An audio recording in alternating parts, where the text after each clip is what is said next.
are the ones who's giving in. Oh, there's nothing angels everywhere, 'cause the righteous are the ones who disappear. Inescapable, soon you'll be back for more.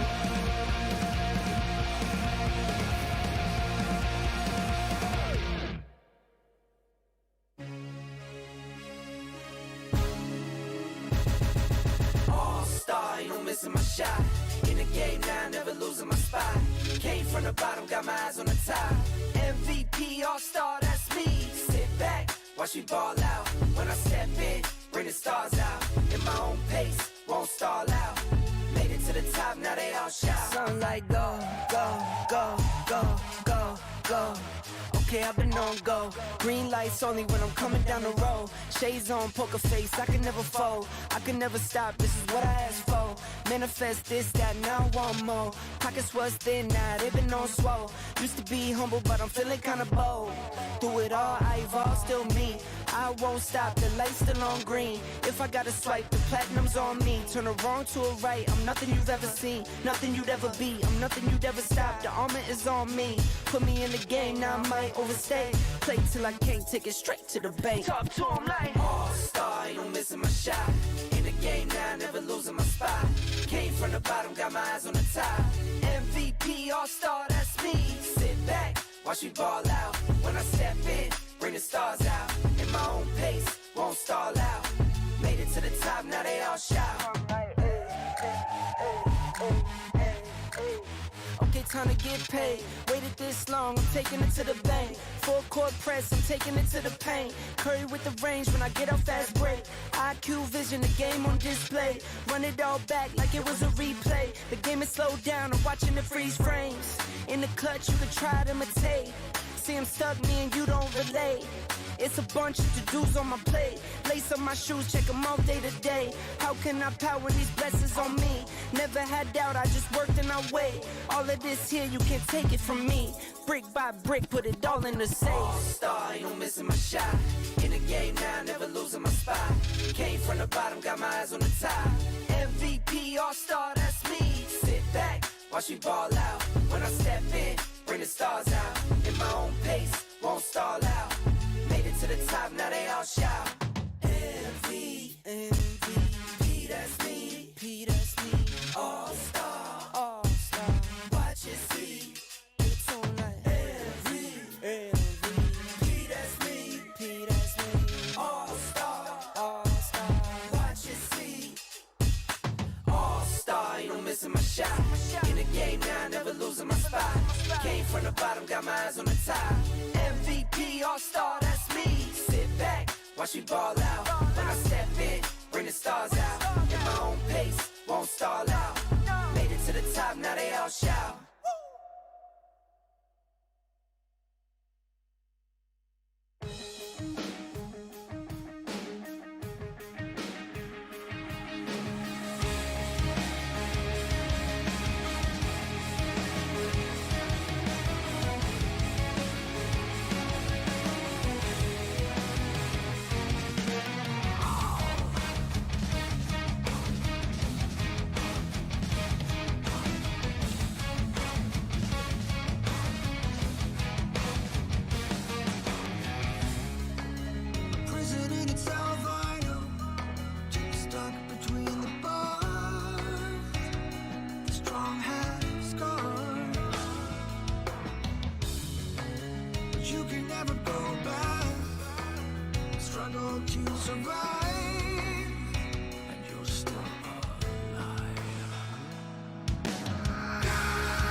guys, welcome back to a brand new day, a brand new watch party here. It's PMSL CSA Fall 2025 Group Stage, day number 2, also known as the day where we don't have any tech issues. I'm Maxman, joined with Blank once again. How you doing? Whoa. That's a big jinx. That's a big jinx. Damn.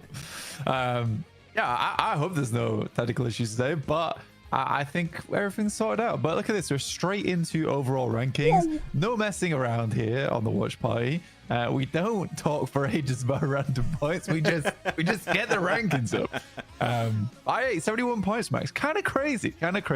Like, everyone was expecting Inner Circle to be first, but no, actually, it's going to be I8 up there. And a big step up, change of IGL. Huzaifa new IGL instead of Uzum. Everyone doing well. Crypto doing well. Like, what is going on? You know, I need to send that meme to Jason, actually. I'm enjoying Jason. Doing well. Jason's like, something's happening right now.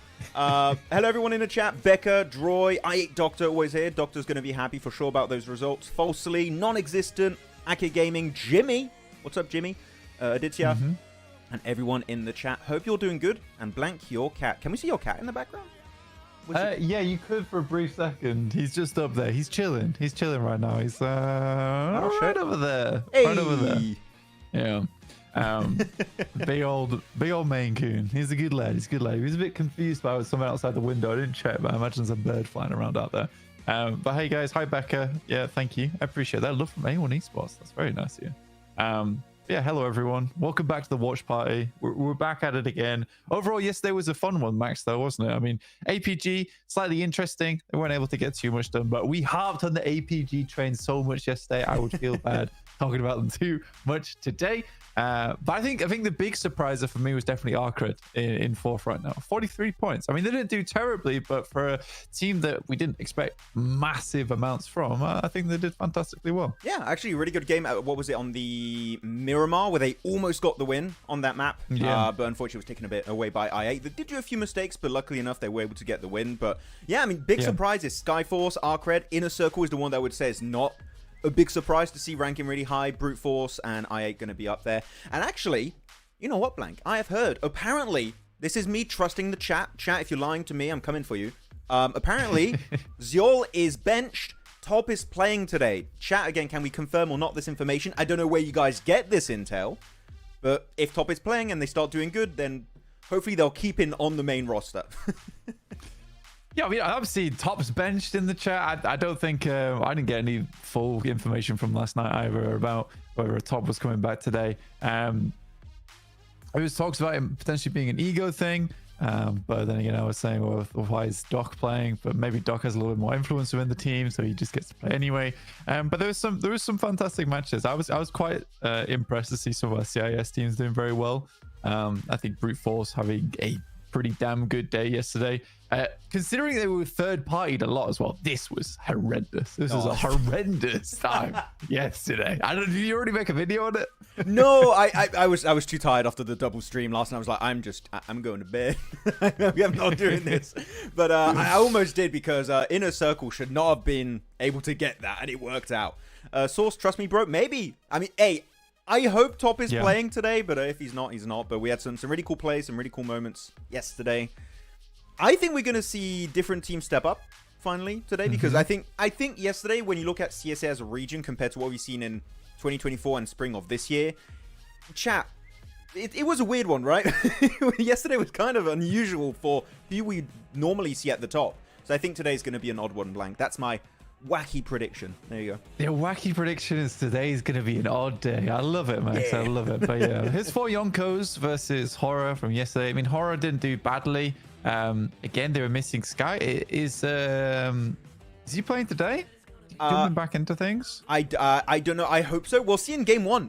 We'll know very soon, I guess. Apparently, he got his visa. Sorted. So unless he can teleport, I think that might be a bit hard to get in right away. They got him in the plane immediately. Immediately on the plane. Yeah. Private jet just for Sky.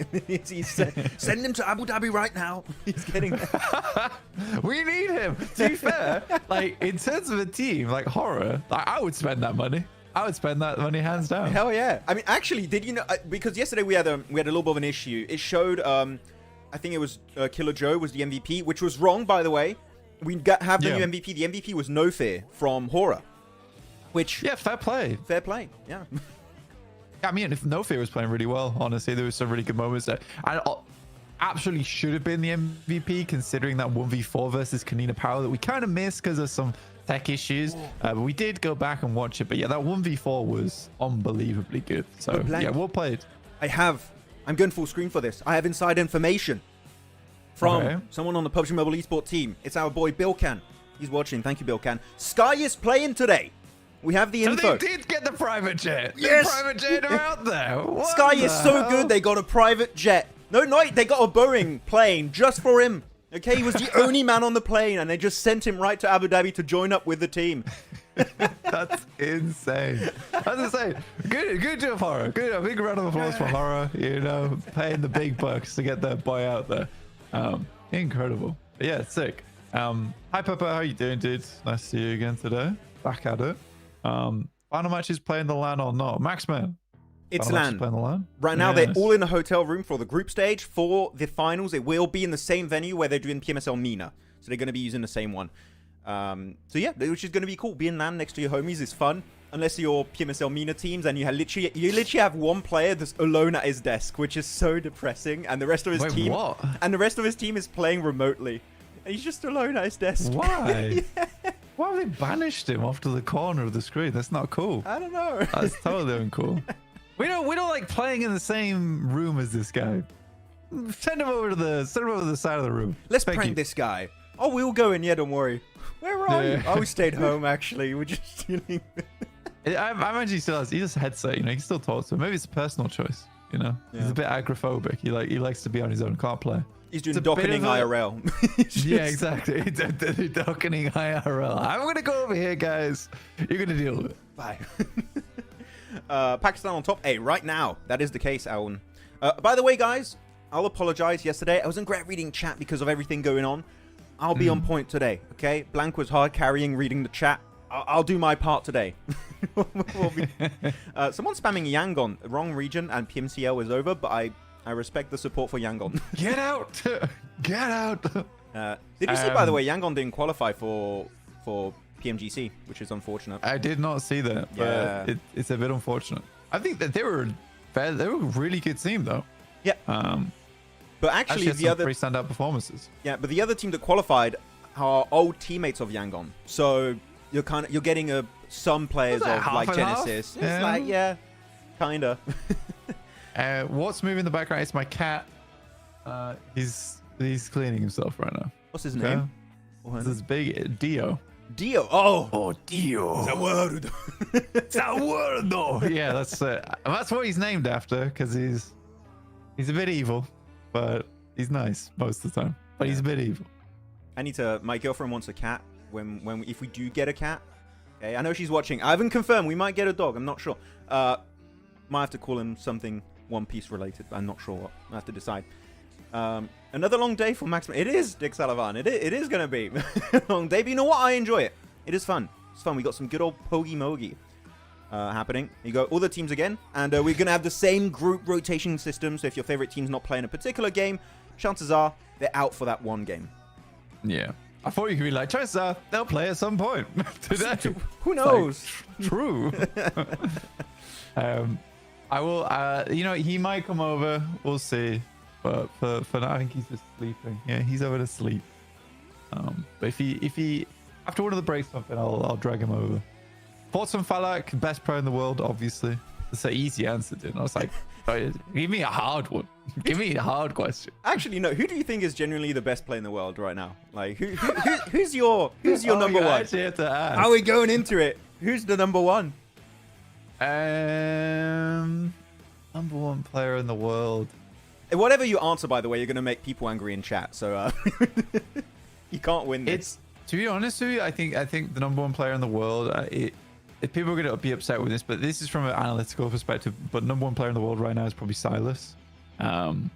Honestly, in terms of pedigree, where he's come from, the amount of time he's been playing, the amount of success he's had during that, it is incredible. The fact that he's still able to IGL at a high level whilst also having those pop-off moments. You don't see that very often for an IGL, so That's true. yeah, I genuinely do think Silas is probably the best player in the world. There's some, and that's the best player. If we're talking like fraggers and stuff like that in terms of mechanical skill, it's a whole different amount of players. But I think that if you really sat down, you really thought about it, I think you probably come to the same conclusion as me. IGL wise, I would go Silas 100%. Yeah, I would go Doc, and it pisses me off.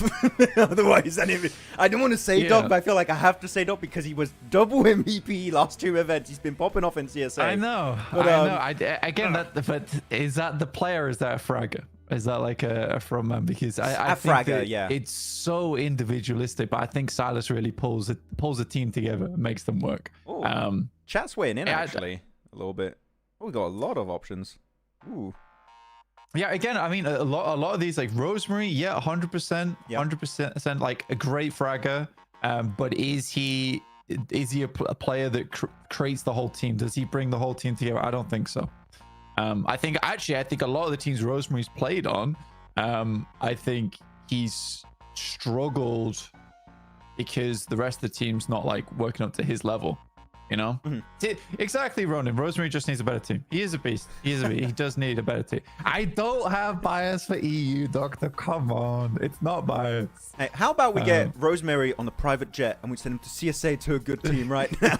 Right now. Give him the sky treatment. Give him the sky treatment. As to it, you know, Revo actually is a really good one. Revo is a really good one, but I think he's fallen off recently. I don't know if you'd agree with me on that. I would say all of Alpha 7 fell off since PMGC of last year. I don't know if it's because, we won PMWC, we're not going to try that much anymore, or we're going to keep blaming our 4th teammate because Carrillo, Mafioso, and Revo can do no wrong. I feel like that's kind of the mentality they have, but they got 2 new players now, and they even have Dadin, which I'm not going to go. I'm not going in that conversation. I'm not talking about that. Oh Lord. Yeah, I mean. Falak probably one of my biggest up and coming players. Everybody that watches anything that I've casted, anything that me and Max do, will know that I love Falak so much. I think he's a really good player. I think he's one of the most interesting players in the world right now in terms of how he plays. I think that it's hard to have like a unique playstyle, Max. Yeah, he stands out with his nade. Like, again, the CQC nades he does where he does, like, it's like in those MOBAs, you have characters that they deal damage, but they also have to do damage to themselves to deal damage. That's Falak. I will nade you and I will knock you. I'll take 50% damage, but I'll come out on top. And he's typically successful doing that. So he does stand out in the way he plays. I would agree. I do think he's the best player from Pakistan of all time. Some people might say, it's Crypto. I think that's a bias thing. I do think it is Falak because the way he's been playing recently is crazy, and also he's had the best performance globally for Pakistani team ever. Like, they reached the finals, they got top 7 during PMWC, which is hella impressive. So I think Falak is #1 from Pakistan for sure. 100%. I look like Harry Potter. Someone's been saying I look like Harry. I don't see it. Have you got your glasses on today? Yes. Okay, well maybe that's why. Yeah, I have a weird guy outside without a nose that just did a scar on my forehead. I don't know. That was weird. What the hell? Yeah, I don't know. You're gonna paint that one on during the broadcast. Yes, that is a suitcase. I have it with me at all times, just in case, you know, I get the call from Tencent. They say, I need you to fly to Abu Dhabi and sub for HORAA. So yeah, I'm here for it. Quick, blank, Doc cannot play. We need you on the team. Blank, can you play 200 meters away from the team? And when you get knocked, we lose a teammate to save you? Yes. Oh, yes. I can do that. You're on the team. I can do that. By the way, Harry guys. Potter's dad, dude. I think that's a compliment. Harry Potter's dad was kind of handsome, no? I mean, yeah. Not. He wasn't nice to Snape, but he was. He was good looking. Hey, yeah, just a little bit of bullying, like just a little bit. Hey, we're waiting for the game to start. By the way, guys, look at this cool trophy. That's just what's in the background. We're waiting. Black made his hair today. Yay, that's right, guys. Oh, you did? I didn't even look. Oh, wow. Yeah, I sorted my hair out. I mean, yesterday was a bit of a mess. I couldn't fix it no matter what I did. It was just staying down. So I gave a bit of product today. We really tried. Hey. Just to update some people that just joined the stream maybe a little bit. Wait, Civil, is that the Civil? Please. Wait, no.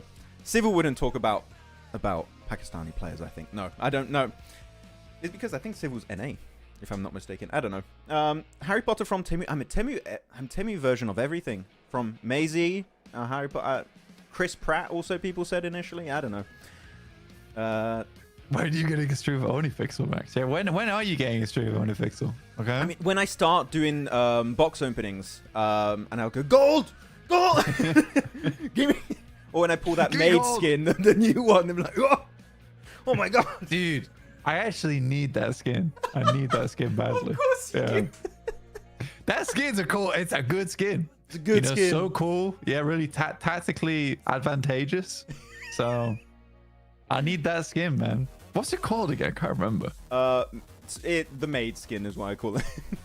It's not called the maid skin. It's got like some kind of cool name, which doesn't make sense for what it looks like. The Reaper. Let's have a look. Halloween PUBG. Why are you checking? It's game time, guys. No. Okay. No, we gotta locate this skin. This skin's important.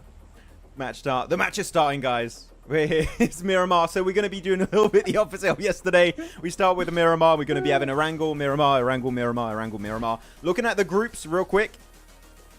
Group with Brute Force isn't playing, meaning we're not going to be having...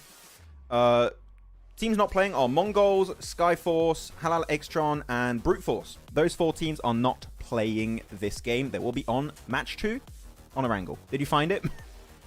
No, I didn't. I need someone in chat like to help me out right now. Guys, help Blank. He needs your help. He needs to find this skin. I need you guys to help me find this skin. Its skin looks like a maid, and in the trailer she had heels on. Match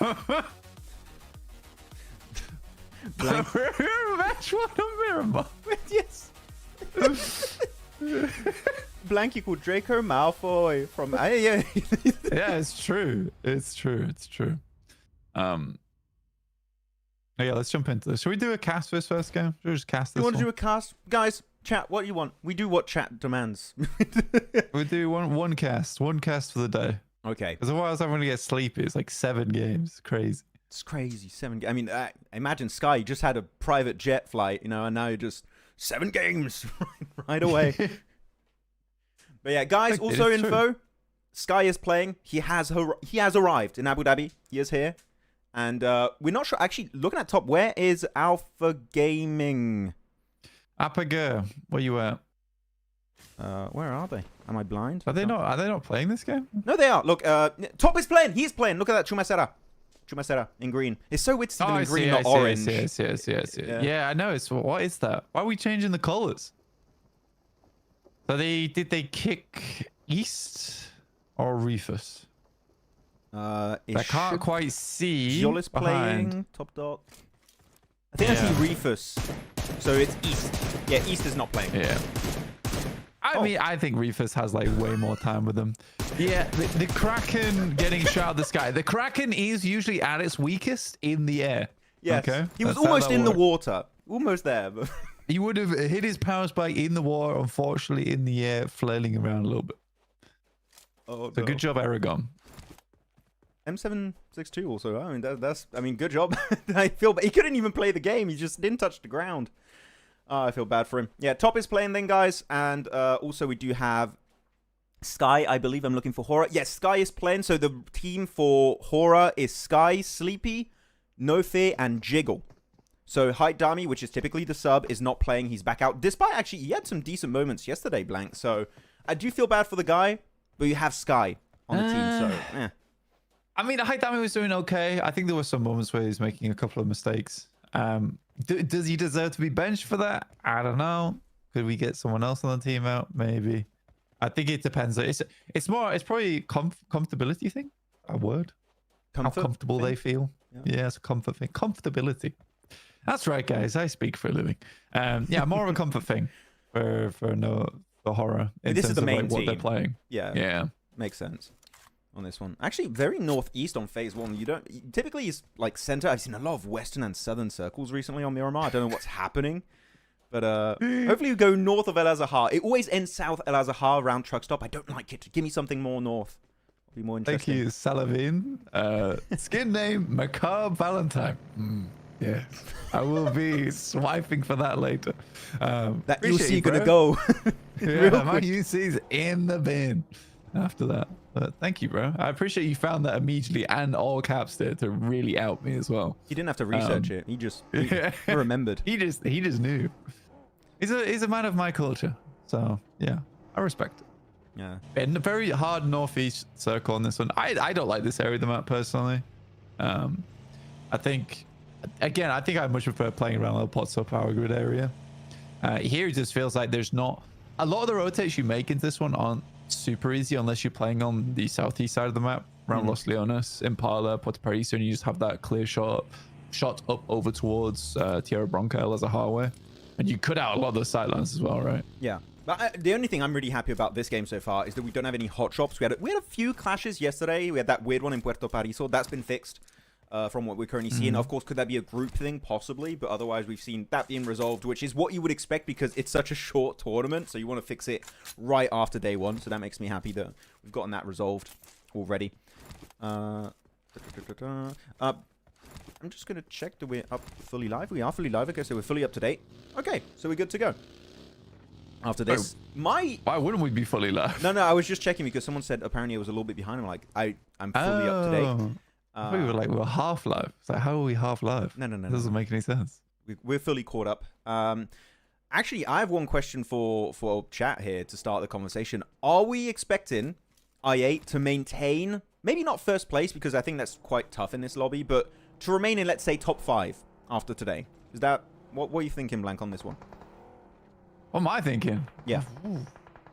We'll remain top 5 after today? It depends on the other teams, but I didn't see much like a difference in terms of performance towards the end of the day yesterday. Hard to say though, because it's like 7 matches, right? I think if anything changes, it's gonna be the next 4, because I think that's when you're fresh playing. And again, that very much depends on HORAA, depends on 4 Yonkers. I think 4 Yonkers had a good game. They did, Some good games yesterday, but they weren't able to quite like reach their final level. Brute Force also started to step up later on. So they're feeling fresh right now, first couple of games. I'd like i8 to continue doing well. And I think they had a really good game plan yesterday. I mean, 2 wins. I think they had it figured out as well, right, Max? So that's the main thing. Having it figured out is the first port of call.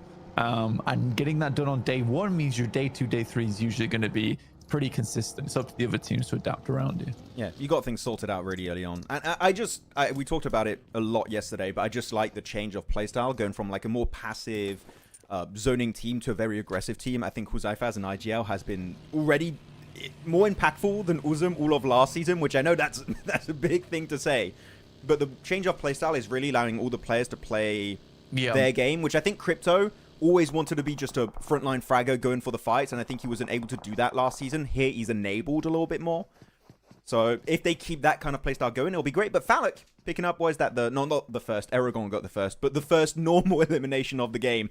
Someone that's not parachuting down. He got it. Nice.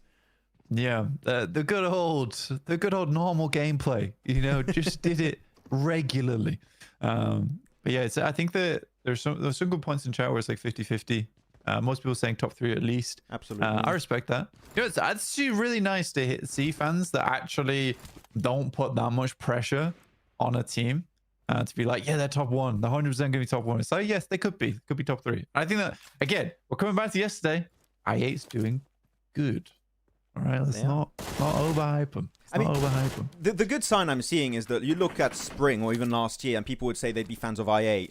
Sometimes people would meme on them a little bit. I'm not seeing that this season so far after that first day. People are like, oh, you got to respect it. Okay, we'll see. I mean, in first place, you have to respect it. Yeah. You have to put the respect on the name at this point. Circle about to shift. Teams have centered up actually quite quickly on the western side of El Azahar. Is going to be shifting up north near Tierra Bronca. So you don't see circles going up here that often. It's quite unusual for how it's going to be going. East is quite open, so I think you're looking at ARCRED, i8 maybe, MadBulls, Dagestan. They can go for an eastern rotate.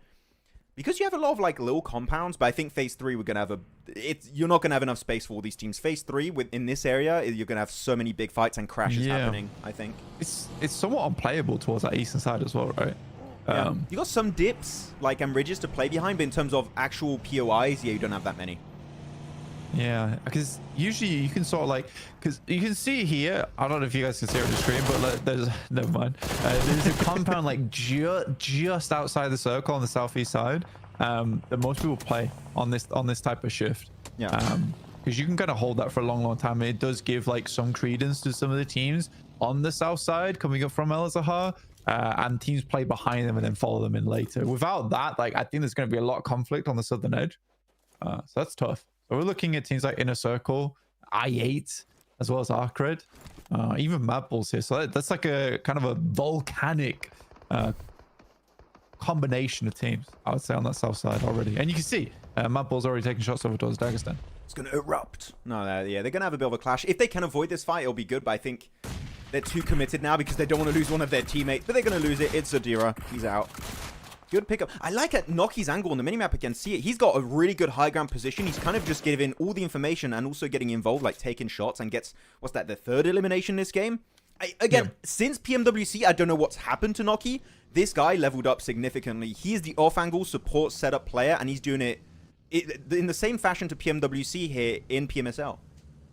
Yeah, not sure what's happening because it does feel like computing power alone is just leveled up on the side of Inner Circle. It's Mega Mind. And what I mean by that is just in terms of like the processing power of like what do we want to do next and how do we want to execute that is just elevated so much. And you do have to play much faster in PUBG Mobile these days anyway. But this is very, very quick. And having Noki into a position like that almost instantaneously means that you are already like having such a massive advantage in that fight versus Dagestan.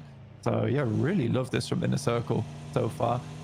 IA does shift over towards the northern side. They're one of the first in towards the circle ahead of ARCRED, but they do get past them. But they do lose two players for that, which is rough, but at least you can play off the back of it. Yeah, on the rotate, actually, they did lose a few, so they go for the eastern side. Actually, I'm going to go back to the main feed because they might lose a player to ARCRED, bad boy.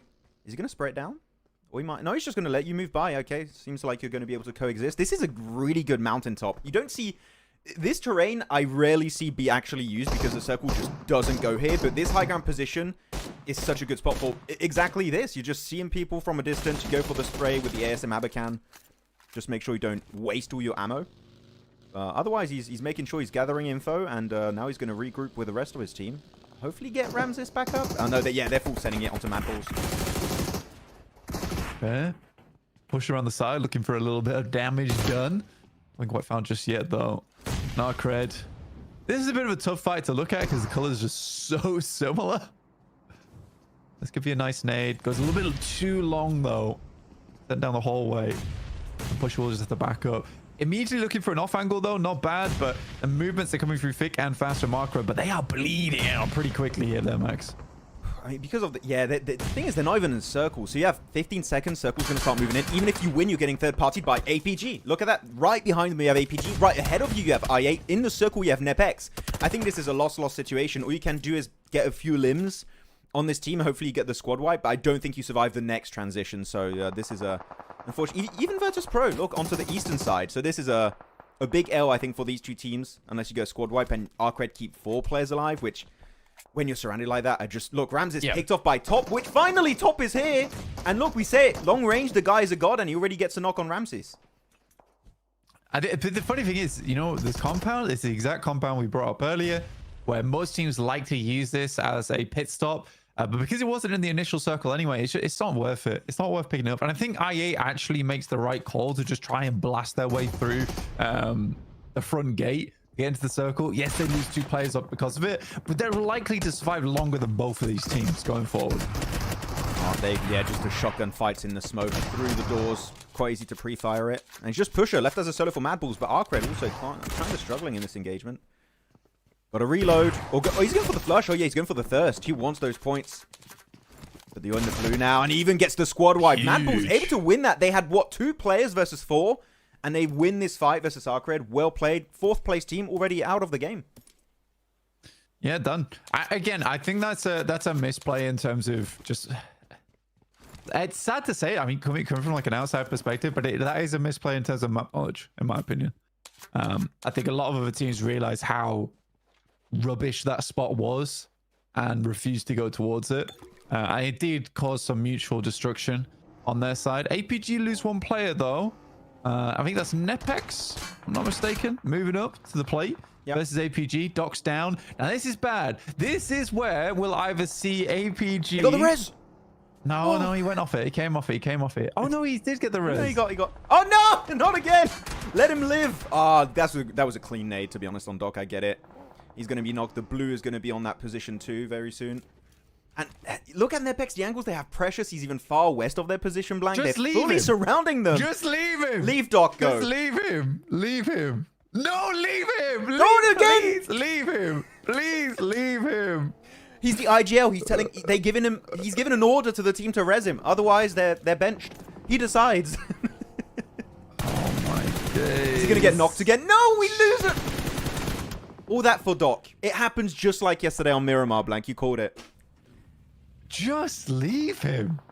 Sometimes losing a player and keeping the rest of your team alive and moving in circle is better than trying to force a res.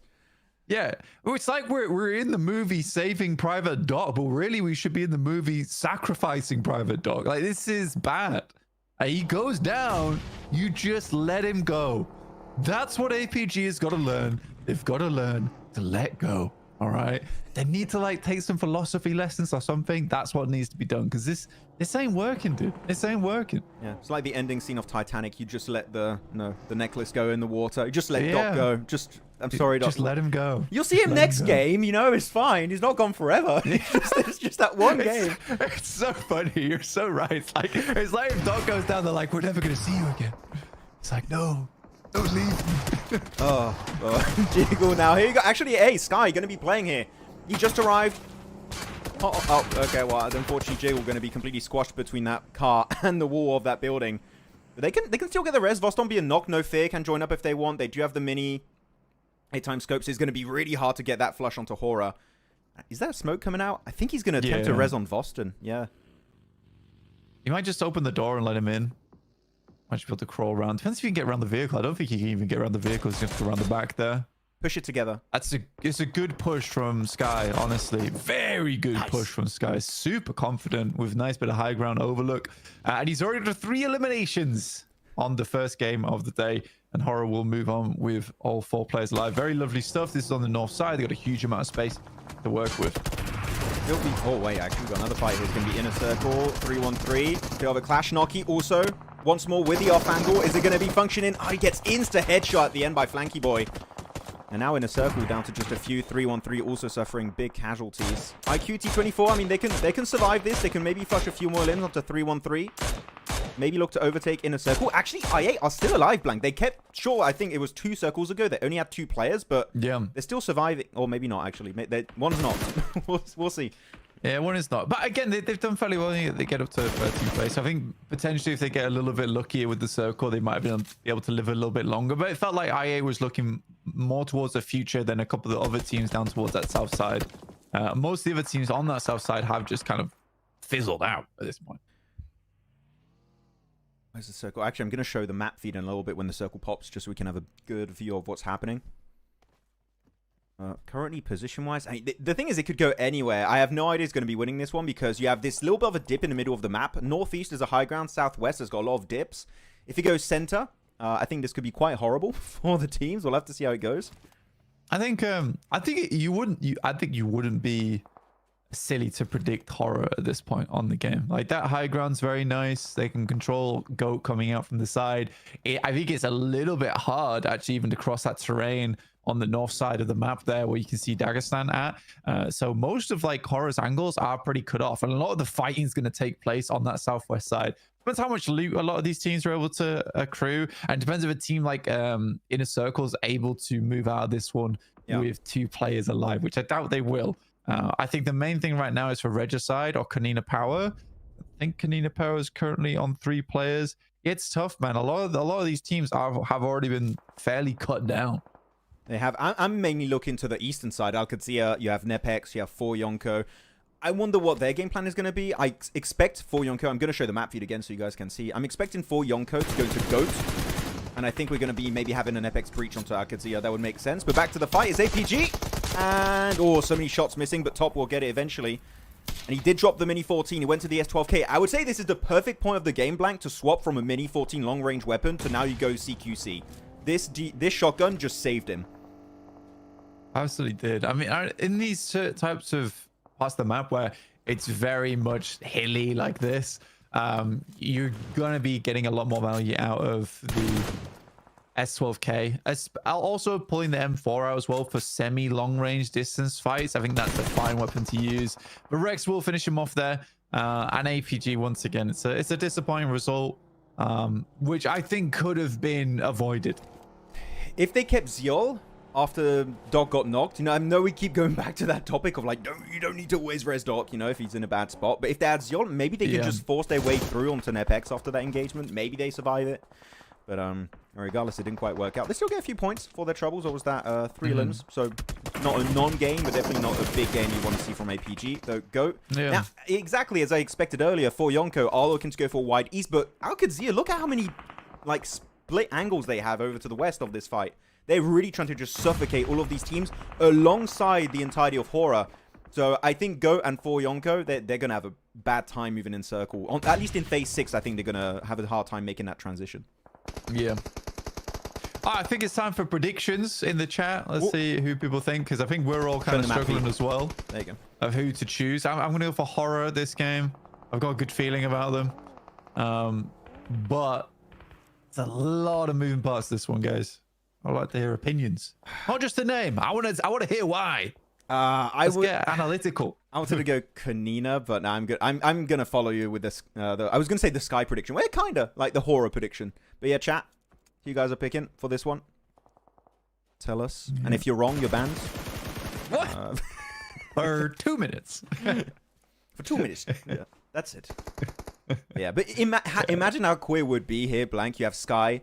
You know, everyone's like, "Where's Sky? Bring him back." And he joins on the second day, and they instantly get a win on the first match. Like, yeah, it would be immense. It would be immense. That would be sick. Getting some Konina powers, a Regicide pick from Senpai. I like it. You know, he's not following the crowd. That's what you got to do. You got to do that. It's mostly HORAA. Mostly HORAA, though. Yeah, mostly HORAA.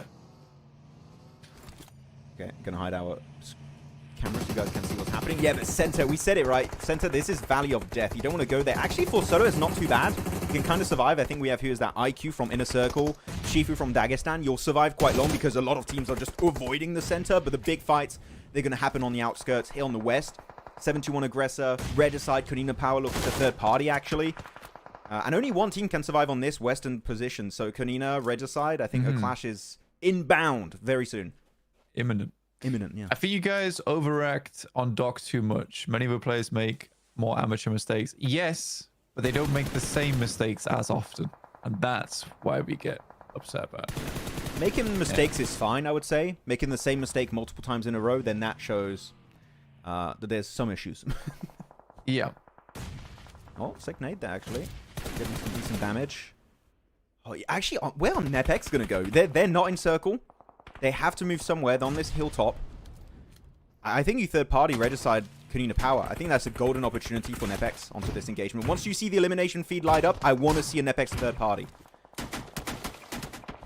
That's good, Molly. See what happens. Molly through the window. Yeah, he's trying to keep his feet off the burning ground. That's not quite how it works. But yeah. The good shot over towards Senior. And we'll get picked up by Rex. I mean, Rex is having a pretty good game, honestly, from NEPX so far. Hello, 7. Yeah. Oh, seems like NEPX are just third partying from a distance. You know what? I'm also cool with that. If you don't want to fully push it and you just do from a distance and you get involved, so far it's working. As you said, Rex is doing pretty good for himself. But the blue is still pushing in. You got a minute 20. A decision has to be made for NEPX. Where are you going to go? Are you going to go for the ridge? Are you going to go for the hard commit? I'm not sure. And while all of this is happening, Blank, HORAA and Qadsiah just chilling on the east. Oh, we're just looking. Just have a little look. Just have a little looking from this side. Yeah, I'm curious to see what Qadsiah can do during this game. I think it's hard right now because HORAA is essentially playing 2 roles for Qadsiah because they're holding on this high ground. Yes, they're holding them out, but they're also controlling a lot of the northwest side, which now Qadsiah doesn't have to really worry about. They're playing on this little ridge side, the dip down towards the road, so they're very safe. But at some point, they will have to deal with HORAA on that high ground. But HORAA's got a lot more pressure on them right now. They can't play a 4-man over towards where Qadsiah is because they need to control this crossing on the northwest side. So it is tough. It's definitely tough.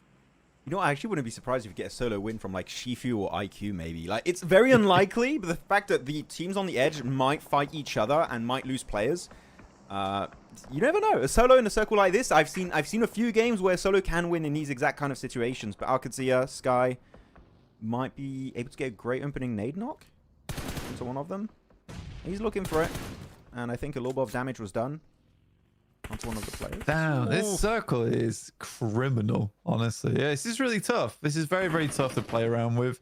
But you're right. I think it could be anyone's game. I mean, Sky goes down from HORAA. I think it was a bit of an overzealous 2-2 split there coming through from HORAA. Maybe they could have checked out down towards Qadsiah a little bit earlier and trying to maintain pressure. Like, still really even really scoured it. It was just kind of a preliminary sitting over towards that eastern side. Well, even 7 cents. Solo win Qadsiah. Yamta short and let him cook. But in Chinese, yeah. But in Chinese. But in Chinese. Got to be original. Actually, yes. Yeah, no, I mean, IQ could easily get a win off this one. Yeah. I was mostly looking at, actually, no, Konina Power are going to be breaching Shifu, right, from Dagestan. I feel like that's the natural progression of this game. I think we're going to, on the minimap, you can see them. They're slowly approaching Shifu, and they have a 3-man team. So I think that's going to be game over for Dagestan. Inner Circle solo, HORAA, Trio, Dagestan just 1, KP 3, NEPX also 3, and Qadsiah the only full squad team here. They don't know he's there. They have no clue. He's just prone in that building. He's going to get 1 elimination for sure. Yeah, easily. That's fine. Or maybe not easily. Easily. Wait. Very easily. Wait, double? No way. Yeah. Shifu! This is coming from HORAA. Oh, the nade's good. HORAA's taking shots over. Oh, the molly! The molly! He's on fire! Oh, no. Zarich could be a nice nade. That's a little bit far, and it will hit on target. As a medkit, too. This could be a nice sweep here for HORAA if they wanted to move up towards that way. Could be, but I don't think you want to give away your high ground position, because otherwise I think Qadsiah just claim full control of the circle. I think you need to stay here. Then you become super predictable leaving these buildings. This is why I don't like buildings edge circle, because the moment you have to leave it, everyone is just looking at you like we're just waiting for you to be outside those buildings, and we're just going to blast you into oblivion. So this is definitely not going to be a Zarich win, I think, on this one. Huge nade from Frieza. Again, this guy for Qadsiah has been shredding it. And IQ still not spotted blank. He's still invisible to the eye. Yeah, I mean, they've passed right by him. There is a vehicle there as well, and no one cares. Precious goes down. Good shots from No Fear once again. IQ gets it. He finds pre-pod, and he goes down. Thought it could have worked out. But is the damage done already? Okay, that's going to give a lot of time for HORAA to actually maintain control over the ground, because the whole reason for this sweep down towards the southeast side was for Qadsiah to gain more space over the map. But because of this, it's allowed No Fear to get into a really good position. It's allowed Sleepy to get himself up into a good spot too. So I'm actually quite happy with how this all worked out for HORAA. I'm going to show the map feed for a quick second. Look at the spread of Qadsiah. They're just full control on the southern eastern side. So many angles that are just overlooking all of HORAA's positions currently. This normally, when you're looking at position-wise, it should be heading in favor of Qadsiah, also because they do have the man advantage, and now they're just starting to go on the assault, on the push towards HORAA. They take down one of the players. It's a 4v2v1 currently. And Zarich is just really at this point hoping for second place, and No Fear also getting absolutely demolished in that car. And now the 4v1v1 happens, and Zarich gets the backstab, and he snatches away the second place for Konina Power. That's unfortunate. HORAA goes down, so they only get a third place off the back of that one, but 10 elins for Qadsiah. Zarich, final player alive. And this nade should do the trick. Yeah.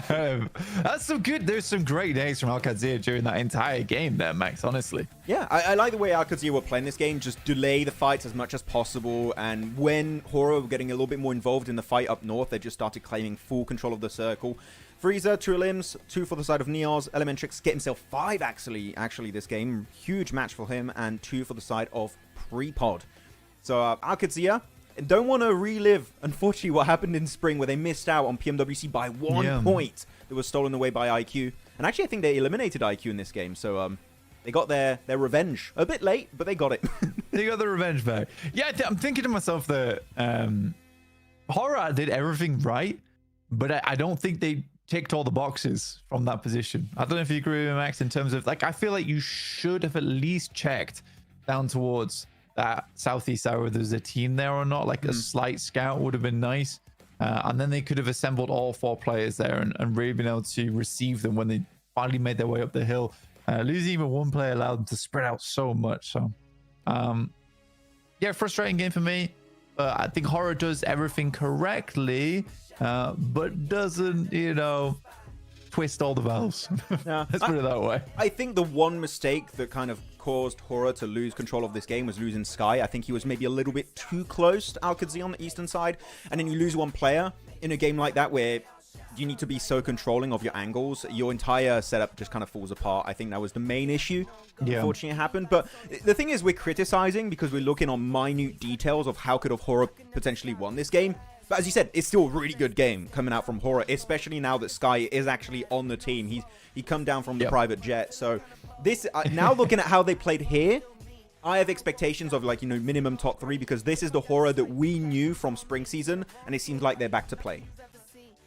Yeah, it's an impressive game from HORAA, but more impressive game from Qadsiah. In terms of movements towards the end game there, it's a very tough position on the map to play as well. But they they do it very seamlessly, let's put it that way. I would agree. I think it was just a pretty straightforward game. Qadsiah, the way they were trying to hold off 4 Yonkos on the east, and then they just start using that ridge to its full potential, was the right approach. And they didn't really have to fight too much for it after that. They were like, okay, all the other teams are going to fight each other. We just need to keep 4 players alive. And they did that until the very end of the game. I think they had a good understanding of what the game plan was, and they executed it, I would say, almost flawlessly in this game. And Elementrix going to be your match MVP, with no assists, taking no prisoners, and also taking very little damage, showing that these fights were pretty one-sided every time Elementrix or Qadsiah were involved in an engagement. It was just, we win it quite easily. We bully people out of position, and off the back of that, we just get the win. Yeah, it's fantastic. Honestly, very, very, very good from Qadsiah. I think that, again, it was a pretty swift and easy game towards the end. But usually that's how it works, right? In this kind of circle, is that typically you'll have one team, as long as they know what they're doing, they'll just take over the end game because they'll have the best position. A lot of the teams are going to crash upon the waves. Yeah, tough game. Zerich getting 755 damage there. It looks good, but for Konina Power's push there over towards Shifu, it was pretty bombastically bad. Like, I get them losing 1 blank. Like, it happens. You're like, oh, he was prone in that position. We lose 1. It happens. We've seen it many times. Losing almost your entire squad after that, I think you just put under pressure, and you were like, how do we react? And you didn't have a game plan fast enough. And as we saw, Shifu was able to capitalize on that. Luckily enough, they still keep 1 and steal away a 2nd place, but it was definitely too close for comfort. Looking at the points, 21 points for Qadsiah, pretty good. A lot of CIS actually got Konina Power, then followed up with Nepal, HORAA, Pakistan, Inner Circle. The fact that actually, I want to go back on this previous graphic real quick, but the fact that Inner Circle go out relatively early as a team, IQ does survive, but you still have Noki up there, shows how impactful Noki was with the angles we referred to early on in the game. Like, Noki has really come in his own this year. This is the year of Noki. I'm excited to see what he could do if he makes it to PMGC, which he should. Looking at the PMGC rankings for the region of Pakistan, we should have Inner Circle in the Global Championship. Yeah, I do want to see a lot more from Inner Circle. I think so far it's been pretty good salvage games as well. But yeah, just fast-paced gameplay, always good to see. 59 points right now. Brute Force able to get up towards 60. That was where they started the day. So who are really the big movers? Is HORAA up to 4th with 49. And Regicide in 8th place. You know, somewhat surprising, but it's very, very tight between 9th and 4th, I'd say. Yeah. Do we have all the Pakistani teams up there? No, we're missing 313. That's actually at the bottom. Oh, okay. I was going to say Pakistan domination, not for one team right now, it seems. Yeah, kind of at the bottom. I mean, they're kind of letting the team down a little bit, but yeah, it's okay. Their big brothers are doing big work at the top. Yeah. Anyways, chat, how are we feeling after that first game? Are we going to have the HORAA comeback in number 1? Is it happening? Is it going down? What are we thinking? Facts, Max. Noki is the new mafioso. The new mafioso. I don't know. I don't know. I think Noki is his own person. I don't want to. Noki's his own guy. Yeah. No, yeah, I think you're right, Yellow Lemon. That is your own count number 2. What can I say? can you say? So Klein, yeah, CSA is best region when it comes to use of utilities. I think in terms of nades, absolutely. I think there's... I think I've made too generous stories. I think you're right. I think CSA is just best overall. With nades. In terms of utility, yeah. In terms of smokes, who's the best? For me, PEL, I'll say. I love how PL teams just block out vision, are able to play around that really well. Like, they use it more than just as a way to, like, transition over roads and stuff. They use the entire kind of use potential of the smokes, and that's why I think they're the best. Yeah. Since M79 got involved, yeah, absolutely. I'd agree. I think I was most impressed when I started seeing PL teams just, like, hitting an entire building, but just pinpoint actually on every window, because you could pop on each window. Now it's just smoke every single one out. Yeah. But then they weren't smoking the doorway. I was like, wow, that's impressive. I like that. What's the... I was looking at this ad. I feel like I want to replay this ad. What is... Whoa. Yo! It's do you want to see? Have you got the music on for this as well? No, I don't. I kind of want to... Let me put the music on where I want to get the music on. Wait. Oh, no, we went too far back. It's an intense advert. I liked it. It's a bot? It's great. It's absolute banger.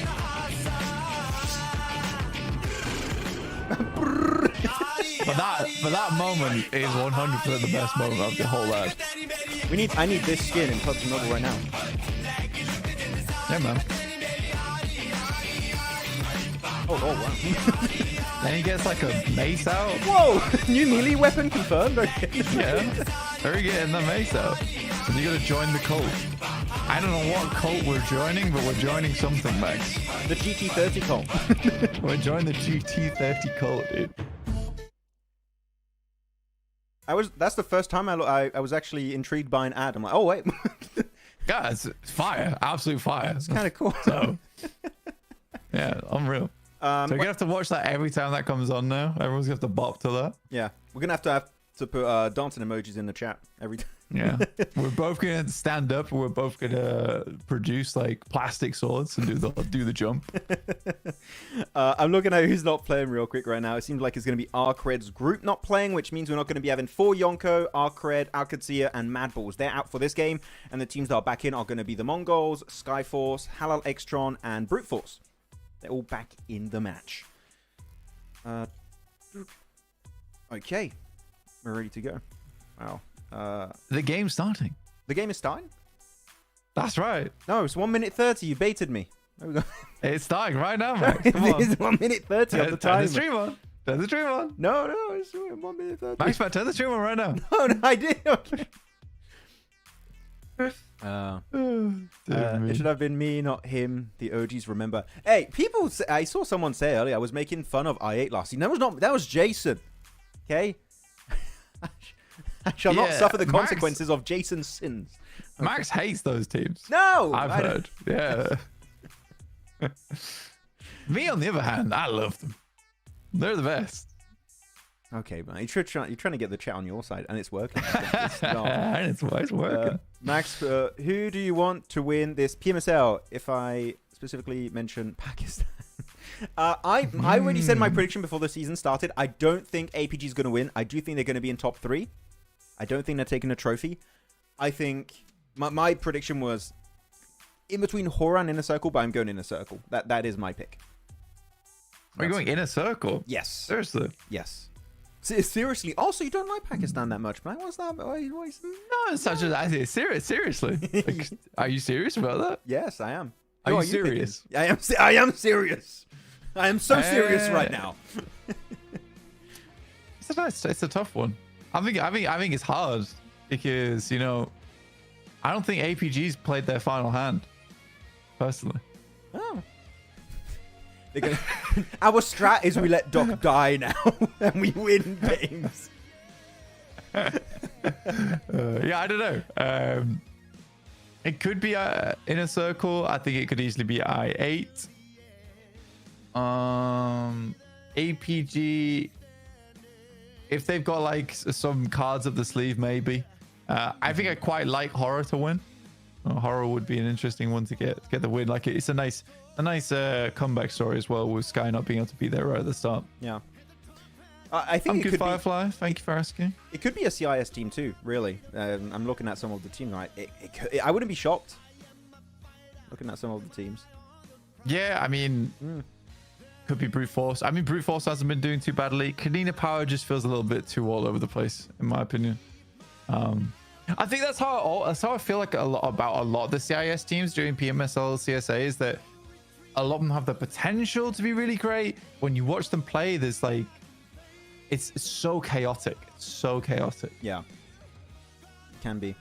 No curse for... Okay, guys, the curse. Actually, you want to know a cool story time, Blank, and also chat during PMWC? So, this is like not the first time I saw them, but I went to Inner Circle just before the finals when there were 4 thrives. Yeah. And I go up to them and I just like normal hi. I think 7 was there too, and 7 goes to say hi to them first, just like normal. Hey, what's up, 7? Like, how you doing? Cool. And I come first, and the first question from not just one guy, like the entire team is, "You didn't pick us right away." The entirety of 4 thrives. You didn't pick us. Blink? No, didn't happen. I thought at that point I didn't, but they were scared. I saw fear in their eyes. They were ready to run away. They weren't happy about it. They weren't. A guy asking about, have you read Berserk, Max? I haven't read it. I've seen, like, I know the story and everything, because I think it's hard to avoid spoilers. But I've watched some of the anime, but I want to do an entire binge. Why are you bringing? What is he doing?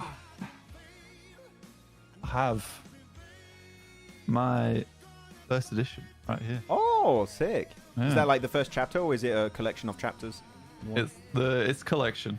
Collection. Okay. It's a collector's item. It's like leather bound. Oh, It does have a parental advisory on it, so I Do can't not show the open this book. inside. do not. Yeah, I can't show the inside of the book, unfortunately. Berserk collab in PUBG Mobile, maybe coming up. Yeah. We're having a collab with Erangel right now, by the way, because the game is starting. Is match 2, guys, of the day. We're getting right into it. Let's freaking go.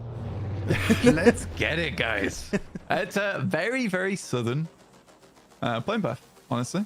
So this is a little bit of a rough one overall for a lot of teams getting over towards the north side. I don't think we had too many teams actually dropping down towards very Pierre as well as Primorsk as well yesterday. So it's not ideal in terms of drop spots. Yeah, I'm waiting to see actually the well, we had one hot drop on yellows. I think it was kind of resolved yesterday with Inner Circle and who was 721. I forgot the team they were fighting up against, but there was another team that was fighting with them in yellow. I think that's not going to be happening anymore. No hot drops happened on Miramar except for Aragon getting that one elimination in the sky. Otherwise, we had no early altercations whatsoever. And I'm expecting this to be the same too. At least I'm hoping. And APG should get all of military base for themselves. Yeah, I mean, that would be the best case scenario for them, and APG going to be able to pick that one up probably quite easily. Hopefully moving on from there. There already is fighting going on, I believe, between IC as well as T721. Are they doing it again? Over towards yellows. Again? Just don't understand it. I just talked about it. I don't know why. Like, this is so very Pierre. It's right there. Yeah, I don't get it. You know what? The respects to HLE, moved down towards Primorsk. Oh, this is a bad circle with that in mind. Okay. And it is going down. In the circle, you're pretty cool, but no, don't like this. I don't see any reasoning. They find one in the middle of nowhere also for Dagestan, it seems, so that's going to be a rollover onto dessert. Yeah, roll over the dessert. Get that cheesecake alive. Run that cheesecake over immediately. I'll make this guy apple crumble. Oh, by the way, I have played the PUBG Mobile beta. I know what's coming next update. We talked about it yesterday. No, there's no. It's everywhere. So we were talking yesterday about not the sunken super secret beta. No, I see. no, it's not super. The sunken What city. you were telling me about the other day. Yeah, it's happening, guys. In 4.1, we're getting Boatyard in Sunken City, which means that that's a brand new good drop location for an entire team next to Rozok, which is good for Regnum Karia and MadBulls. So Yeah, That's cute. because they don't have to drop on each other anymore. It'd be lovely. Love It to seems see like the Mongols have had a very tough time coming up from that one, down to just the 2 players. I mean, Inner Circle got the full res also on Tanaki, so they didn't lose a single player. They got 3 easy points. I mean, to be honest, if Inner Circle are so adamant on hot dropping on yellows, I think this is 721's mistake, because like, you don't want to hot drop one of the top teams from your region, like, consistently in yellows, where the loot is already bad for one team, not even 2. We fight for honor. For Narnia, so 721, I would be the one. They should change it. Maxman, fix the stream for rotate mode. So what? Just take your phone and like, put it sideways. like this, just like doing it upwards. Oh, like oh, I see what you mean. It's like, remember PMGO? We had like the vertical stream. The vert stream, yeah. Yeah, we don't have that, sadly. Yeah, my PC would melt, guys. Okay. Yeah, that's a lot of work. Can't see full. I think I can watch it on my phone. I'm not sure. Maybe refresh the stream. Yeah, potentially. Put it on your TV. That's what I do. I watch it on my TV. I'm just really. My mobile games on my TV through my PC. Yes. There we go. No one centered just yet. I mean, it's just early rotates. VIRTUS.PRO got a lot of control. They've got Lipovka, they've got Mill to Power, Mini Mill to Power. Also. Yeah, you got a huge amount of space here. But again, like you're probably gonna head over towards prison, right, at some point, or if you can take heaven potentially. HORAA's gonna take it, I think. Yeah. You think so? You think they'll move that quickly? They typically do. I think a lot of teams just don't make that move phase 1. I do. It frustrates me as well. It does frustrate me. I always go there in Ultimate Royale. I just take it. Yeah, absolutely. It's so yeah, good. Absolutely. I missed the first game. What did I miss? Not much. HORAA had a good position over on Miramar. It was up towards northeast side of the map. But in the end, Qadsiah kind of just sat with them as being guard dogs for them. And then it just took a lot of really good space. There was quite a few fumbles on the map as well. But yeah, overall, it was a good game. But you didn't miss too much. It was a bit of a weird map. Yeah, Qadsiah win also. Maxman, why are you dodging my question? What's your question, Mr. Sleep? Should Dog play as Frag instead of an IGL? Which IGL from any team would you like him to? Oh, we had this topic yesterday. It was interesting. I think Doc is a good IGL, but just a bit of a self-centered IGL is what I would say. Like sometimes, like as an IGL myself, I'm not saying I'm better than Doc. Okay, I'm just meaning in my games when I play with like homies. I play with semi-pros and everything going in Ultimate Royale. If I'm knocked, I'm in a really bad position. I always say to my team, just leave me. And I think Doc should do that at times. Just leave me, guys. Play the game. I'll keep IGLing even though I'm eliminated, and I'll try and get you guys in the best position possible. Mm-hmm. And I don't think Doc does that, and I think he should. No. Yeah, he is selfish. I play Gyro and 3 fingers usually, because I suck. I used to play piano as a kid as well, so you would have felt like I'd be like I'd use 6 fingers, but no, I only use 3. You used to play piano? These grips. Yeah, I still do. Oh, really? But I don't really do a lot of music reading. It's more just a case of getting on the keyboard and learning the songs off by heart. Which anime opening do you know? Well, I'm currently I'm learning the opening. I'm learning the main theme for Hal's Moving Castle right now. So. I knew you were learning one. I was like, it has to be. So, yeah. I want to start piano actually. That'll be fun. Yeah. No, it is fun. It's definitely fun. It's good to do. I think I enjoyed it a lot more when it was just like I'm not reading the music anymore. I'm just gonna learn stuff. Got it. Yeah. Should I play? Okay, already answered that.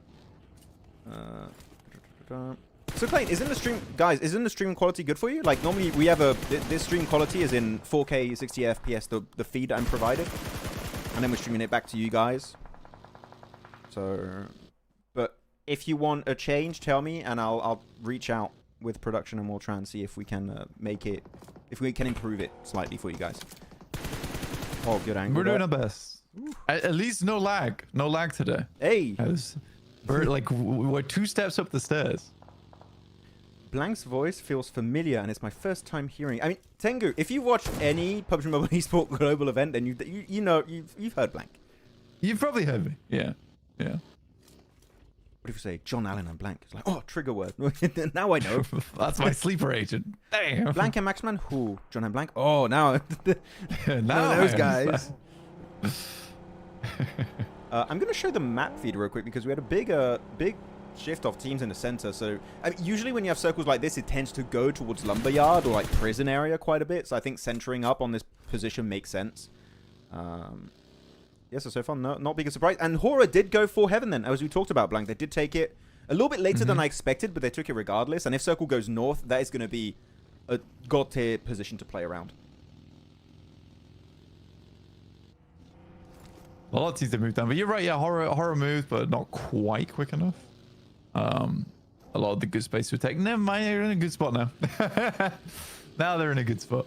The circle moving hard over towards that. That is a massively hard shift as well over towards the northwest side. I quite like ASI8 to do fairly well from Mansion. Honestly, I think that's not a bad position to play from. But APG coming into contact with T721 after their fight with Inner Circle, I doubt they're going to get anything too much involved. But ICE is bringing up the rear here. I'm looking back to HORAA. So they sent players away from heaven. They're looking to scout and see what positions are open. But I think you stay heaven here. I think you fully commit to it. I'm not sure about the split. Yeah, I don't really know why they're splitting either. I think you do commit to it, especially in this area of the map as well. There is very few viable locations, and a lot of the locations you have to take are like, it's bottom of the barrel scraping stuff, right, Max? Yeah. Where you don't necessarily want to be there, but there's nowhere else really to play, so you take it. And a lot of teams don't understand that. But if you've got access to these high ground compounds, I think you just 100% center over towards it. It's not like you're going to get a much better rotate by playing on the outside. It's not like you're going to get much better scouting from playing on the low ground. So yeah, definitely try and play towards the high ground and just group it up. Because I think that's what went wrong on that last map for HORAA as well, was just unnecessary splits. Yeah. Just commit. If you have a good position, just fully commit to it until you have to rotate. And then when you have to rotate, guess what? You still have a full team, so you can work quite hard for yourself. Graphics aren't great if they can be improved. Okay, I'll try and ask Ursaclane. I'll try and see what can be done on that side. I'll try and see if we can make it better for you all. Can we get John? Okay, I'm getting kicked out my own watch party. Cool, thank you guys. That's right, dude.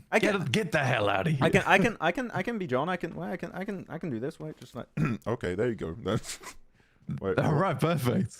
Yeah, you also have to speak very posh though. So. Fantastically, yes. Okay. Yeah, wonderful. Yeah, you bang on. John, is that you? All I was going to say is, like, you wish you had those vocal cords, but otherwise... You wish you had these vocal cords. Yeah, no, what a dude. Yeah. I guess this guy... So they completely leave, except for Jiggle, they leave Heaven. They go for Alamo, currently, which is the compound south of Yasnaya Fields, if you guys don't know. I'll show on the map feed, but where they are is Alamo. Sensing a northeast shift. Northeast? I'm feeling it, yeah. The thing is, the fact they keep... an anchor point of Jiggle up there means that if it does go northeast, as you say, towards Mansion area, they can instantly reposition up there pretty much instantly. So I kind of like that they're keeping their options open for now. But if you get crashed early on, then you're gonna be in a bit of a struggle. I was wrong. Yeah, you're complete opposite, actually, Blank. Well done. They're very wrong. But now it's easy. That's what it said, right? I said the southwest shift. I was sensing a southwest shift. Oh, that's what you said. Sorry, you're so right. Yeah. Sorry, my ears are not what they used to be. In a circle, in position. VIRTUS.PRO might have to go for... I mean, you're going to start having breaches. You don't have enough compounds or good ridges to play around. And I think APG in particular are going to be in the hot seat. Depending on where they go, it seems like right now they're going for that western compound, which... I would say is the best position. That hill in the middle, you're just going to get completely surrounded. But we know this position, Blank. We love seeing teams go there. The dip over to the eastern side of who is it currently? Of HALAL AXETRON. The God dip. HALAL AXETRON. Yeah. I've just been calling him HLE, man. I can't be saying that on the fly. Yeah, dip's nice. Dip's definitely nice. I think it's a tough one because you don't really want to go there too early. And get locked in when the circle shifts down, but also if you don't go there early enough, someone else is going to take it from you. I think right now Brute Force is just sniffing out the competition. They got can the take dip that for themselves. Yeah. They got one position taken over, so that's pretty nice for themselves. I mean, to be fair, the fact we have a circle like this, we still haven't lost a single team. We have lost some individual players. I mean, MongolZ T721 in particular, that happened very early on in the game. It's nice to see that they're just surviving. I've been watching some other like smaller semi-pro tournaments, and you would get to this circle and you'd be down to sometimes 12 teams. Like, you know, when you're in a pro lobby, when you go into phase 4 and you still have the entire lobby alive, like everyone is playing at their absolute peak right now, at least attempting, rotationally speaking. It's cool. Inner Circle likes that Potato Hill. They do. Inner Circle are like the Potato Hill team, not the Potato team, the Potato Hill team. Did you just call them Potato Team? I don't think that's right. No, that's why I said not the Potato team, the Potato Hill team. But they are the Potato Team. They like to play Potato Hill. Yeah. They love it. Especially Noki. Oh, that's a great off angle. I can see everyone from up here. Wow. I would make these teams match with this angle. We do have both the Pakistani teams currently playing over towards that side of the map, though. We got I8 as well on the northern side of it. Konina Power are in front playing very clustered together right now. That's all 4 players. All in one building. Yeah, Konina Power. Okay, KP. Yeah. I mean, that's literally a 2-building compound. And it's good until you have to leave. Then you just become so predictable. It's just like you got a little ridge to the east and north of it. I'm not a fan of it. I only play that position if I have no other option. And I think in this position, Konina Power have no other option. Looking at this circle. But they have 10 seconds to work with. I'm sure they're hoping the circle goes their way. And we do have... How many teams we have inside of Shelter? We have Regicide, 1 player. We have VIRTUS.PRO Goat over there too. So it is going to be shared between these guys. And it's a big northern shift here, Blank. And... the dip for Brute Force is going to be amazing if they can start playing it. So I think that transition should be happening literally this instant. Yeah, I mean, it's going to deny them a little bit of kill pressure, potentially not being able to get too many eliminations. But being able to be there quite early, you're able to smoke out a little bit, get some more control. I mean, it's hard to push into that area because that's the big thing, is that teams are going to have to come to them eventually. VIRTUS.PRO is going for a very wide wrap on the northern side of the map here. I think, well, Goat taking away the dip. Oh, they're just sending Vic super deep in the circle. I don't know where he's going on with that. We'll see, but that's going to be also a big send. VIRTUS.PRO wide wrapping up north. I like the idea of this rotate of VIRTUS.PRO. I think it makes sense. You don't really have too many good options, but they do get caught off guard a little bit. And, yeah, at least here, Alamo. You need to full regroup on this circle, I would say. Look at, actually, wait, Sleepy is so far. I'm going to show the map feed for a quick second. Look how far Sleepy is. He's over near the... I think there's a garage over there, and he's just holding that position. But I think you should regroup because you will be fighting VP soon. Yeah, this is a bit so. I mean, VP's already caught under fire, right? Versus HORAA. I think that they're struggling, actually. HORAA is only taking a little bit of damage in response. VP having to back off through and through, even taking shots over that way. I mean, it was a bold push over towards the north side, right? I mean, they had to take an option, but not a bad start over towards the stairs here. Yeah, I don't know what's going on. This is not a proper defense setup by HORAA. You are missing literally half your team. You have Sleepy to the away, Jiggle away. Sleepy's finally joining, but the thing is, you already lost your man advantage. So this is way too late of a regroup, I would have to say. They do get the double knock onto Milky Way and to Malloy, so now they can just fully re-engage it. They did lose Sky, unfortunately. They send it solo. Why are we going solo? And No Fear is going to be picked off. They can, I believe, go for the res, possibly. No, actually, he's even flushed out. So they're just down to a duo, and Jiggle also bleeds out. So Sleepy left as a solo, and that's an easy instant third party by Dagestan. Yeah, picking up Alamo here is going to be fantastic for them. Really, really good and clean play. I mean, they get 4 eliminations for the troubles, but they're going to get down in 14th place. We have so many teams still in the lobby, considering we only got 45 players left. Through and threes, even trying to get something done, but there's some wacky stuff going on that side. Badoku's going to get bled out, honestly, by the blue itself. That's unfortunate. That's very unfortunate. Yeah, I think they were trying to retain too much control on the circle. Sometimes you just got to give your control away and just like fully commit to one little position. Here was Alamo. Didn't work out. Good third party from Dagestan if you want to highlight anything good happening in this fight. I think they were definitely super opportunistic. And now Regicide looking to leave the dip eventually. I don't know. I think this could be a good time to make a prediction, Blank? What do you think? I see. I see. Okay. Well, chat, make your prediction. Who do you think is going to be getting this win? On this one, you still have 12 teams. I know it's a bit early, possibly, but the circle's going to be shifting. I'll move back to the gameplay when the circle shifts. But I'm an Alpha Gaming believer. APG for the win, and still have a really good compound in the circle. So even more so going for APG. Hell yeah, let's go.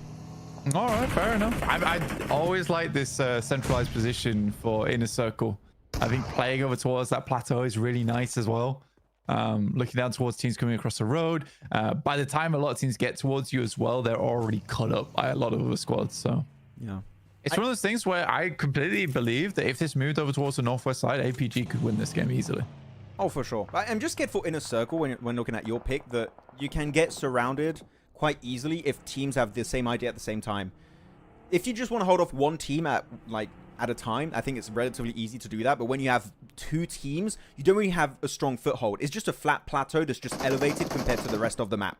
Yeah, that's what scares me. So if they're able to zone teams away, which when you have, Noki on your team, you can definitely do that to a really good level. But if you allow teams to get too close, more than one team to get too close, I think that's when the entire game plan falls apart. But so far, I think they'll survive phase 5. I think phase 6 is going to be very telling as to can they win this game or not. Yeah, it's a real question, in my opinion, when you're pushing this area, is because the roadsides are so open on the east, west, and south. Is there any teams trying to push in? Likely is going to get seen by another squad. So you have like early warning systems for inner circle here, where they can quickly react to what portion of the map is getting pushed on, which side they need to hold out towards. But the big thing for them is they need to wolf pack it. Right, yes. They can't really afford to be playing 2-2 here. They have to commit to a portion of the map. If that means letting a team in on the north side, you have to let that team on the north side and deal with them later. For sure. I'm just looking at the chat real quick. So all the predictions: Inner Circle, Alpha Gaming, APG, Dagestan prediction here coming in from OK, nice. Inner Circle, Inner Circle, Inner Circle. HALAL, AXETRON actually have they have a good position on the south, but they're gonna have to push eventually. But it seems like it's mainly on Inner Circle APG from what I'm currently seeing in the chat. Hey, the one HORAA, no, not HORAA, Konina Power. Okay, so a bit of variety, but you got two big teams in APG and Inner Circle, which does make sense on this map, this current shift. But I8 might be losing Iron, and EA does get knocked, unfortunately. Yeah, Hopeless is kind of just an unreal player, in my opinion. I think I've been very impressed with him the majority of times we're watching him. Is able to pick up the knock. Will he pick up the Elim? That's another question to be asked later on. But ASI8 just get blasted. Wait, look at APG in the elimination feed. They're actually third-partying with an AIDS. Reefus hits too. Yeah, that's a huge one. I would say if you're APG, maybe just fully leaving this compound now and you just start sweeping northwest would be huge. Eliminate I8 if you can. And I think you'll just have full control of the west. And as I say that, there you go. That's an I8 complete squad wipe. That's perfectly done by APG in my eyes. Yeah, that was a very, very good play from APG. Having the wherewithal to send those nades over as well across the road. Not easy to do. Immediate cleanup in the vehicle. Yeah, perfectly played. And that was one of the big targets that they had to get rid of before they wanted to control a lot of this northern side. Now, Circle does come down over towards Inner Circle here. Like AXETRON could move up towards that north side now. They've already crossed the road. No one's really looking towards them either. So Inner Circle teams are encroaching that position. Caprice hits the deck before the nade takes his head off. This hovercraft could be so good in a circle like this. You're moving away from most compounds, Blank. If you can get it on top of that hill, you're making a little house for yourself. I think that'll be huge. But I think it is smoking a little bit. It takes some damage from those nades. Yeah, you got to try and get that hovercraft back to safety. And huge nade there from Roshan. That's going to be massive. I would say red aside, regroup your entire team and fully push this together. Don't give multiple 1v1s, but the nade connects once again from Roshan. He's on fire with that utility. And I think they're going to get a wrap up there. We're going to get some big pushes coming in over towards the center of the map right now. I'm going to show soon. it. There you go. And it's going to get real dangerous. And I think Inner Circle might just be taking some casualties. Yeah.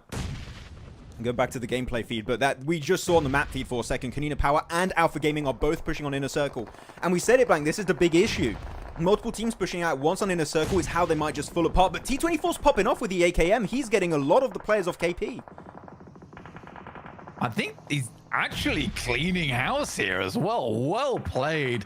That is Inner Circle going down to 2 players. I mean, that's a tough break, man. APG coming in at the same time as Konina Power. They got rough and tumbled here, Max. Big nade. Yeah, I think actually they did lose some players. They lost Falak. They still have Noki and IQ. They might get the res. See, okay, apparently not. Say their name, they're instantly out. Still a 7-point game.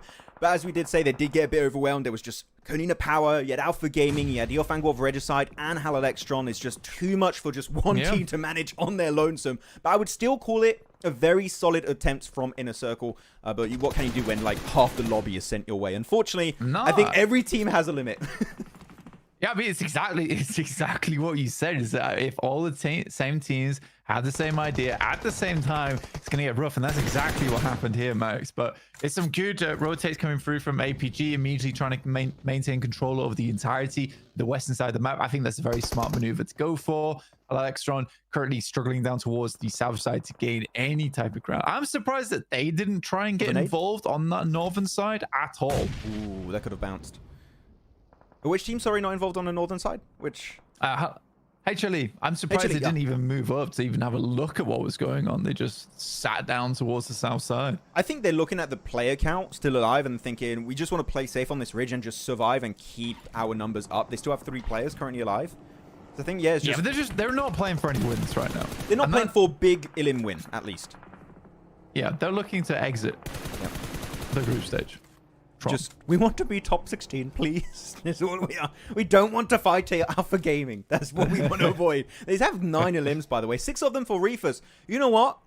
Thank you for not benching Refus. I've been saying it that I think Refus is underrated and he should not be benched. And I'm happy he's playing alongside top. And East is a great player. Nothing against East, but I think Refus deserves a shot at playing because this guy really is the perfect setup player with the rest of the squad. No, you're right. This guy helps hit all of the 3-pointers when they come through. So I think Refus is an extremely underrated player. Just because you have such big names elsewhere, like Doc, Top, it's all very star-studded players. And then you got Refus. But I think that Refus is an incredible player. As shown right there with some incredible accuracy. Yeah. Instantly taking a player down. And I like these playing with the AUG too, because the AUG has got, if you guys know, with the attachments for ARs, the AUG has gotten buffed significantly. When it comes to long range damage, that weapon is maybe not as good as the M4 still, but it is, if you are accurate, you actually do more damage than the M4. And I think Refus is quite confident, clearly, with his AUG skills and that recoil control. But now, actually, because of this circle, Regicide are still going to be in circle. The only team that's not going to be in a good position is going to be HALAL AXETRON, so they're going to be pushed over the ridge. I think what Regicide are hoping for is that APG versus HALAL AXETRON happens, and then they third party. This is always the case for these circles when you have 3 teams alive. Which team fights last wins, usually. And I think that's what these teams are trying to go for. Yeah, well, APG is going to struggle because HALAL AXETRON's just never going to fight. Ever. They're going to pacifist route on this game. Yeah, they really are. If I can go. ASM. It's Refus again. He got 8. Shot. Is he going to get 10? Yeah, this is a ridiculous game from Refus. He's taking it into his own hands. He's like, Doc can't do it. Zol can't do it. Top can't do it. I'll do it myself. If that's what it takes, then make it happen. You're right. It's a weird end game where APG is not able to take advantage of these third parties because both teams kind of are unwilling to really take too many shots at one another. Regicide has to win this fight versus AXETRON cleanly if they want to fight against APG. But I did notice that there was some serious lacking of ammo on the side of Refus. He was down to like his last 40 bullets, but this is very useful. Having the P90. Yeah, I think they shared ASM. I think they shared some ammo with him just a few seconds ago, so I think he's going to be able to spray. This actually is a circle where I'm kind of hopeful for the future, Blank, of I want to see the emergency cover flare on all the maps, because this would be a perfect game to show how good we can create off angles with the emergency cover flare. I think for HALAL AXETRON in particular, that could be huge. But look at APG's angles on the western side. The map, by the way, is a little bit like the position of the players on the minimap is not correct. It's like off by 50 meters, so don't use that as like a perfect example of where they are. But that 2-2 split, APG are literally controlling 2 teams at once, Blank. They're controlling Regicide with 2 players and HALAL AXETRON with 2 players. The 2 other squads are fighting each other. This is a third party from APG just waiting to happen. Yeah, I mean, this is a a typical regional mistake that I see a lot of times from teams. In this situation, realistically, what HALAL AXETRON as well as Regicide should be doing is going different ways.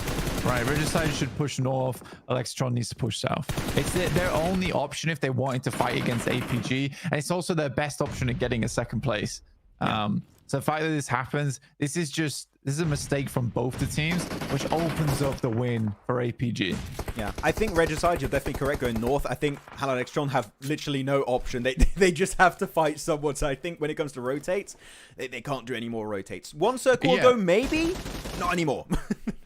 It's the case where if they move south, they still have a better chance because it gives Regicide more opportunity for APG to be distracted by them, right? Yeah. And if they did even try and fight APG would be the first to face versus Regicide if they came down from the north side. But it's not meant to be. This has been a pretty easy game from APG, or at least an easy game from VIRTUS. Made it look easy with some phenomenal plays in between. Yeah. Ziola's got the P92. They do lose top. He's in a position where he shouldn't get flushed out, so that should not give an extra elimination over to Regicide normally. Huge knock again. That is going to be normally a 10 elimination game for VIRTUS, and even maybe a 17 elimination or 18 elimination chicken dinner going over to APG. This is put on easy mode for them. Alpha game. Now this blank is the alpha gaming that we were expecting going into this. Top is playing, and guess what? They get a win on game 2. Yeah, I mean... 11! You got 11. It is a fantastic game from VIRTUS. I think it's a struggle where I don't know whether that was a great example for APG.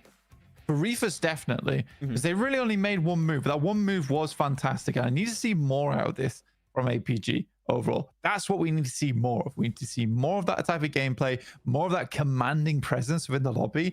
But it's a good start, and I think a lot of APG fans will be very, very happy with how that looked, in my opinion. They better be happy. I mean, you know what? It goes to show how good a game APG can get when they don't have to go and save Soldier Doc. You know, it's like we don't have to focus on that anymore. We can just play our own game. And this shows again that, in my opinion, Doc is a great IGL, very opportunistic, very aggressive. They third-partied, what was it, I8 on the northern side. Then they fully engage onto Konina Power and in a circle fight in the middle of the map. They start zoning teams away. Like the amount of control we just saw from APG, literally, that's like PMGC level like stuff you would expect. Yeah, it was good. It was good. But I want to temper people's expectations because that wasn't the craziest game in the world for them. Like, there wasn't a huge amount of steps for them to complete to achieve that win. I mean, that push across towards inner circle was fantastic. The control towards those two teams was good.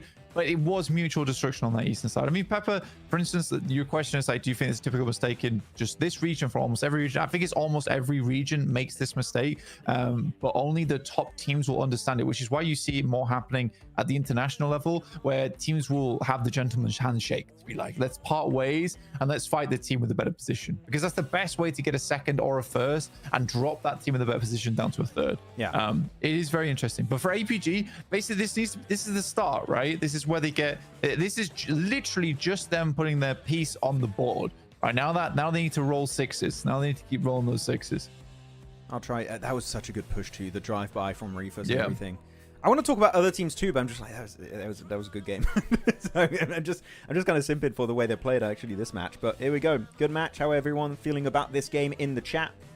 VIRTUS, if I can't see the light that leads to the goal, then I have to become the light. Oh, damn. There's like some anime opening. We have Shakespeare in the chat. Starboy, okay. You want to cast? I think you're way better with words than me. Jeez, come on. Here we go. MVP of the game.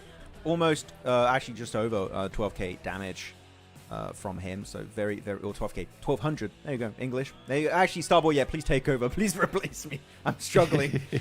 And actually 5 knocks into 11 elims. That's massive. 301, they were fighting a lot, so it does make sense. But happy to see. And I keep top on the team. I don't care what you do. Just keep him playing. It's working, clearly. Yeah, that was all VIRTUS, really. I mean, there's some good plays from top overall from the last 2 games so far. Some good long range his angles battles were good. Going through. Yeah. The angles were good. Yeah, I think that Doc lived that last game. He lived. He didn't do too much fighting. He lived. And I'm okay with that. But again, this guy has to some of the ego has to be pulled back a little bit. He's not the only player on the team. You have to understand that he's on a team with phenomenal players, like unreal players. He's not the only unreal player on that team. Yeah. So that's the only thing, because I do not disagree with anyone, even you guys in the chat, that Doc is not a disgustingly good player. But I just don't think he realizes he's with other disgustingly good players on that team sometimes. Like, it must be interesting if you have players that have ego and literally every player on the team is global champions, or like at least global MVPs and champions. It's just, it's a rough hard. environment. It's very competitive.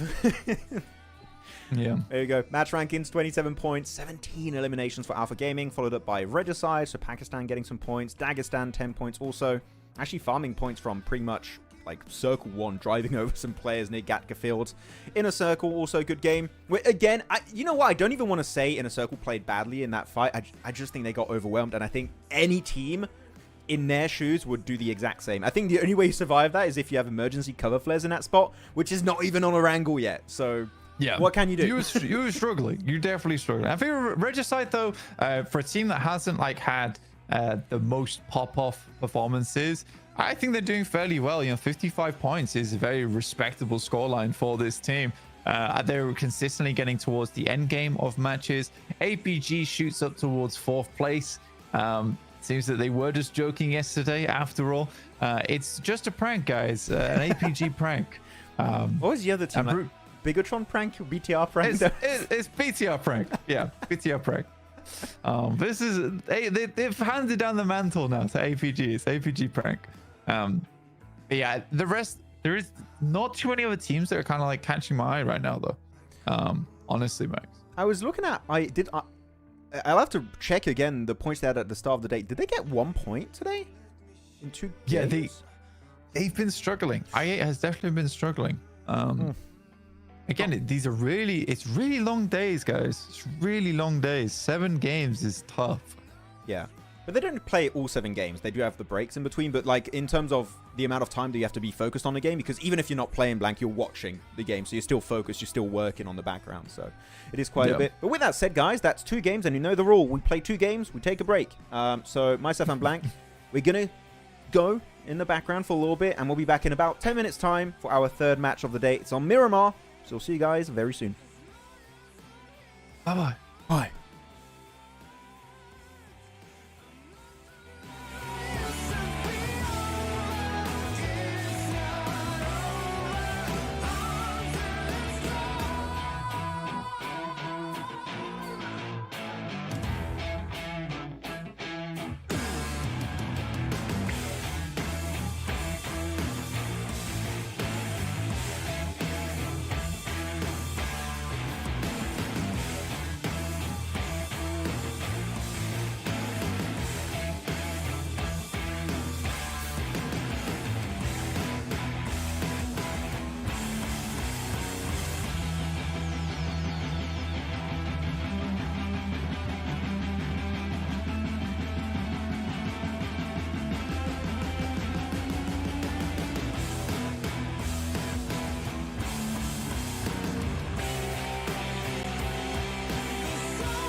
Just kidding, guys. There's not 4 minutes left on the timer because we're getting right into the game. Am I muted?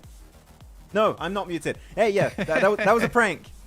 We had the APG prank. It was just a joke. And now we have the timer prank. It's game. Oh, that's a good surprise, so I'm sure no one's going to complain about that. But here we go. It's Miramar, Southern Plain. Again, very Southern today. And now we're going to have a El Pozo finish. Wait for it. Yeah, we're straight in. I mean, you're predicting the El Pozo finish right now? Yes. I don't know why. I just did that. You feel it? Yes. Instinct. You got to trust your instincts, okay? You got to trust your instincts. Sometimes it's best to ignore them. But here, we are getting straight into it over towards Watchparty Impala. Starting off. I mean, to be honest, today's been pretty fun so far. I've been a bit disappointed that i8 hasn't been doing as well, though. i8's been. I mean, was it a one? I know I didn't check. Let me verify this information. Did they really get 1 point so far in their 2 first games? I think it's been rough. It's definitely been rough. Well, they've been living quite a while, but so was everyone else, right? I think by the time they went down, it was like 15 minutes, but there was 13 teams still alive, so they're getting 0 placement points. They hadn't found any elims. So yeah, it was just a rough time overall. Your El Pozo finish has been denied. It's fine. We're gonna get a glitch. It's gonna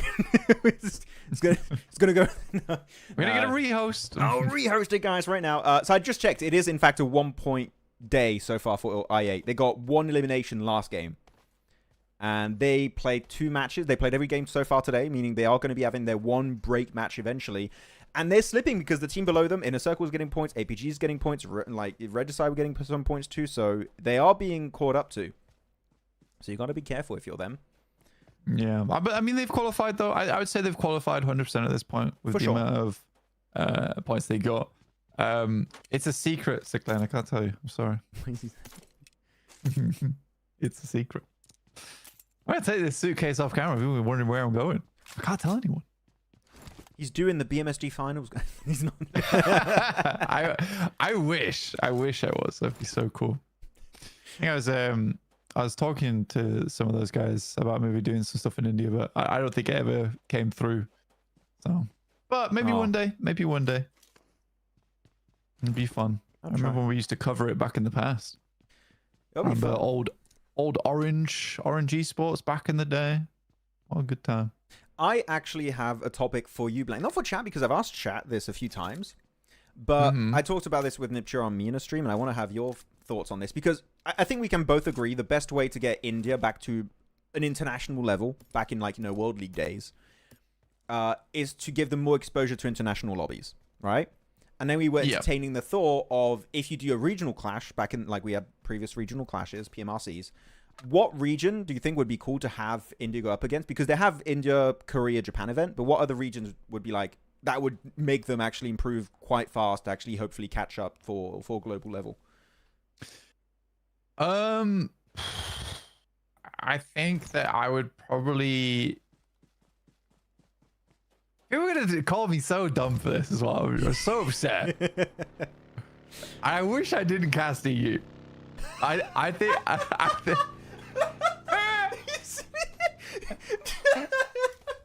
But I have a reasoning. I have reasoning for this. Wait, PUBG Mobile, you want me? I can do it. You hire me, I'll do it instead.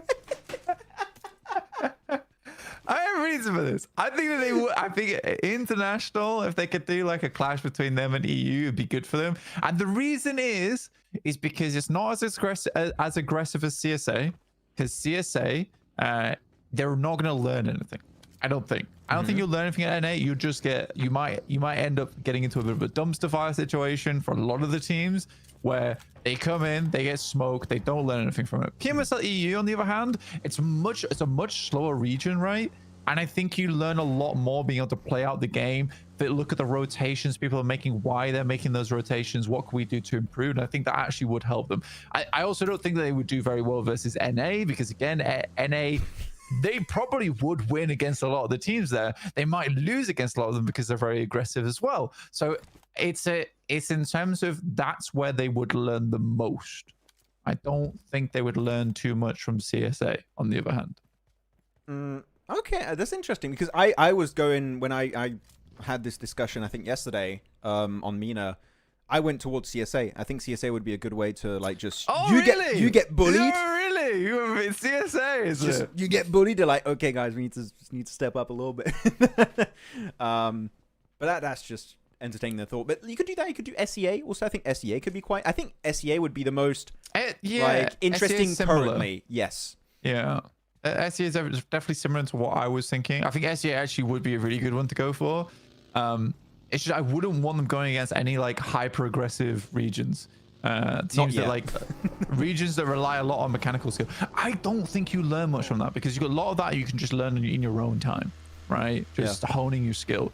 But I think in terms of being able to play out a slower paced lobby, understand what rotations are happening and why, because I think that's where a lot of Indian teams typically struggle is rotations.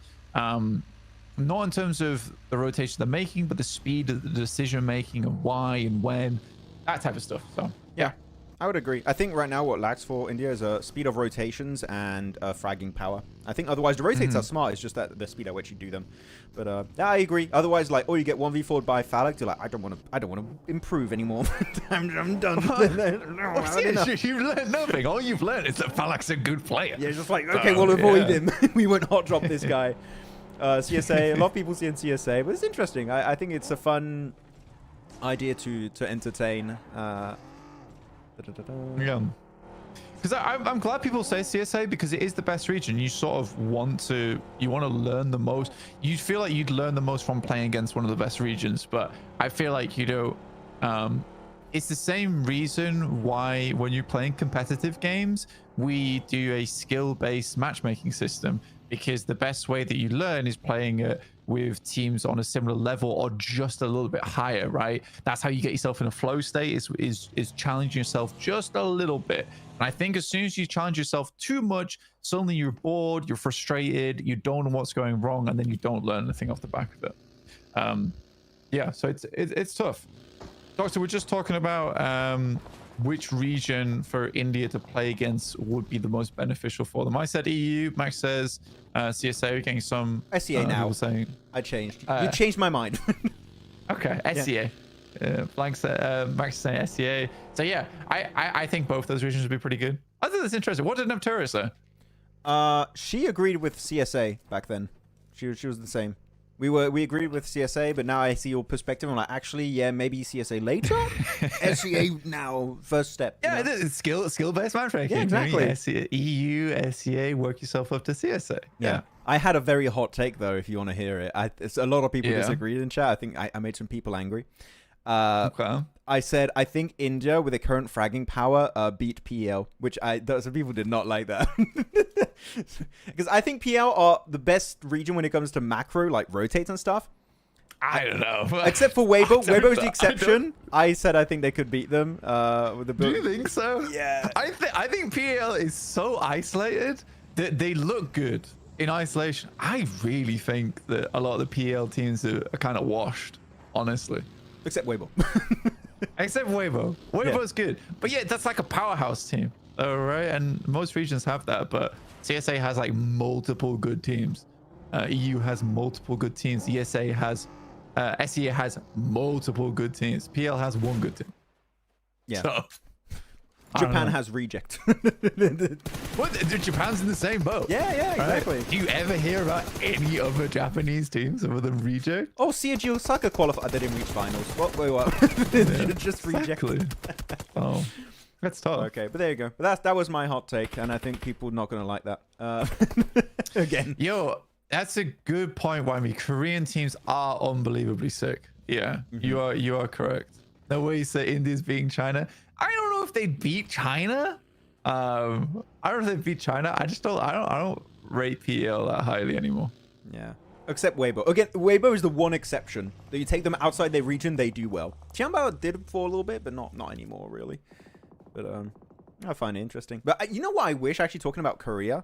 We're just chatting about random topics, by the way, guys, before we get in, like, some fun stuff in this game. I wish we saw different teams qualify from Korea. It's always your DRX. It's always your D+. I want to see different teams because I feel like that region has a lot to offer. And it's just because I think it is a really hard region to get out of to play globally. Yeah. I want to see more of like the other names of that region and see. Oh, okay, these guys actually are cooking too. Longshin Red Force has Also done fairly Longshin. well. Sorry, yeah. Yeah.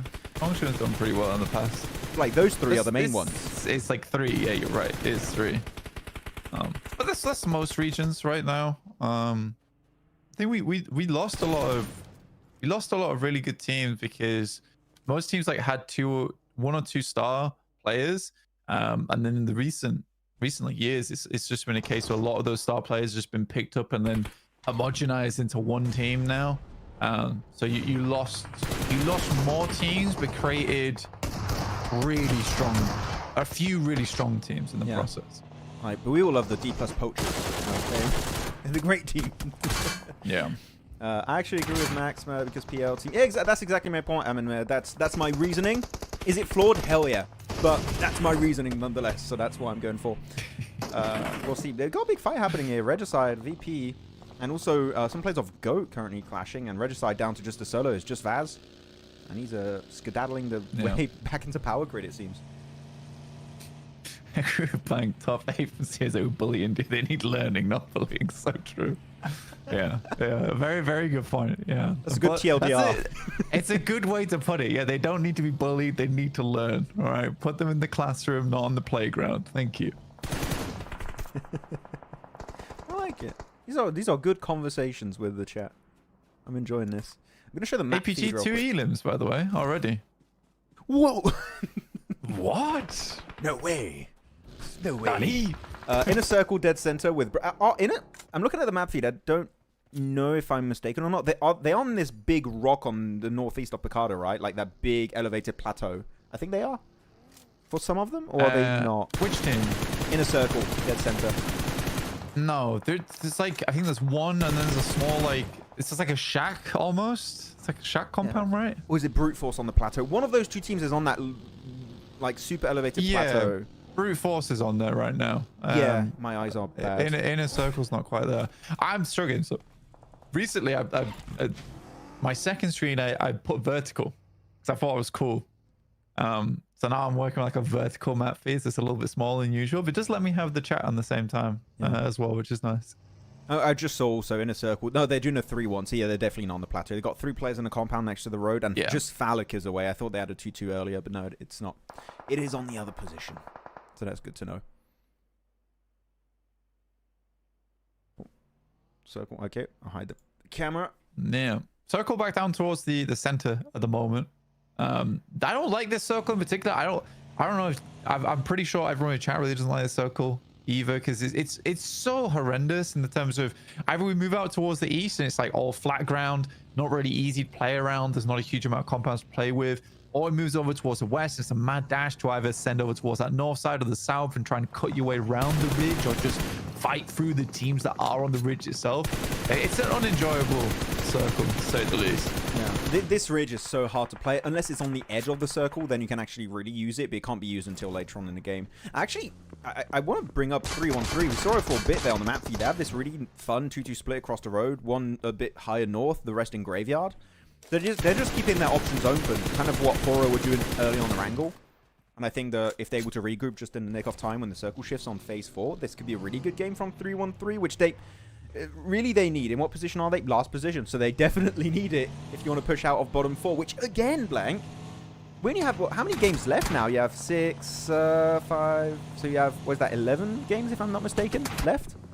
5 today, 6 tomorrow? This one? Yeah. We don't have that many to go right now. Yeah, so if you want to start pushing out of the bottom 4 for 3-on-3, like you want to start doing that pretty much now. Oh, this is the 10th game though, right? Surely. This is the 10th match, so we've got 10 more matches to play. Yeah, this is match 10. Yeah, you're right. Yeah, so we've got 10 more matches to play after this one. So, but if we're counting this one, yeah, 11. They got elims actually onto HALAL AXETRON, so they got a pretty good fight on the map feed, it seems. I mean, it is going well. I mean, for APG as well, currently watching them versus ARCRED. I think ARCRED's definitely fallen off since yesterday, not able to quite find that same kind of luster. And I think that they got the majority of their points like from the initial games, and the scoreline looked good up until that moment. But this is just good overall juggling of who's taking the shots, who's taking the fire. So every time one player steps up, another player sits back down again. So this is nice, but they are getting flanked right now. You can see on the screen there. A bit tough. Happening. I'm just looking at this APG fight. Doc is split, but he's in a really good angle to assist the team. They're pushing it together, overwhelming Bad Boy. Even if he gets knocked, he's not going to get that flush on top. This is how you do this kind of push over the ridge. I love what APG were doing. Doc had an off angle just gathering information. And also the reason why this is a good fight is because they were one of the only southern hilltop teams. You want to clear the hilltop before you even start thinking about leaving the hill. Otherwise, you're just going to get backstabbed instantly. So again, this is like the APG of old that we saw playing in spring, and they're just playing like a well-oiled machine. It's clean. Yeah, it's much better. Much better. And it looks a lot less selfish. Again, this is what usually happens. I wish it happened so much sooner in any tournament they played, is that at some point the team realizes we just need to play as a team and play off one another. And the problem will come is that they'll have success, and then Doc will start doing his own thing again. Yeah. Or to be honest with you, and it's not just isolated to Doc, because Top does it as well. It's like the dockening and the toppening, where Top will just send out on a really massive off angle, and sometimes they'll lose for it. Yeah. And sometimes you can forgive that because you're like, oh, Top's the off angle player, right? So he should be far away from the team. But sometimes he's way further than he ever should be. So again, I think for APG, it's just a case of constantly reining in that adrenaline. And I think with Solwat, you always had like a really good coach like Senator to do that, where you calm the team down. I don't know if they've had anyone on APG to do that for them anymore. And this is a big fight though happening up north. They're just completely entangled into one another. It's going to be 4 Yonko down to the final player, Tamang, and that is a squad wipe without losing a single player. So it seems like what the mistake we saw on the Miramar earlier of Sky maybe being a little bit too far and everything. Like, no, they've tightened up definitely their position. Even on the Erangel, I think they've done it earlier, that mistake too. This is a lot more aligned with what I would like to see coming out from HORAA. So that was a clean squad wipe. You get the rares. You remain as a 4-man team. You have 4 eliminations off the back of that. So this is definitely smoother. And oh, I just realized actually the off-angle player in a circle of Phallic, and I think people said in chat too, got picked off. So they are down to 3. Yeah. No more scouting possible for in a circle. They're just bunkering down fully on that one central compound. Which arguably they should have done a long time ago. I don't think it was the same situation we saw on Miramar yesterday where they won the game, but I don't think there was any reason for Phallic to take that off angle. And he's good. He is good on the off angle, but sometimes I don't think it's necessary. You sort of need to realize when you don't need to play your role. MadBulls here versus Qadsiah. Some okay damage coming through right now. Oh, yeah, bit of util also. A lot of smokes coming out. Elementrix, I think, is going to be caught. Actually, does get the angle onto Toluca, but I'm scared because 313 are showing at least intention of pushing on this, and they even find Elementrix. So as I say that, Elementrix's angle instantly is found and picked off by 313. And 313, really, if you want to get full control of Graveyard, you just third-party this fight when it's fully committed to. Just wait for the elimination feed to light up. Push it. All of this church area and Graveyard is just for yourself. So I think that would be a great opportunity for them to finally, as you said, leave the bottom 4. This would be the prime time for them to do it. Yeah, get the hell out of the bottom 4 as soon as possible. It's a tough place to be in. Man, Zyol is an S-tier player. East is 2 solo player. Just see yesterday, gameplay 6 matches, only 1 elimination. I mean, East is a great player, but I said this when East was picked up by APG. I think it was unnecessary. You don't need another really good player. Like, yeah, your squad you have currently was great. And that means you're 100% going to have a good player on the bench, which just sucks. Yeah, also, I don't think East was the massive issue. Let's get him out. I don't think East was the massive issue yesterday, guys. Honestly, I think APG just wasn't playing on form. Today, they just look a lot more coordinated. I don't think it was East's play style. Maybe it's the way East is in terms of a player. I don't know. I can't really answer that question because I don't know the comms that happen within the team. But yeah, today it looks a lot more how to put it. It seems like their playstyle's humble. Put it that way. I would agree. I think they're also trying to build some synergy and get used to it. So that does take time. And on a short tournament like this, it does take a little bit more time to get used to it. But here you go. HORAA. I think this is overcommitted of a push. You don't have to fully send it. You had a compound up north they could have played around and some decent ridges. I think this is a necessary push coming out from HORAA. Oh, yeah. And they suffer the consequences. They doubted, was that just no fear? MVP of day one. Can he pop off again here versus 313? I mean, actually, 313 also getting shot at by, I believe, MadBulls and Qadsiah. So it's a bit of a mess, but now no fear in the 1v1 with the DBS. He's looking for it. I mean, you're so right as well. This is so unnecessary. At some point, 313 would have had to leave this building. He's just delaying time and finisher will pick up. No, he's just looking for the bleed outs, honestly. It's on no fear to make this play. We'll finally make it happen. They're up to 8 eliminations. It's not terrible. They can go for the res here as well. But yeah, this is very unnecessary. They had so much control over this northeast side. They could have just waited for 313 to leave in the first place. No. I think HORAA gets impatient, right? Yeah, I think they do I think impatient is the perfect word to go for to describe what they did. But at least able to get Sleepy back up. They survived. They get still 8 eliminations. So is it a big loss? No, it could have been way worse. But I think they could have waited for this circle. Like, let's see where it's going to go. Circle pops. Like, now you didn't even need to fight that technically because 313 would have been forced out of Graveyard. And maybe you have an easier time taking the fight. But now you lose your players, etc. Though I do want to highlight one small detail, Blank, about what No Fear did. Did you see that he reloaded his DBS when he had 2 bullets left in the chamber? And because the DBS sound is very easy to notice and to hear, and I think it was just like, oh, he's out of ammo, pushing now, but he still has 2 in the chamber, and he instantly retaliated. I think that was a smart time to reload. It's just a small thing, but I do think that was intentional. Yeah, I mean, that's a good play. I mean, to be honest with you, it's so drilled into everyone's heads these days that once a DBS needs reloading, then it's somewhat game over for you. So you can get some good baits in using that. Yeah, especially against 313. And he had to bait him in at that point because it either was that fight was going to stalemate for a long time and his teammate was going to bleed out, or he baits, he loses the engagement, or he wins the engagement. I think you just have to take the 50-50. And he won it. He won the coin toss. Coin toss. The coin toss. Coin toss. Yes, correct. I've done this so many. I don't know why. Every time I want to say that, I'd say coin toss. There we go. Reefer's going for the push. The off angle, though, of MongolZ will be getting him. I think he's going to get flushed. It's from inner circle, actually, by the way. That was IQ. Who's IQ? What? Oh, I didn't see the elimination feed. Oh. IQ hit that shot from on the way. That was kind of incredible. Well played. I mean, it's a great initial nade from Reefus, but that's a long shot, dude, from IQ. He likes to play with a mini. Was it with a mini? I didn't see in the elimination feed what weapon it was. I didn't see the weapon. I just saw his IQ onto Reefus. That was wild. They might get the res on that, actually. Now just overwhelmed. Nice. Good smoke block in the off angle. Nice. Just pick them off one by one. Get the res. Reefus should be back up. I think top is resable also in that position.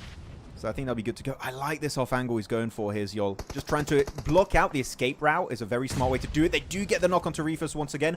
I think Reefus should have just stayed behind the wall, heal up, then push by. Maybe he's out of meds. I don't know. Yeah, I mean, it's a tough one. It's an awkward nade as well. I feel they kind of get unlucky in that one where the nade bobbles off to the side. Capri's with a 2-man nade going through. Very disgusting stuff from Konina Power, I believe.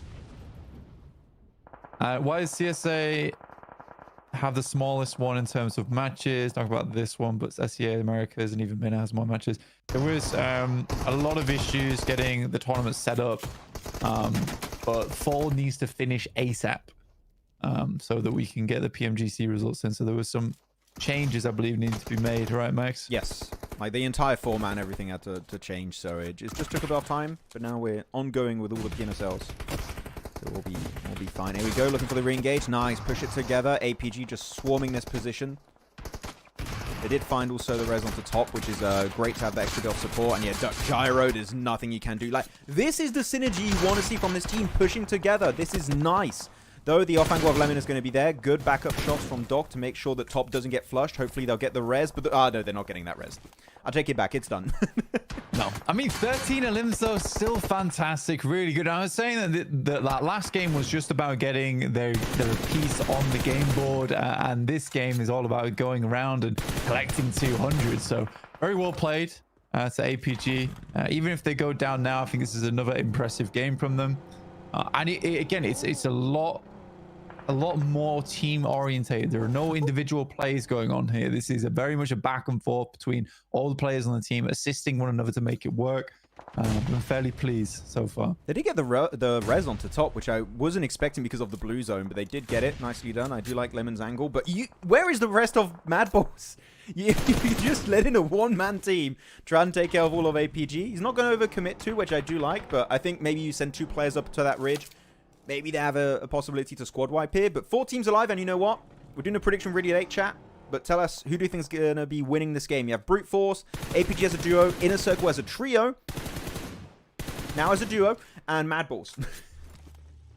It's so far. I'm going to go with Brute Force. That's kind of like an outside pick, though. It's a nice ditch they have over towards that northwest side. How long is it going to be in play? Is MadBulls just going to take them out once they get on the road? But I think with how well Brute Force have been playing in this game, I'd be excited to see them actually pick up the win. Didn't you give up on picking Brute Force?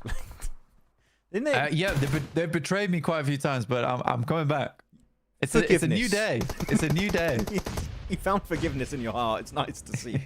Unfortunately, the nades are going to be on point for APG, but really good control here from Lemon and Pusher, just surrounding them, keeping them out in the blue. Nades make it very easy for them to find the pickup. I think this is a MadBulls game through and through, because here, Inner Circle, we're fighting also Brute Force. They're going to be picked off, out in 3rd place. Still good to see, you know, the big 3 of last season. Inner Circle getting points, APG getting points, HORAA getting point. Like, we're back to spring right now in our minds, but now MadBulls and Brute Force, regardless of what happens, this is going to be a CIS chicken dinner, and the road is a 50-50 split flag, actually. So, actually, they go before the circle shift? Yeah, it's a big rollout. Why? Do you could have waited for the circle? Flip here. Okay. Oh, come on. Oh, come on. Oh, my days. It's game over. They've betrayed me. Look at the circle. They betrayed me again. They were still in the circle, oh, they Blank. were fine. They were fine. MadBulls would have had to move. You would have been okay. You could have won this. Oh my no. He just accepted his fate as well. He stood in the open. Oh my god. Oh, they've betrayed me one too many times. I'm never picking them ever again. Yeah, never forgive Blank. Never. Ban that team. Griffith. Brute Force. It's so annoying. Griffith. Oh, now that is a throw. Unfortunately, we do have to say from Brute Force. That's unlucky. But hey, you know what? MadBulls, still really good game. 6 limbs coming out from them. Really high damage. Almost 1k for Lemon. 4 limbs, 3 limbs, and 0 limbs for Tulika. He went out like 60 minutes into the game. But good control, but it's mostly the fumble. The Brute Force fumble gave the win for free. I think that's just, you just wait. Just wait for the next circle. Or if you do make that happen, win the 2v1. Please. Yeah, you know what? I'm gonna show the map feed again. I wanna put it on the map feed so we can just kind of talk about this. Looking at their previous position. Like, okay, map feed is on. I don't know how far you went, but I'm going at like phase. I think this is phase 7. I'm looking at right now. Yeah. But I'm looking at their position. Literally, their dip to the west would have been such a good foothold against a push of MadBulls, because MadBulls would not be in circle, at least not in as strong a position anymore. They would be forced to go downhill towards Brute Force. That ridge, I think it was a Brute Force win if they didn't push it. Yeah. I think Brute Force could have easily won that game. Then again, with how that play panned out from the 2v1, just depressing behavior. But I mean, Caprice had a pretty good standout towards the middle of that game. It's just not meant to be, apparently. I even found it hilarious. Slonix just like sat there in the open. He's just flabbergasted by what he's just seen. He's like, kill me. Take me down. I know it's done. Please. Finish me. Take me to the heavens right now. That's unfortunate. Nice try. Blank just did a Maxman. Yeah. How did it feel? He's rubbing off on me, man. What can I say? Oh, Lemon gonna be MVP of the game. Actually, really good game. It did all start from the time course, and it was downhill from there. Who said that? Who said a green little monster, apparently. Green, you're banned. Ban that guy. 5 minutes. Toyna cost to your Witcher, you know. Yeah. Oh God, Max, you gotta stop. You gotta stop. Dear me. teams always a free elimination whenever they come to play international? Because they've been secluded, Mengsu, that's why. You need to give time for India to adapt. They've not been in global lobbies for a while, since this year, actually. Give them a minute.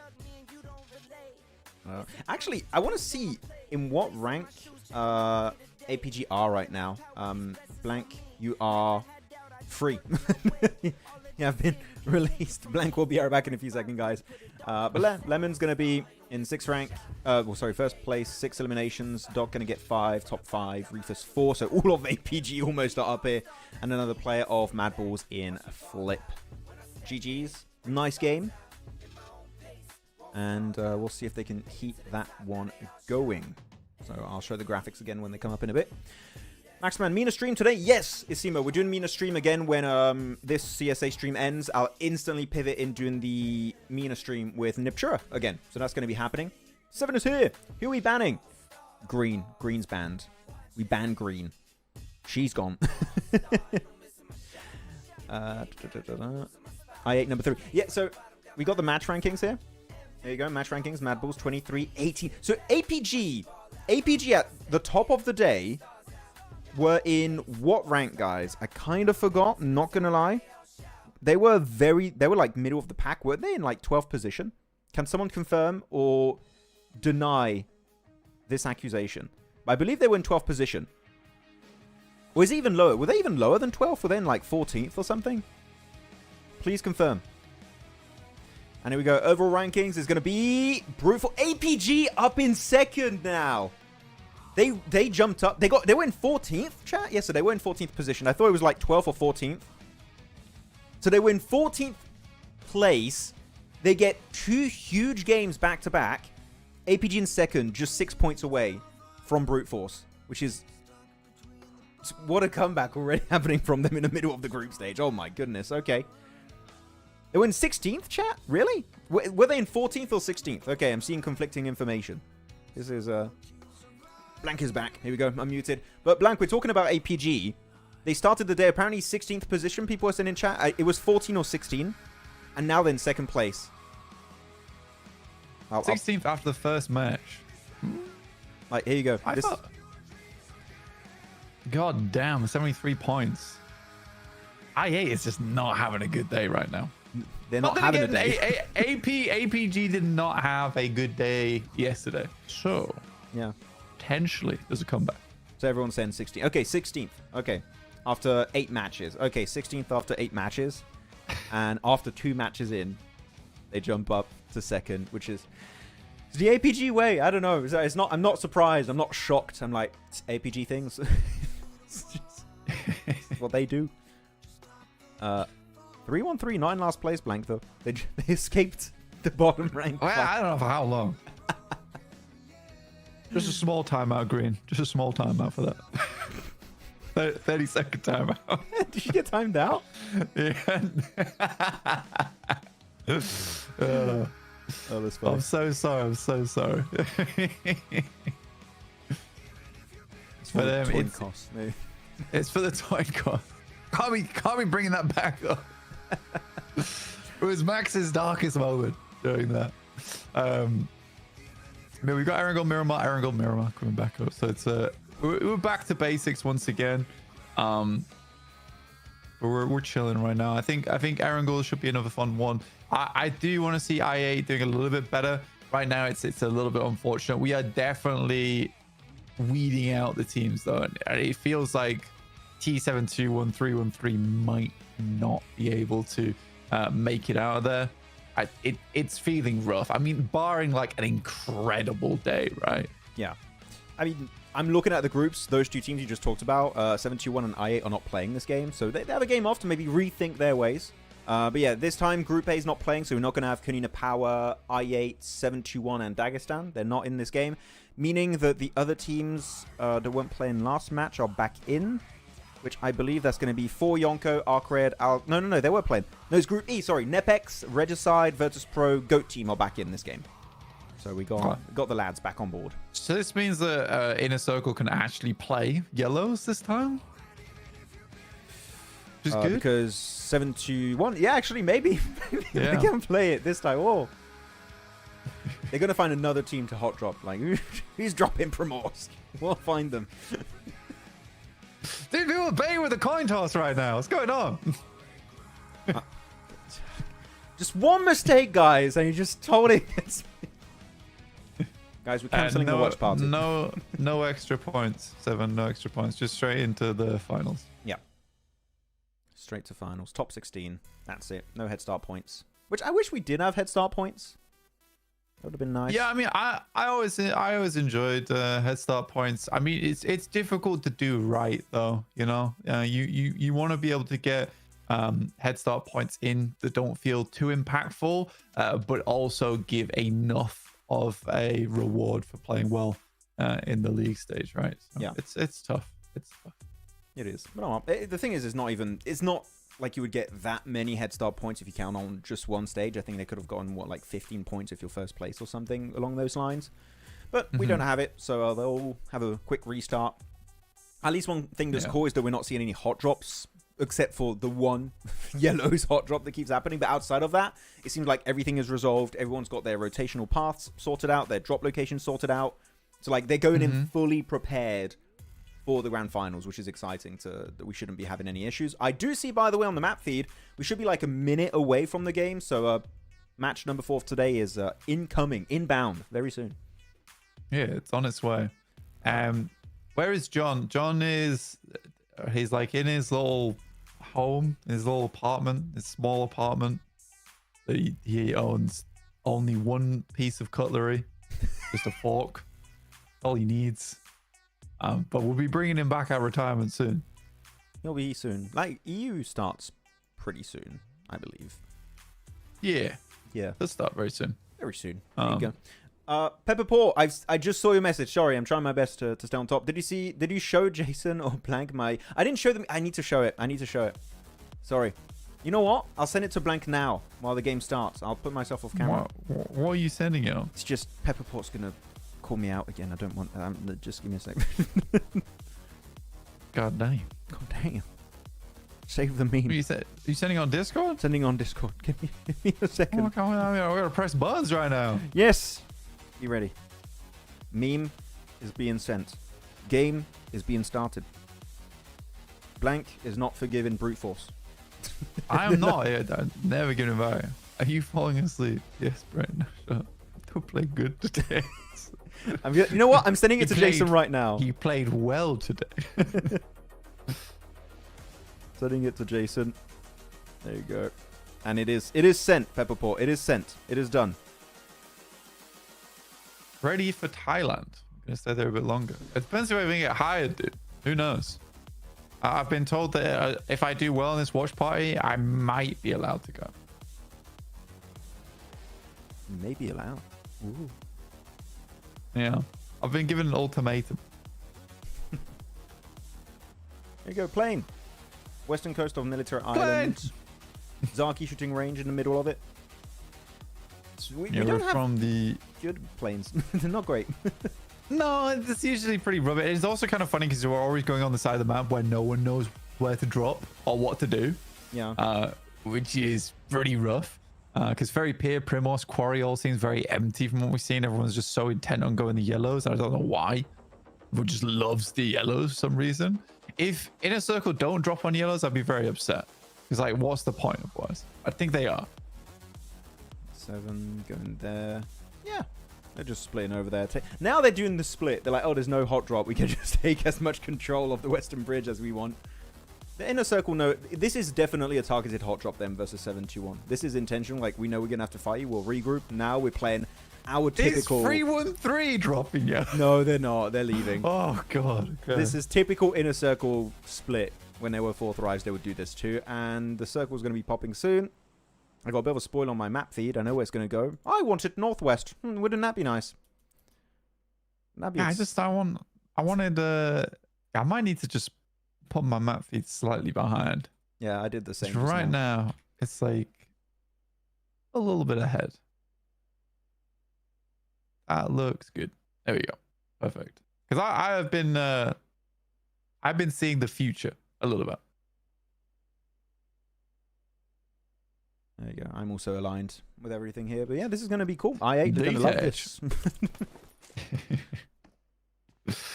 Yeah, I think I will be happy with this one over towards North George. It's a pretty easy circle to work with. And again, a lot of teams have to play off the back of what they're doing here. And this type of circle is where I8 won their game, right? Over towards Everest side of things. I'll try. Oh, I forgot about the hot drop in Rozhok. I said the hot drops were resolved. They're not. Oh yeah, I believed you. I was like, oh, are they dropping like water now? What's going on? No, I just forgot. I think that they are dropping down towards apartments, right? They still lost one player of Mongol, so like it's still clashing. Not as straightforward. They just battered them and then went over. Get out! They're waiting for 4.1 update when it's going to be it's going to be Boatyard. I mean, it's like, why is Hopeless in Ruins if they're going to take Sunken, but then also fight Rozhok? Like, it makes no sense. I don't know. I don't.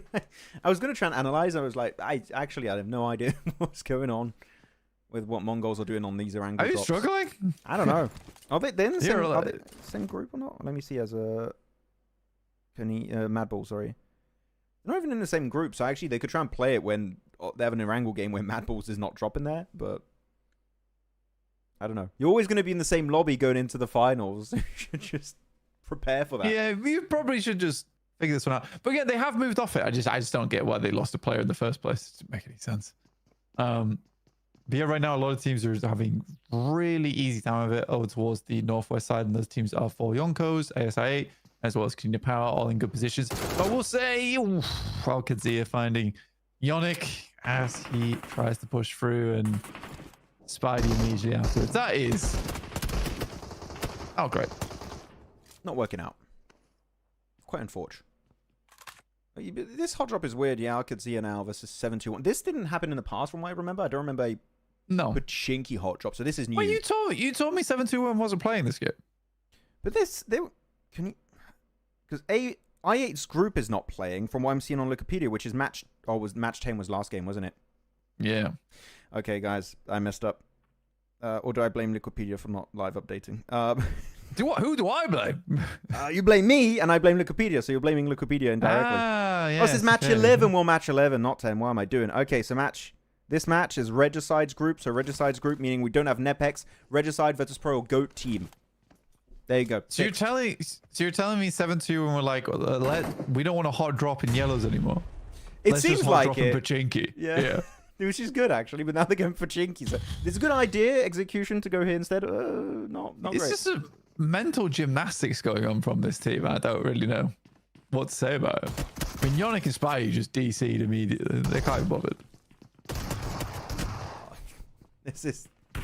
I don't have anything to say about this. Yeah, there really isn't much to say about it. The fact that Hoji doesn't even...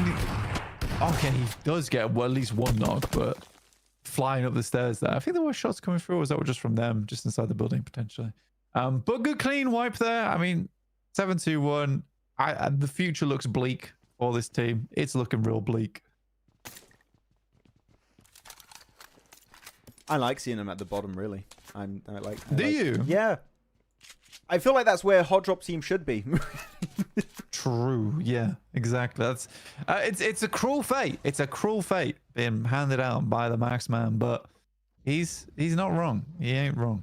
If you're a hot drop team and you don't win your fights, that's the issue. Which is you deserve it. You deserve it. Brute Force did move past Compound. Mongols also moved up as well, but there's still only 3 players, so slightly less impactful. As I wanted to move towards where that Compound is on the north side, but they spot that Konina Power already moved through pretty quickly from Severny.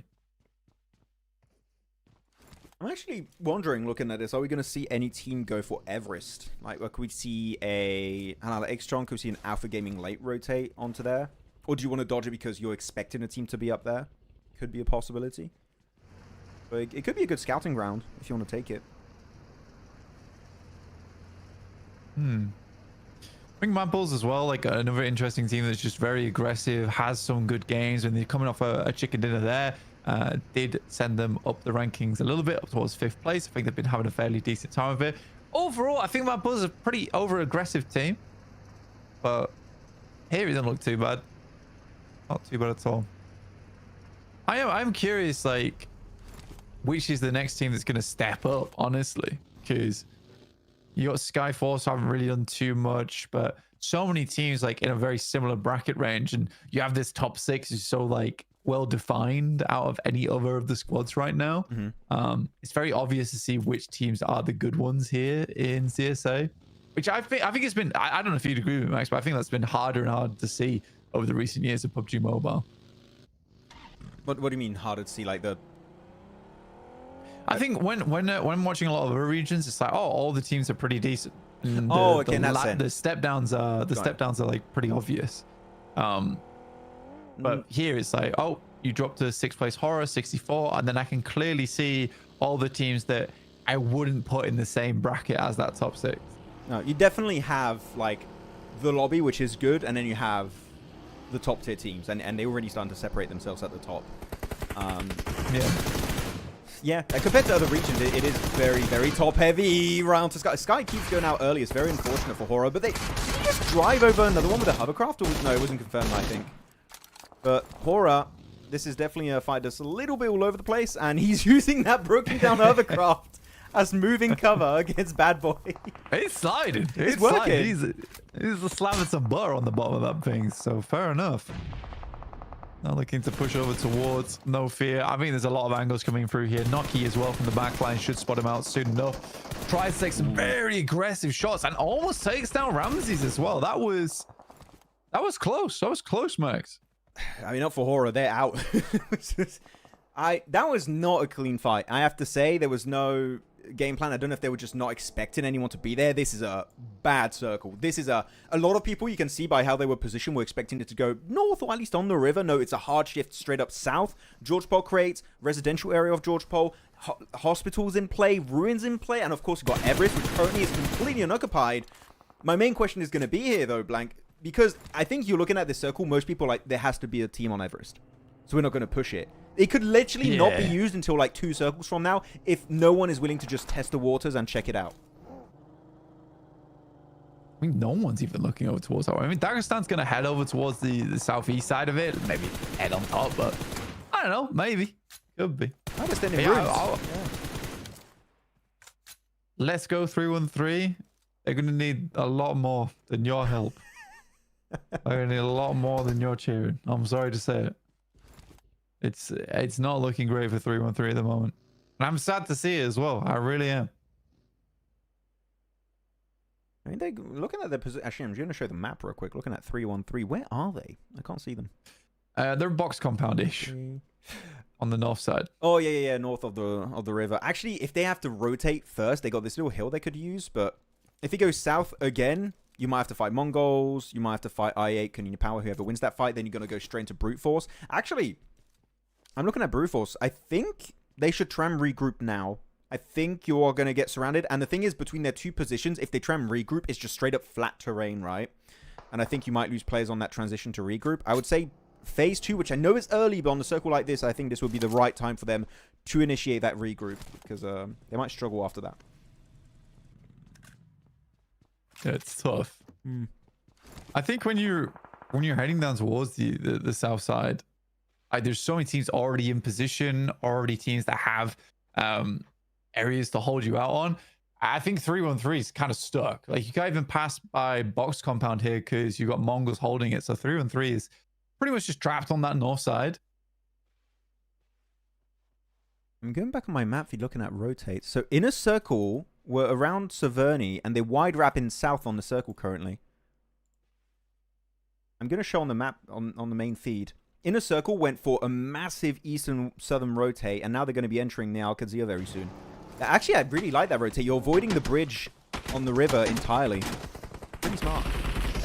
Yeah, it's a good rotate. It's just a bit bold, right? Because you have to hold for a southern shift on the circle. But they did avoid a lot of problems when this was going.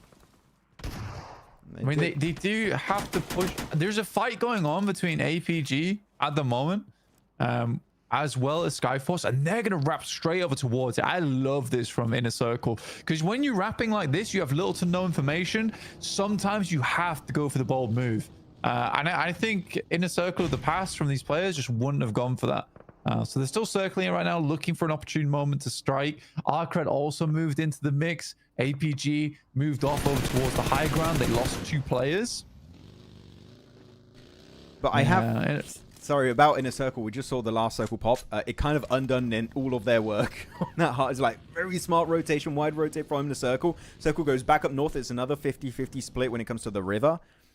I think they were hoping for hard southern or even southern western rotate here, but it's not going to work out. So now they've got to think of another big brain play. But it seems like they might just go for the push on Skyforce. They're looking for an engagement for position to crash onto. That might be the one.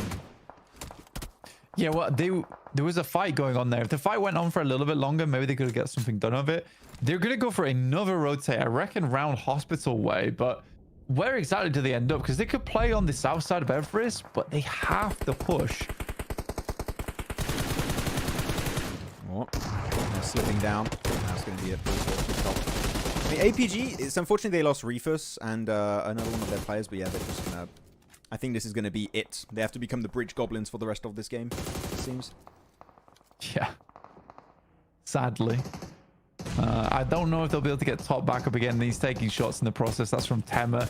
Can just about see his back there, so piercing the spinal cord kind of sucks for him. Going to need a wheelchair for the rest of his life. He's done. Okay. Oh my god. Okay, yeah. In game. I think at least the rest of the game. He'll be brought back. But going back actually to another team, the Brute Force, that rotate, that regrouping, they didn't do it. And now they just got bullied out of their 2 positions, out of crates and out of this compound we're just looking at right now that was taken over by ARCRED and Qadsiah. I think Brute Force had a great opportunity to get easily into the late game, but they just overextended on that 2-2 split. And they just struggled, and now ARCRED again just putting the hammer down and showing that this compound is theirs to hold onto. Actually, where is Inner Circle? Wait. Oh, they're west now. I can't follow them, Blank. Sorry, I'm looking at... They keep disappearing from view, and I'm like, oh, they're somewhere else entirely. Well, this is what I thought would happen, was that they would just wrap around, try to go to crates. Because it's their only real option, right? They couldn't really push on Everest there. It would have been a hard fight to go for versus Skyforce. So I do think this is a smart rotate from them to head over towards crates. They play over towards that small hillside you can see off there in the distance. Where Falak currently is. They need to find some kind of foothold. This is tough. Yeah, because it goes back onto crates area, and you're gonna have to fight your way through all of this if you're in a circle. So we'll see how they start sweeping the western side. At least they still have 4 players, which that's gonna be, you know, at least helping them out quite a bit to take these engagements. But as of right now, actually, I think this could be a good time to do a prediction because we don't have any big fights happening. I'm gonna put the map feed back up, guys. Prediction. Who are we all picking for the win, chat? Put your team's name in the comments, and we'll see if they're able to get themselves a chicken dinner. Which one are you going for, Blank, here? Or do you want me to go first if you want a moment?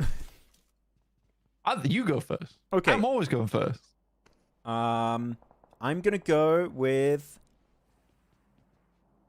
Skyforce. I'm going for a bit of a weird one. I think they're going to crash on ARCRED, they're going to win it, and they're going to be able to win the match. There you go. I see. In a circle? Oh, I hate that from you. Are you going to pick them? I was going to pick ARCRED. Oh. I mean, you can still pick them. But you were thinking like 3 steps into the future. Yes, that's how I do my predictions. I try and predict what they could do to win. I mean, I predict that ARCRED's going to beat Skyforce and then win from that compound. Okay. So ARCRED, locked in? Yeah, well, okay, fine. Am I forcing you to pick in them right now?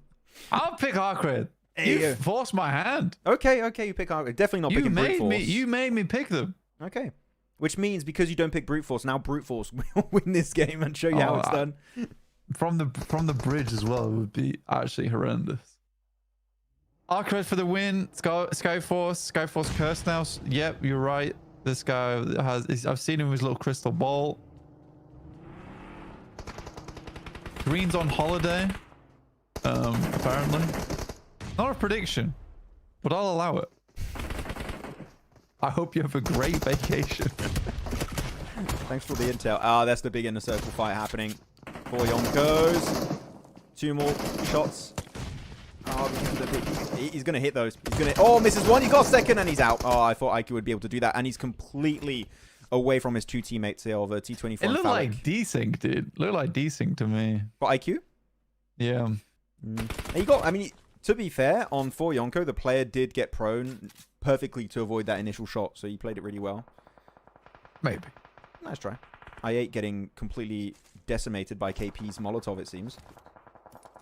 Yeah, IA is just not understanding today at all. You would have thought from yesterday as well, where it's a case of like, oh, they sort of understood what they wanted to do. Their plan was decent. To go into these games and just fall flat on their face, I don't know.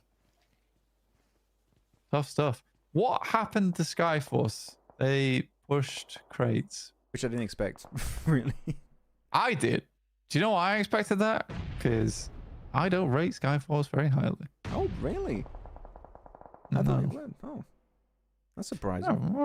Okay. but they have Senator. He's kind of cool. Oh, right into Phallic. Flush it. Get the point. Nice. Yeah, but that's your guy. That's not my guy. Even though Senator is a cool guy. He can speak French, so he is my guy. That's an easy ARCRED win for me. Yeah, maybe still. The circle pop's gonna hide our camera real quick, so everyone can see. But yeah, their position's still in. Dagestan's gonna have to push ARCRED.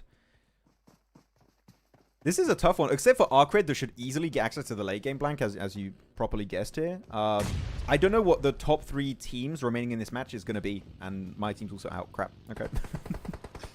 Yeah, man. It's like you're just not as smart as me, honestly.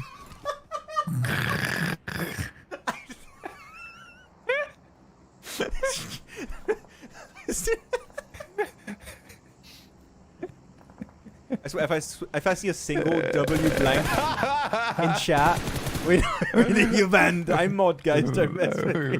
Ban that guy. Oh, dear me. Yeah. This might be, but yeah, this might be time for HLE to get out from the bottom 4. Could be their chance. It's not a terrible game. Got 4 players alive. They're actually doing fairly well. Actually, in this circle, what's also a good position is the water itself, the river. You just play it. You got a good ridge for who is it? Konina Power, Brute Force right under the bridge. So they could make it quite far depending on where the circle goes. I think we might have just a water team make it to top 3. Yeah, I actually would completely agree with you. I think Dagestan actually could do fairly well. Thank you, guys. Appreciate that. I hate. Help me to use. I hate chat. I hate you guys so much. So funny.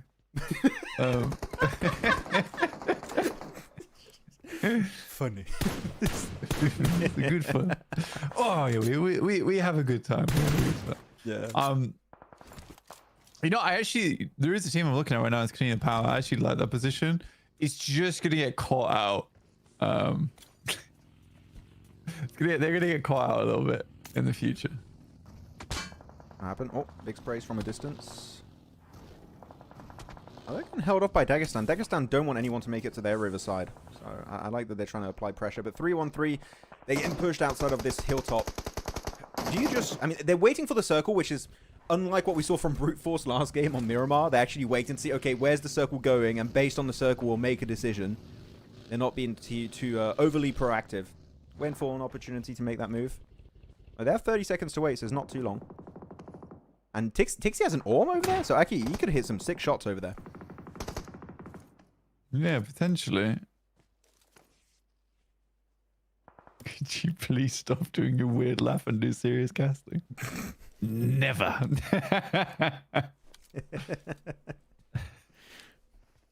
I think we're just going to do the weird laugh now. Oh, there it is. Nice one, Tixie. That was nasty. No, I can tell you between the threes. I can tell you they're not going to peek anymore after that. Like, we're not peeking Tixie no more. Ah, dear me. Yeah, that was a nasty shot, actually.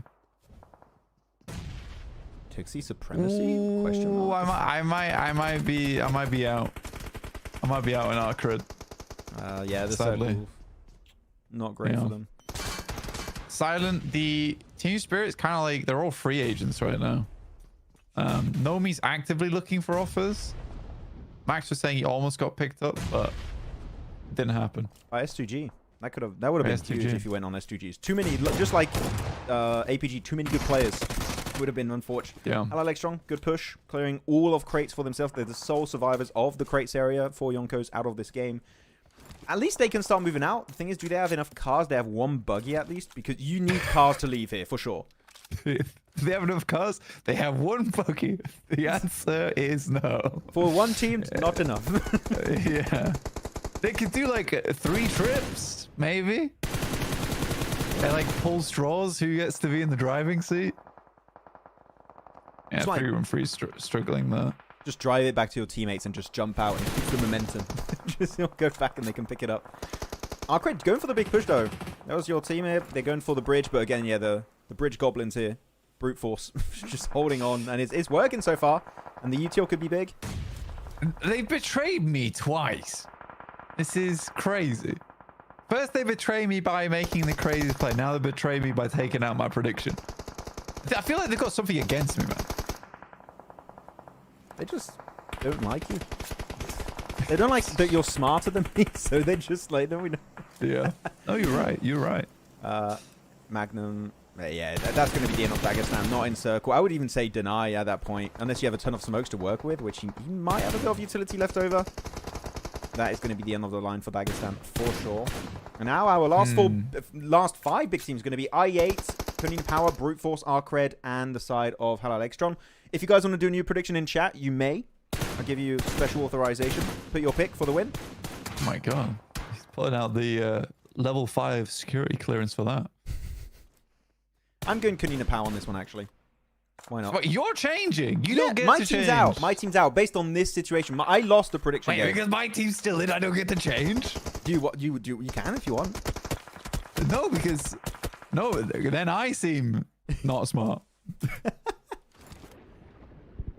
I'm going for them. Actually, Crypto, really good angle down to Tema. Don't allow them to get the res. I think, yes, Lonic is not going to be able to get that. Circle shift. It's going to go south of the water for sure. Just how far? I mean, honestly, IA done fairly well, all things considered. I mean, they were definitely having some trouble at the start of this game, but the fact they've lived this long is fairly decent. Quite happy with it. HLE do need to leave. Oh, that's some nice nades. I mean, Bad Boy has been pretty good so far. I mean, he was... When I first watched him play, he was pretty fantastic as well as like a rookie starter. Mm-hmm. Feels like a Konina Power game. I did say I felt like Konina Power could do well in this match. So it's not like... I'm like half wrong if ARCRED goes down. Oh, what that smoke was... What? Where is the smoke gone? Did the smoke just not pop? It just pulled a and just gone. Just right. Yeah. No, okay. IA is going to have to push on to Konina, though. If they're able to win this fight, then maybe an IA... Whoever wins this fight between Konina Power and IA, I think is the one that could potentially win this match. Unless maybe even ARCRED go for a third party off the back of this. I don't know. He gets the angle. Oh, huge. Yeah, initial headshot. I mean, it's a lot of damage done. But that's a big angle to be picking up for ARCRED because it's right on the sidelines. So now they have to worry about the front ones. And 6 nades. The Bad Boy could be decent. Just needs to not bounce this off any of these girders. I got a real... Whoa! With the help of I8 as well. Okay, it was mainly I8 with a nice little bit of a finish there from Bad Boy on the nade. How long do they live this out? Because ASI are going to struggle versus HLE. We really just wait for the next fight to happen between ARCRED and IA and HALAL AXETRON then push out. Because the fact is that JUTTI is still in play for them. The crates are still in circle. They don't have to fight. They just need to wait for an opportunity, and that's when they should push out. Again, do they have just the singular buggy? I don't know if that's the only thing they have. Singular buggy. I mean, there's still potential. We have a brute force scenario from last game where so it comes back down towards HLE. I'd like to see IA win this game. I think they played a very patient game on this one. You see Pepper Port's comment in the chat? With PMSL CSA, betray blank. Yes. Hey. I mean, at this rate, yeah. And it is frustrating. I'll take a top 3. Oh, this angle is disgusting from Bad Boy. He keeps using these beams so well, just peeking, barely showing himself to his enemies, and he finds Crypto. Casanova, I don't think you should even attempt to revive Crypto. I think you're going to be losing a lot of time. The circle's going to be moving in for a few seconds. Actually, might be able to pull it off. I thought that was going to be risky, but HLE pushing up, actually. Yep. Now his Ifa has to go up against HLE. They have no idea he's here. Well, then now I mean, that was... Yeah, I don't know what that was. it's cool. They did get the res on Crypto. They're peeking over the ridge. It stops them from really peeking hard over onto Qadsiah. So he's going to be remaining safe for a long time, actually, this game, because of the off angle. What is 6ix9ine doing? I think they find an aim. What is Hitman doing? I mean, they both heard him pull the pin, and they just ran round in circles. I don't think that was not the play. I can take it. Okay, peeking, go for the shot. Nice, it connects with the S12K. Yeah. He finds Qadsiah. Still not knocked, so he's able to still provide a bit of information. But Crypto, you can't get knocked again by the off angle of Bad Boy. This angle is too good, and he finds Crypto. He finds him again. Dude, how is Glory alive? This could be an ARCRED win. No way. This actually could be an ARCRED win. They've both got nades. Okay. 15 of limbs? Just needs to hit a good one. Whoa. Yeah, I mean, they've been going crazy. It goes too far. Whoa. They do pick up one more. Bad Boy moves up. There is an off angle. We're so low. Glory just needs to hit this one. It goes a little bit long. Gets a first aid kit. I don't know how much. He's out in the open. You have to first aid. You had to stick the first aid. Bam. Nice try. I think one more nade that connects there could have been perfect. Maybe a use of Molotov would have been amazing. But still, how many limbs they got at the end? Did they confirm one more? It's like 17 or something like that. It was really well played. The thing is, normally you can say all teams was given circle. You can't say this about ARCRED and how they played that game. Like, that second place was so deserved, the way they played it out, going from Everest area into the compound north of Everest, then taking the bridge, able to just completely obliterate every team around you. 5 eliminations for one of the players too, so really good spread for HALAL AXETRON in terms of damage, how they got involved. The third party was on point. But ARCRED, true winners of this game, definitely. They're going to be number 1 in terms of points for sure, Blank. Yeah, I mean, that was fantastic. Honestly, very surprising. I do think that there was definitely that idea. There was a lot of pressure on them towards the end there, right? Yeah. Where they have this situation where they're both cooking the nades, but they both cook the nades for too short. If they actually got the nade over the top side, maybe, and it popped sooner, they could have a situation where the final guy from HLE is out on the road and they have a 2v1. Maybe they win that. But it's super cool either way. You're right. Bad Boy had a fantastic game. No, that angle under the bridge was just everything. He found Crypto, I think, twice. Just knocked him so many times as I8 were trying to leave their Northern George position to try and make it to the water. So, good attempt. As we go... Oh, that was an unfortunate one for HORAA. Looking back at the replays, that didn't work out as they wanted. No. That's correct, Doctor. I appreciate that, man. Yeah. I'm glad more people are realizing this. Nah, but to be honest, you guys, you see me on... No. You guys see Blank a lot on the cast and everything, so he doesn't have time to do analysis, but the guy knows his stuff. I know some things. That's why I do the analysis on the casting. Yeah. But that's about it. We had you a few times as, like, special guest on the desk, but it would be cool if we do, like, full day, just John and Blank on the desk and we're casting or something. Yeah. That'd be fun. This is a nice shot. The pinpoint on him as well. Yeah, I think the problem is that when I do analysis like on the desk, I just have too much fun. That's my problem. Yeah, I mean, it's the desk, you know. you can have fun there. Your BGMI prediction team is close to winning. They have a 20-point lead now. Now still 6 games to go. Max, you're doing pretty good. Orangutan, let's go. Mm-hmm. Is working out. I mean, to be fair, I picked them, and then one of the players, Aru, the RGL of the team, put a message saying, "Oh, it's fine. It's not. This is nothing," and it is nothing. He's carrying with his team, having a great time. MVP is going to be Degree. Of course, the MVP for per game, it has to be on the winning team. Otherwise, I think it would be an ARCRED player. But otherwise, MVP of this game from the winning team is going to be Degree with 5 limbs. Good game. Almost 1.3k damage is kind of really high number for an individual player to get. It's a nice game. I think for HALAL AXETRON, I was quite excited to see them do well here. I think mainly because it's very easy to see these teams down towards the bottom just consistently do bad and bad and bad and bad. And it was nice to me finally to see them actually have a good game. I think teams that are able to do that can always come on top. 1.5k damage from Bad Boy. That is ridiculous work from him. He's evident. Like, that bridge position was so impactful for him. 9 eliminations, 1.5k. That is... that puts him on a position to maybe be MVP of the day. That a big game like that. Like, he has a lot of contenders. What, Refus? Yeah, I was going to say Refus 11 elims earlier, right? So, Mad Boy, Refus, daily MVP could be happening with your match ranking. So, actually tied 22-22 each between ARCRED and HALAL AXETRON. And it goes... Wait, it goes 2 22-point games here for 2 teams blank. Boom, 7 right away. Yeah, it's really not a lot of points for everyone else. It just drops. But overall, I think for ARCRED, that should put them back in the running towards the podium side of the tables, which is super cool. I think for Bad Boy, if he continues performing like this today, maybe he has an MVP on his hand. But I think APG has just been having way better games today overall. I think they've had 2 back-to-back strong games over that Miramar. But yeah, I'm quite excited to see what these rankings look like. Brute Force on top of 86 points. How is that happening? I don't know. I8 were able to get 78 off the back of that game. And then you see ARCRED up by 4 points on the table. 67. Really well done. Yeah, a lot of red arrows otherwise. MadBulls, HORAA, Regicide, 4 Yonkos going down. APG also jumping 1 rank down compared to... I actually did something this game, which is nice. They were a bit invisible until this point.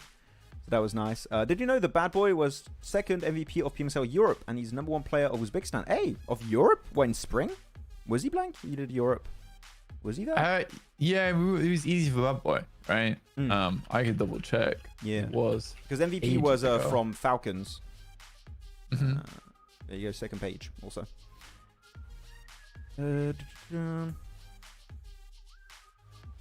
I don't know about the MVP, but... Yeah, he was on K1. K1's doing really well. It's got Capri's on that team as well, who's now on Brute Force. Slonix there as well, still on Brute Force. Easy Bad Boy moved off over towards ARCRED. Doing fantastically well as well right now. Very pleasing to see. Wait. So I'm just looking at the BMSD rankings right now. At the same time, we've got the overall rankings here. This is exactly my top 3 in order. What? Isn't it? It's Orangutan, K9, Team Soul. What? Excuse me? I thought it was just OG because they were first. Are you just like the mastermind right now? Maybe. And you know what? The mastermind deserves a rest. So we're going to take a break for 10 minutes. And after that, guys, we're jumping into 2 more games in a row. It's going to go back onto Miramar, then Erangel. So stay tuned for that. We're getting back into the action shortly. Be there, be square. Bye. See ya. See ya.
And the timer was a prank again.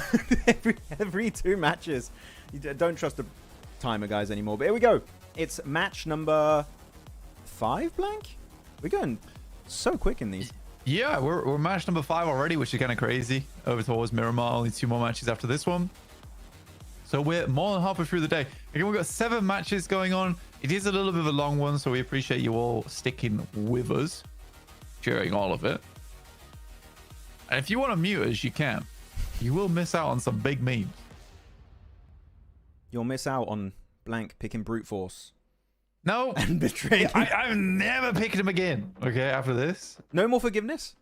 They're upsetting me. I'm getting upset. Okay. Yeah, I've never seen you so angry about a team before. This is a first. Blank showing true emotion here on the broadcast. This is no filter blank. No filter blank. Yes, right. On the cast, very different blank. On the watch pie, it's the pod pie. All right. I'm still not on that name. We're pre-podding all over the place. No. Oh yeah. Hey, Prepod's a good player. Oh, He is a I'm good down player. to Prepod. Sure, why not? DTP. Down to pre-pod. We stop laughing. That guy's going to call us out for having a weird laugh again. I think he called us. He is. I think he said we could laugh like One Piece characters, which is. I'll tell you Hey. that. Yeah. That's a compliment. Yeah. You know, actually, I've watched so much One Piece. I can tell you which character is which by just the laugh. It's just, Yeah, well, I mean, if you do issue. watch like 1,000 episodes, that's going to happen. yes, it That's is going to happen. Yeah. Those are like your real life friends at this point. They're real. What do you mean they're real? They are real. I believe in them. Trust me. Well, it's. Just go out to the archipelagos. You'll find them. I don't like this. I'm having big 2024 flashbacks right now. What do you mean? Picardo hot drop, and I'm seeing some similar names to this when his Stalwart were hot dropping on hard bass. In this, guy, tell me if I'm wrong or right, but I believe we had Sancho and Riley in this exact hot drop, in this exact building in 2024. I don't like this.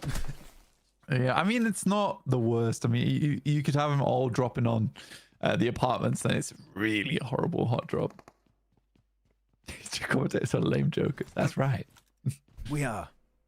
We own are it. the lame jokers. Yeah. It's Thank who you. I am. You can pull for a different pack of a deck. That's all I'm saying. Okay. There's a regional stream to go to. You don't have to be here.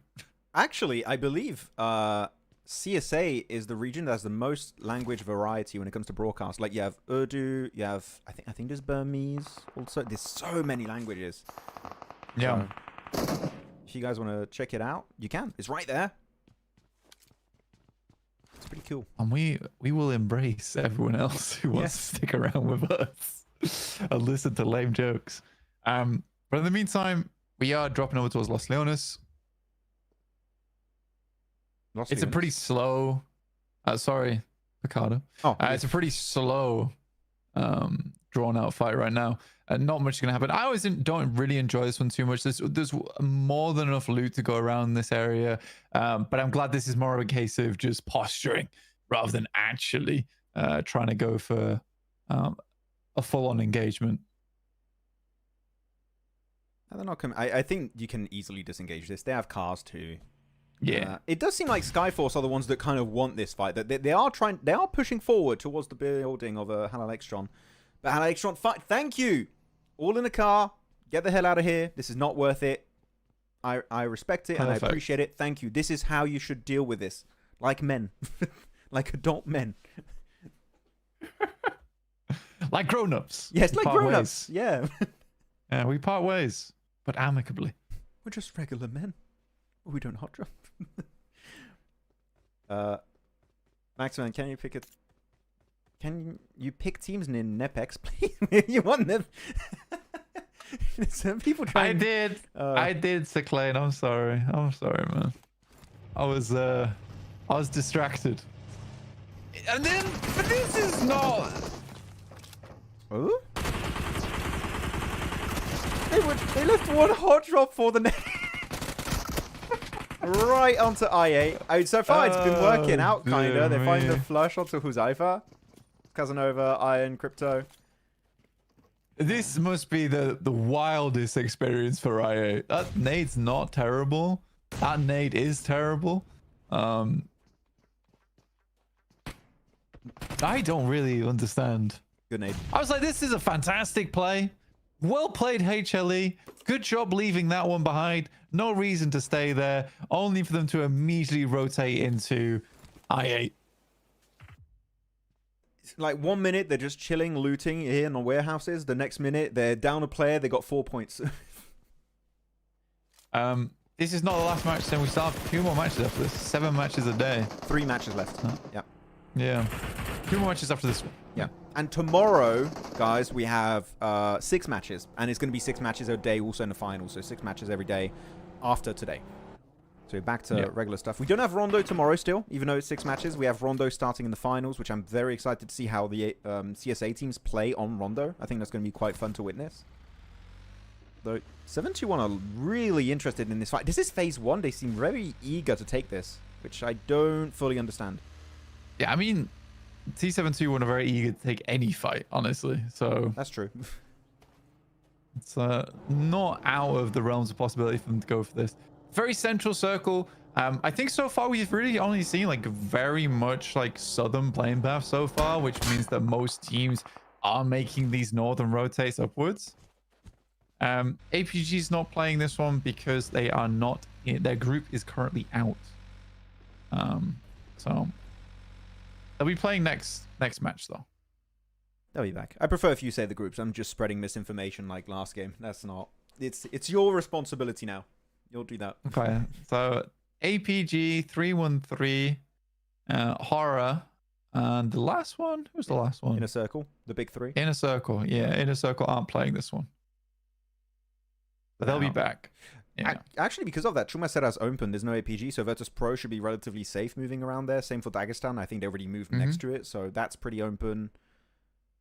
Northern side still already open. So this is a very chill game outside of whatever the hell happened with I8, etc. Otherwise, we're pretty chill. As we go back to the gameplay feed, and a lot of spraying here. Onto who? Onto who indeed? Yeah. Skyforce? I don't know. I'm not sure, honestly. But we're gonna wait for a lot of teams to come back. I think the main focal point of the map right now, it probably is San Martin Ridge, where a lot of players want to be, around Picado as well, because you can quickly make your rotate up there. Skyforce is really committed early towards that position, but we're getting our first shift of this game, and it's directly over towards Monte Nuevo Power Grid. So we cut out a lot of the ridge side, actually, forcing a lot of teams to move up over towards this side, which I would say is actually very nice for teams and players, especially ones close by, because you can really rock up over towards the compound, and it can be fairly central. Understand that you're likely going to be the next circle, and there's also not going to be some horrible rotations you have to make in the near future. So I think this is all right, Max, actually, for a lot of teams. It is. I'm actually looking at where Slonic is from Brute Force, but there's already Qadsiah between all the players of Brute Force, so they can't really even regroup if they want to. But because around where Slonic and Qadsiah are, there's actually this really big cliff. It looks like the cliff from The Lion King, you know, where they just yeet. Like in that meme, and you have the big high ground position and a lot of dips on that mountain too. If you can take control of that early, and I mean with a lot of loot, because you won't be able to loot crates of enemies you eliminate, they could be off to a really good start. So Qadsiah Brute Force, I think those teams, if they're able to take away that spot, they could be off to an easy top 5 minimum, I would say, and maybe further depending if they get a little bit of circle luck and they use it really well. But center is the way here. Definitely. I mean, like you say, there's not incredible moves you have to make from this position. So just getting center early is really going to assist you going forward. Who do you like bullying the most, Max, 7, Dave, or John? John, because he hates it so much. That's true. He gets so flustered. He gets really flustered. It's funny. I can't do it very often because he gets upset. Yeah. Oh, actually, I have a quick question for you. Sorry. No, that's all right. Out of the English talent, because English talent, we all homies. Who do you like interacting with that's not on the English talent crew? I fucking feel like who do you... who do you hate the most? I was like, what? No, who do you like the most? Like, who's your This is homie so that's not in great. the English talent?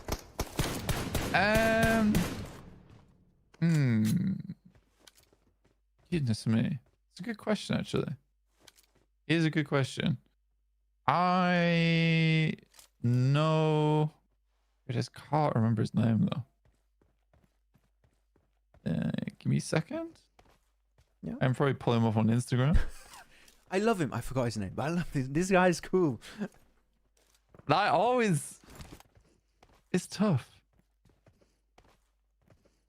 Either Wolfie or. Wolfie's nice. Where is he? Yeah, there we go, Junior.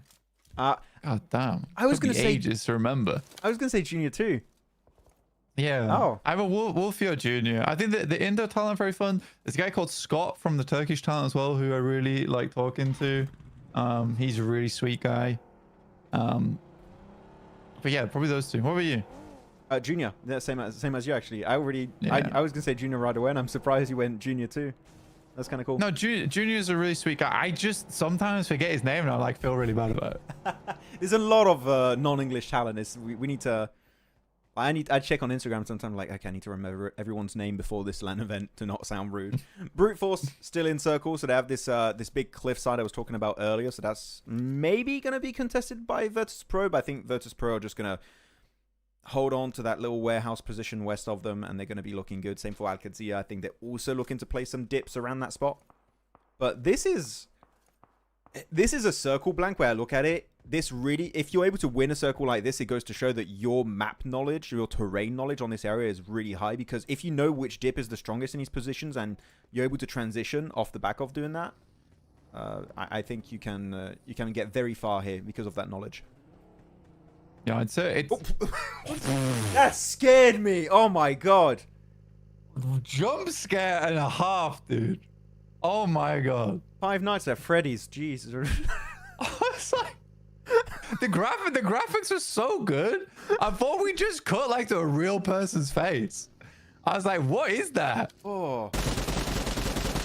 Crazy. See the paw on his skin. I thought it was like a wolf as well because of the hat. It terrified me. Okay, well, thank you for that. Anyway, back to your point. Yeah, this is very much a map this is very much a circle that requires a lot of map knowledge. There's a lot of difficult terrain to play in, a lot of high ground you need to know where it is. But yeah. Oh, big snipe here from Freezer. I forgot my topic after that jump scare. I was like, what were we talking about? I went completely off on that one. Freezer's hit. I think generally Freezer is one of the best spray players in this lobby. And I'm talking comparing against players like on APG, etc. Like, he is, if he sees you, he's just going to laser you down instantly. He's such an incredibly talented player. Yeah, I think the ASM definitely elevates that as well by a lot. Yes. Putting that in the hands of him.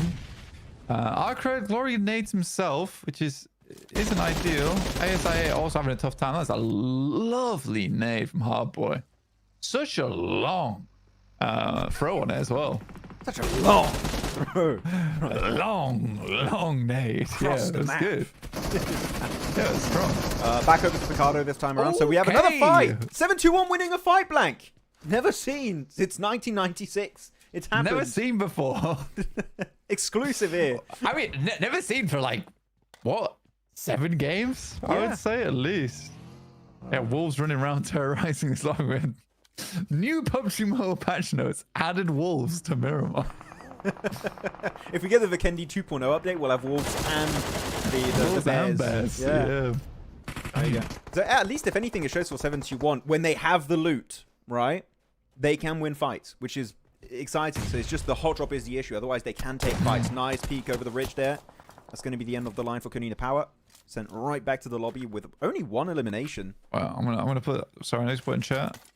APG is not playing this match. Yeah, guys, the group not playing is 313, APG, Inner Circle, and HORAA. They're not playing this game, but they're playing the next 2 after this game. Group D, please be patient with us. Please be nice. Love heart. Hello, Junaid. What's up? Welcome, Junaid. Welcome to the stream. How you doing, man? Just wondering, how did you guys come across becoming casters of PMPL/PMSL? I used to cast another game, and then I got in contact with some people about this one. John introduced me to some of the guys working on PUBG Mobile, and then kind of became my life for like 7 years. So, how about you, Max? I started, what was it, 2019? I did, I actually saw a tweet. They said they were looking for a replacement to do PMCO that was in Ukraine, in Kiev, back then. Yeah. And I was like, I covered one game of PUBG Mobile before. I had like one game I casted just like on a random stream. And they're like, okay, can you go there for a month? And I'm like, oh, it's during my A levels. And then I went to the director of my school and he said, if you work with PUBG Mobile, you don't have to do the exam, you'll just pass. And I'm like, okay, cool. And I did it. And they're like, you passed your exam, congrats. I'm like, cool. Amazing. Yeah. Oh, wow. That's so funny because when I was at university, I said I also had to go to Ukraine for work. And they also said at university, if you go to Ukraine, you work on this, just like do a project around this, film it, send us the details, and we'll just give you your degree. And I was like, okay, sick. And so we have a similar path. Yeah. in that way. I did esports. My professor said, here's your degree, and I've done esports ever since. Yeah. We've had our Master Roshi in our schools. That's cool. It's very helpful. ARCRED are just fully involved here. My boy naded himself, but got a nade in the process, so it did work out. God, we need to do like a groups thing. It gets sent in every time. Wait, what? What do you mean? In the chat, you need to like put something in. IC 313 APG and HORAA not playing this game, and we just paste it. I just make an overlay in the middle of the screen. These guys are not playing. Don't ask us about them. Oh, no, it was it's funny because the thing is I can't even fault chat because new people join the stream all the time and they generally like don't know. So I get it, guys. Don't feel bad about asking. No. We're just memeing. We're just memeing. But we do need something that says like which teams are out. For sure. It would be useful for viewers, I'd say. I don't know how he loses that trade, but he does. Here's our good old guy pre-pod on Qadsiah. 4 items this game, it's not too bad. We have ignored it a little bit, but this high ground is becoming a real focal point down towards the southeast side. Currently, we're watching over towards the southwest as teams start to barrel their way into the circle. They're trying to take control of that high ground position, as you said it. Like, you do have some solos taking it over, some from Brute Force. This Dagestan Magnum also just going to be around that position. But currently, because of this eastern shift, a lot of the teams are just going to be right on top of each other on the western side. So that's going to be Regnum. You're going to be Regicide, not Regnum. Regicide are going to be up there. You're going to be having MadBulls, Qadsiah, maybe even Skyforce are going to be looking to get involved. I think we had a few snipes from a distance coming through. So they definitely want to try and stop that approach from the west. But regardless, even if you win this fight on the west, guess what? You're still not in circle. You're going to have to push in. And who's on the other side of the circle? Boom. MongolZ. Boom. VIRTUS.PRO. So even if you do come out on top, I don't think you're going to make it far this game if you're currently one of these western teams. Yeah, you're running straight into the barbed wire, unfortunately. I think you're right. It's tough for every team. And I don't really see many of these teams coming out unscathed either. That's the issue. Yeah. There's no real team that's properly controlling over towards the southeast side on that hilltop. I think VIRTUS.PRO's got a fantastic position though with 4 players currently. I think the VIRTUS.PRO could have a good game of it. Surprisingly, they are currently in 17th. I thought VIRTUS.PRO would not be this far down on the leaderboards, but alas, there's just a lot better teams here right now. Oh, Senior getting one. I'm not sure. This is still a hard game to tell what's going to be happening. It's going to get messy, I think, on phase 6 or 7. It's going to get all over the place. You know what? I'm actually surprised we're not seeing any big nades coming out of Skyforce because this dip of MadBulls is very nadeable. He has 3 nades. I think he's maybe waiting for the smokes to dissipate and then actually start to get some more pinpoint accurate grenades. He's definitely not wasting them. Yeah. I think it's a case where they're not so pinned in. they can just maneuver around. Like you can see that little ditch there they've got going on for them. Icy's just sort of waiting for a good moment. I mean, right now, this would be a good time to start sending those nades over, especially picking up the vehicle. One comes through from Senior, as well as Faz from the backside there from Regicide. Icy could lob one. Now I want to see Icy lobbing some nades. Yeah, maybe even give all bullets. I mean, regardless, one or the other's going to be working out, and it gets stolen away by Senior with that nade, so he's just going to keep the pressure on. Over peaks a bit too much, and does get punished by Pusher. I want to see the rest of Skyforce kind of assist onto Icy's position. I feel like now, if you want a squad wipe on the West, you need all of Skyforce to start thinking about regrouping. Here you go, good jump shot from Pusher. He's going to be getting rid of all of Regicide. Now it's just a duo with cars not in great condition, but he's going to try and make it out, it seems, and I don't think you're going to survive that transition. He's going to get instantly blasted by Killer Joe, the fake MVP of day one, and Skyforce should be able to take that position away. Yeah, I mean, Icy got back up too, which is nice. But you were 100% right, Max, where this is not an easy position on the map to leave from. MadBulls who have to push out of there. You got Lemon and Pusher. The camel off in the distance for Icy. He's going to gallop his way out. But this does feel like a VP game. Absolutely a VP game going forward. I actually don't think so. I think VP's compound, looking at this one, I'm going to hide our camera so everyone can see a bit more. Oh, actually, it's too late. It's gone. It's a compound that's really hard to hold as a full squad still, because you have the bigger buildings on the east and then you got the buildings to the west, and you can't really assist each other that easily. I feel like a team is going to crash and they're going to share. They don't want to share it, but I feel like it's going to happen. They will get overwhelmed. And because of that, I'm going to go 7-2-1, which I didn't think I would say today, Blank. But I think 7-2-1 from the east. They're very secluded from any other teams and any other fight. I think they could win this. You think so? Yeah. Actually, should we do a prediction? I could show the map feed for a little bit and we do a pick. So you're on VP fully, yeah? Yeah, fully on VP. I don't know about T721. I think in terms of map position, correct. In terms of team, no. Oh, because of the fact that it's 7-2-1, you would say no. Yeah. Okay, I'm going purely in terms of position, not taking in mind who it is. But guys in chat, feel free to put your prediction. I'll leave the map up a little bit longer, and then we'll get into the later portion of this game. And there we go, back in the game. Huge. Go as well as for Yonkos. I mean, I'd like for Yonkos to do well here, but that crossing is horrendous. So they're going to have to quickly send on down. But you are right. VP is going to have to be on the money the entire time. Real on the swivel. Gameplay going forward. They got to look at everything. The periscope's got to be up in the air. Because I do think it's going to be really tough to hold on to this position. But I think they can do it. I believe in them. You see the Mongols are just all crawling on like literally a 5 square meter radius of each other. One nade, you get the squad wipe on Mongols currently. I mean, they are getting peppered. They are. And they're even surrounded by Goat right north of them. This is so unfortunate. Yeah, before Yonkers, I think have a lot of potential. We brought them up. I think they could actually, if they time it right, could get a good engage onto Goat, because Goat are quite split. That could be their weakness. But yeah, Mongols smoking up their position, making it even harder for them to retaliate in the first place. But actually, Goat and Skyforce are kind of fighting over Mongols, so that might save them for a little bit, or not. That's fine too.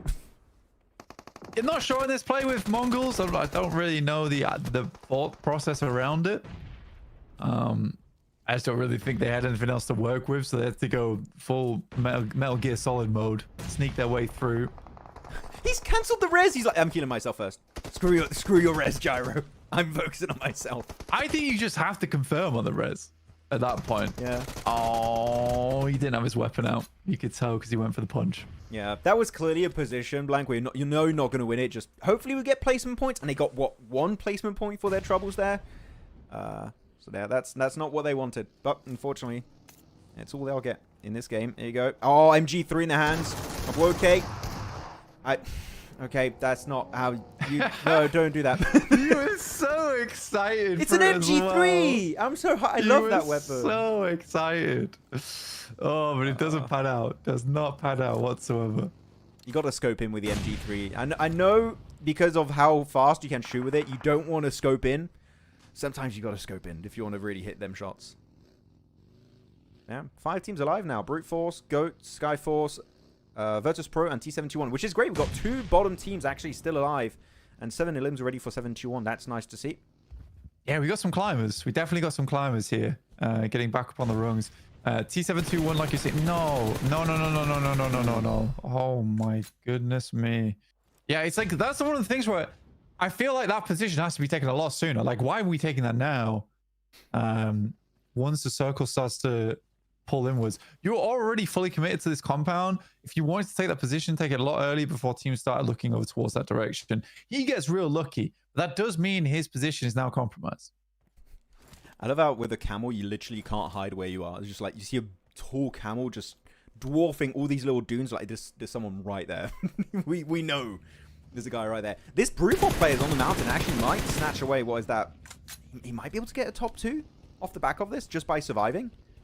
I don't know. Yeah, by virtue of it. Yeah, I think it could happen. He's still in. T721 have to go through. Couple of shots going that way. Wonder for how long can this happen though without Goat and Skyforce both taking shots from another. And this kind of comes back to what I was talking about earlier on that Erangel, where realistic in situation, Goat wants to play over towards the north side, Skyforce is going to remain on the south, so they don't have to interact. And a lot of the pressure is sent over towards VIRTUS.PRO. But I think on the next circle, they likely will have to fight one another, so it's just the one team that's crashing in towards VIRTUS.PRO. I'm actually surprised VIRTUS.PRO didn't have to share their compound with anyone. I thought they would get overwhelmed, but no one even attempted to send it onto them. They were just, yeah, able to hold on to that position quite easily. Yeah, I think it's interesting in a way because it's an easier compound to crash if you can get through the middle. But you can see the front there, like because of all the broken down walls, etc. There's a lot that can go wrong when you crash this area. But I do think that one team can take concretes, one team can take this front area, but no one has been confident enough to go for it. They haven't. I'm looking at Isaac. He's got the DSI. He's got the brand new sniper, the bolt action. I don't think he's going to get knocks with it, but you could steal eliminations with it for sure. I think you just wait for a player to get knocked, you pop it, and instantly you get that point secured, stolen away. Yeah, he's still in circle as well. He is. Could get top 2. Could happen. Because, I mean, Skyforce are going to have to push in. Actually, I like what VP have done. They've given away the West for free. I think they're expecting Goat and Skyforce because they know that they're to crash. And they want them to fight each other in that position. I think that's what they're hoping for. But actually, going on to 721, which I did not expect. And they instantly get the knock on Aggressor. Oh my god! You did it again! Who's our observer? Who's doing this? I don't know. He's getting us good. I think that was from Isaac up top, but that's T721 going down. And you see, Max, this is what I mean. But that was so quick. What is this play? It wasn't even a fight. Yeah, exactly. I didn't believe in T721. Sometimes you gotta take those context clues.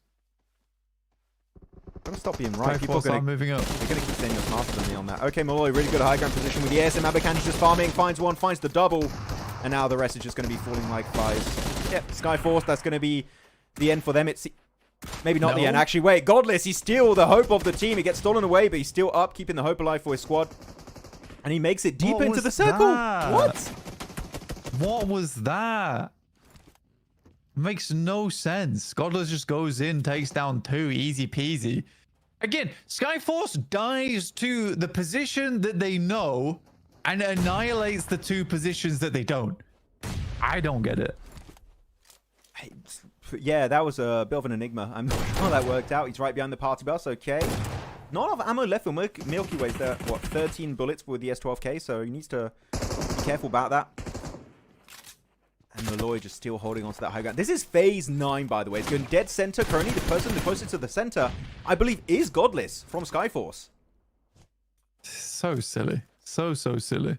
They know Malloy's up there. They have nades that they're cooking, sending through. VP shouldn't have lost this. I mean, Goat might just win now off the back of all that. Abs nades to work with for Malloy. Good initial knock. Takes a little bit of damage. We'll back it up, but a good knock over towards Killer Joe. And that's unresable. I think he was right on the edge of the blue. That's looking a little bit better, but still not enough damage. Malloy is just really playing with fire at the moment. Oh, flush it. Yeah, get that point with the ASM Abakan. Nice. 1v2 possible if he's able to find an angle, but the nade is looking good. Goes a little bit too far back. Actually, 1v3. No, 2v3. Where's the final player? I haven't seen where he is. Still in the building. He's over there. Okay, see him. Good headshot. Connects for Vic with the AUG. And now it's going to be a proper 2v1 situation happening, and it's going to be Milky Way looking for that fight.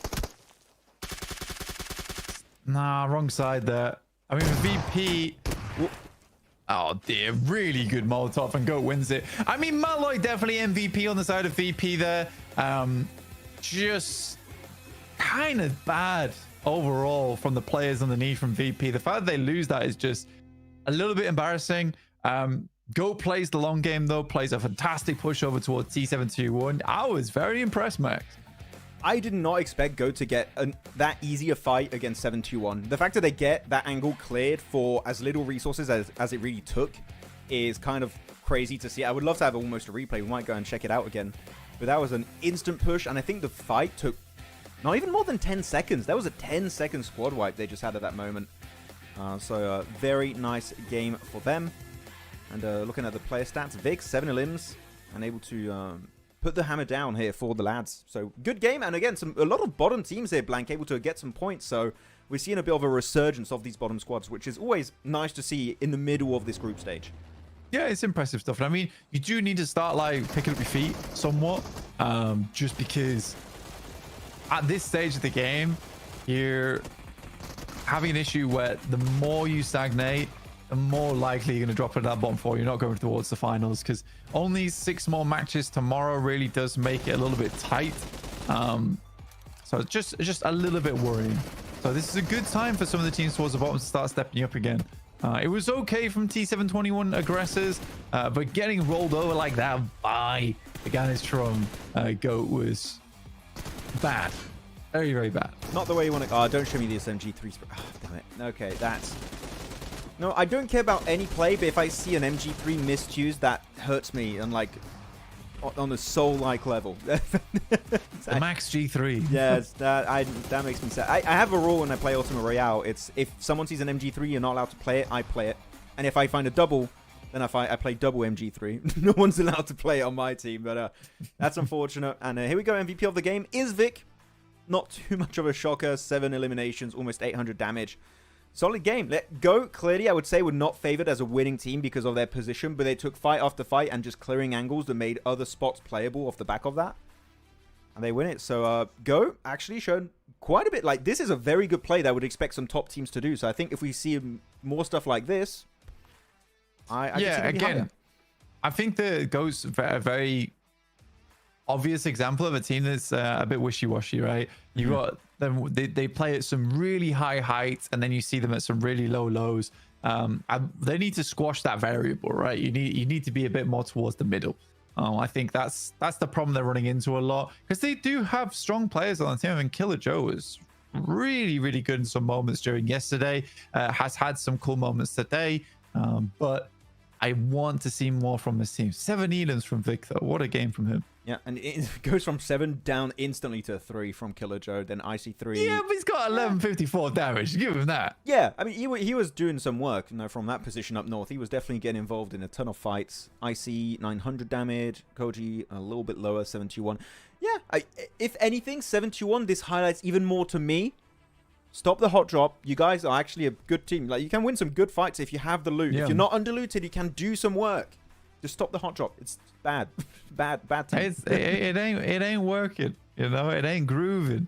So you gotta see that, because I feel like there are so many areas on the map which are open. If they just looked a little harder, they'd be able to make it happen. 24 points for Goat though. What a great game from them. 14 elims. And VP really miss out on the mark there with Skyfalls just being able to get in with Godless. Instant 180 on the double elim. Incredible. Fantastic. What a game. From the, yeah, very CIS. Just beautiful. Very CIS heavy here, looking at the top of the rankings. So they're looking pretty good. And again, if some people might be like, where's APG in the rankings? They weren't playing this game. We'll see in the leaderboards what's been happening. And the top 5 has not budged an inch. They are the immovable object of the leaderboards currently, the top 5, not moving. But Goat jumping up 8 ranks, jumping up to 6, getting 2 points behind ARCRED. Now that's, again, it's only 3 days here for the group stage, but one big game like that could just pretty much instantly secure your spot into the finals. Very, very juicy stuff there. I mean, it's getting more and more tight between 4th, in fact 3rd down towards 10th right now. You're looking at around about 15 points between all that, which is just one game to jump in towards a third place position. But for Go, that was very, very nice. Very well done. Brute Force somehow just clinging on to this first place spot. I think they're very, very consistent so far. They are. They definitely are. Looking at 3-1-3 yet. They're just back to the bottom. They escaped it for one game. And they're back in the Shadow Realm, it seems. You know what, actually? My biggest disappointment looking at this leaderboards, looking at who was on the team, is MongolZ. Like, sorry, they looked incredibly good in their regional PMNC. And they were able to qualify, got picked up by one of the biggest orgs, meaning they have a ton of support now to just make sure they can, they can just fully focus on their game, right? And yet, they're not quite able to deliver on that. And if they are not able to reach the finals, that would be, in my opinion, the biggest upset for this group stage. And so far, it is happening. Pretty big shame from such a big org as well. Anyway, It is. I'm going to be right back. You be right back. Soon. That's the leaderboards. I'll be on my own for a little bit, guys, and we're going to have a chat session with everyone down here. So if you guys have topics, questions, anything, feel free to put it out in the chat. And we'll be waiting for our... That's going to be match number 6 coming up. We still have 2 games. I saw someone say that was the last game. It's not. I know we're up to 12 games, but for today and yesterday, we have a total of 7 matches per day. So 2 more matches going to be happening, guys. Oh, I just realized we didn't have music. That's going to be... that's better. There you go. We're here to chat. APG champion, too soon to say. Too soon. It's too soon. I mean, we can check the leaderboards if you guys want again. Just see what's happening there. There you go. Show the leaderboards. And here you have it. Leaderboards, if you want. So yeah, Brute Force, IA, APG, Inner Circle, ARCRED. Goat jumping up 8 ranks. HORAA slipping a little bit, but they didn't play the last game, that's why. So all the teams that are currently on 10 matches played have a bit of an advantage, makes sense. 9 matches played, you will be playing your next match. So APG's back in, Inner Circle's back in, Goat are back in, HORAA back in, Regicide back in. So that's what's going to be happening there. Okay. Maxman, why do you curse not work on Orangutan? I don't know. I mean, the curse didn't work on Orangutan or K9 or Team Soul. Like, that is exactly the top 3 I predicted, which is crazy. I didn't expect that. So I'm a prophet. What can I say? I'm kind of good. In the match 11, I8 was just overloaded due to fighting 2 fights at once. Should have just cleared ARCRED first when engaging with HALAL AXETRON, and they could have had a chicken dinner. What do you think? You mean when you're going over the ridge, right, Mohammed? When you're going over the river, and then you have HALAL AXETRON and ARCRED? I think you're right. They should just pick one fight to commit to. But it's kind of hard because that means you'd have to push the bridge to if you want to eliminate ARCRED, and it's not easy to do that. It's not easy to throw precise grenades under the bridge. So could they have done better? Sure. But I do think it was very hard to execute properly without losing players. I think it's hard. Hey, Max, up. Predict next match chicken dinner, Inverboy. I think next win is going to be for... I think the next win is going to be for Inner Circle. Inner Circle, next chicken dinner. It's happening. OG is going to represent India for sure. I mean, they don't have that big a lead in BMSD, right? Let me check. How many points of a lead do they have? BMSD 2025. Let's check it out. BMSD Finals, Day 2. So currently, they have a 19-point lead against K9. So it's Orangutan, 120 points, K9, 101, Team Soul, 90 points, and then you don't really have a point lead anymore. It's not locked in just yet, okay? You got to... Do you guys have Smash in BMSD, by the way? Is it Smash Rule in BMSD? If it is Smash Rule, they're not safe. If it's no Smash Rule, they have a little bit of a buffer, which makes them a lot more comfortable. But is it Smash? I have no idea. I have no clue. Please tell me. I'm not aware of this. Do you think there will be some upsets in the finals, top 3, other than Inner Circle, HORAA, APG? Yes. I think they could be Success Blueprint. I think they will be a CIS team in there. Who is that going to be currently? I don't know. I think the big 3 being in the top 3 might not happen. They were my prediction. But there could be some upsets, clearly. Like, the lobby has leveled up a bit. Yes, but they could have thrown grenades since one was already knocked and one player was left. Oh, they could have, Anas. I don't have the exact situation in mind anymore on that HALAL AXETRON win, but they could have. They could have. I hear Blank is back. You ready? We're on the duo Yes. desk. We're back. Hello. He's brought back. And no, everyone's spamming no. Okay. Yeah, I had a quick sandwich. So, hey, a bit. What do you put in your sandwich? Me? Yeah. Well, it's just like a ham and cheese. Ham and cheese bad boy. It's just easy, isn't it? You just slap some ham on it, slap some cheese on it, boom, you're good to go. That's simple. Love it. Yeah. Thank you. No, so no smash rule. Okay, so this is good for orangutan in India then. You don't have a smash rule, meaning their point buffer is even more impactful. Because if you have a point buffer, but you have smash rules, and so the team catches up, then you're threatened, realistically. So that's good for them. Actually, do you like the smash rule? I don't know if we talked about it too much. How's, do you enjoy it? We did, yeah, but I think it's exciting. I agree. I think competitive integrity is problematic for it, but I think in terms of tournament wise, it's very exciting. Yeah. I just hated finals blank where we'd have, oh, we know the champ. I was like, hey, you don't know the champ until last game, possibly, and it could be all over the place. I do like that. Yeah, me too. I definitely enjoy the fact that it's like a little bit more. It's exciting and anything can happen. I think it puts a lot of pressure on players.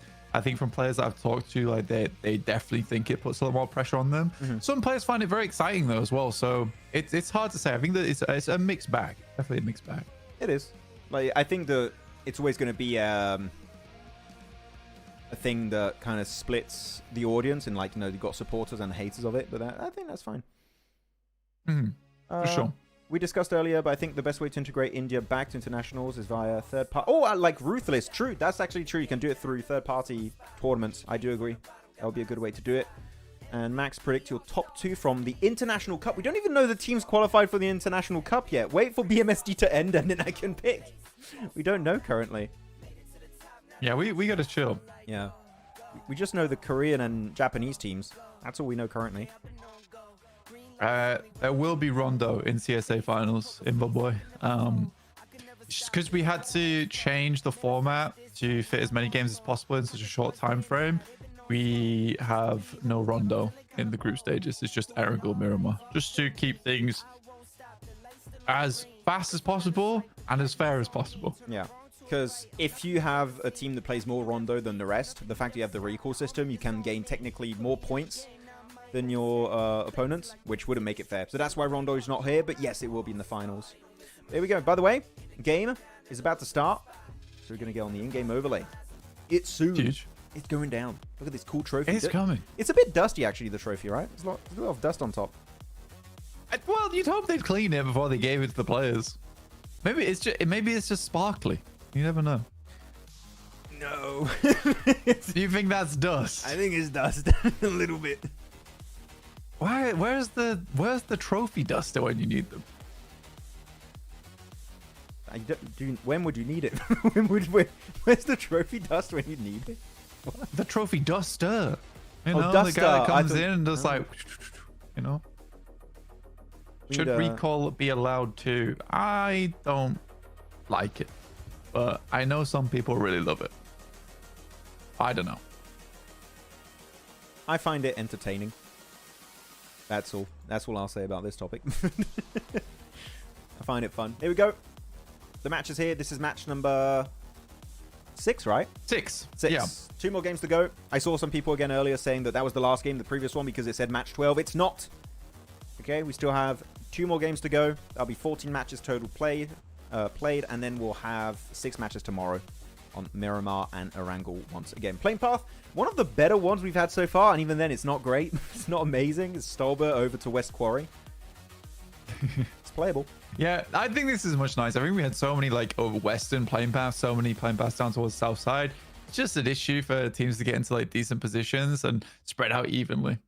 Thank you, Pepper. I appreciate that. Hey. Brown, sorry, what's your comment? I didn't see. If you didn't tag me, I may not see it. Sorry, as we're trying to catch up on the chat and also focus on the game. We're multitasking here. I'm trying my best. He's doing pretty well. He's doing fantastically well. He's producing, he's reading, he's talking, he's watched partying on the pod pie. So there's a lot happening. Yeah. Oh, finally, yes. Lovely. Actually, we haven't had one of these the entirety of the group stage so far. Yep. This is the first. You think this is going to be Sosnovka? Yeah, come on, it has to be. I mean, I've seen circles like this where it goes back to the mainland quite a lot. The one thing that actually happens a lot here is when you have a bad plane and it goes to military, Inner Circle fight APG because APG want to rotate to military and Inner Circle are holding off the Western Bridge. That clash has happened many times before. I've seen Inner Circle win it in spring. I've seen APG win it in the past also in spring. And they are kind of surrounded by Inner Circle. You look at the map feed, but I do think Inner Circle just go by. Like, they're still parachuting, by the way, so they're not fully clashing. Yeah, I think that I actually don't see a lot of these circles fling back to mainland. I've been waiting a long while for one of these circles to fling back to mainland because I think it does like just put such a chaotic blend on the map, right? Because sometimes you just have these situations where everyone goes Sosnovka on this because they're so confident it's heading down there, only to have to slingshot back up towards the north side. It's rough. It's real rough. But APG over first. APG coming back in straight over towards Sosnovka. They get the circle on top. It's a nice break into a lovely circle for them. So potentially APG can get some more points off the back of this. Maybe even overtake Brute Force, currently in first place. What do you do if you're Inner Circle here, actually? Do you just start and regroup on the Western Bridge and just shut everyone out of making that rotate?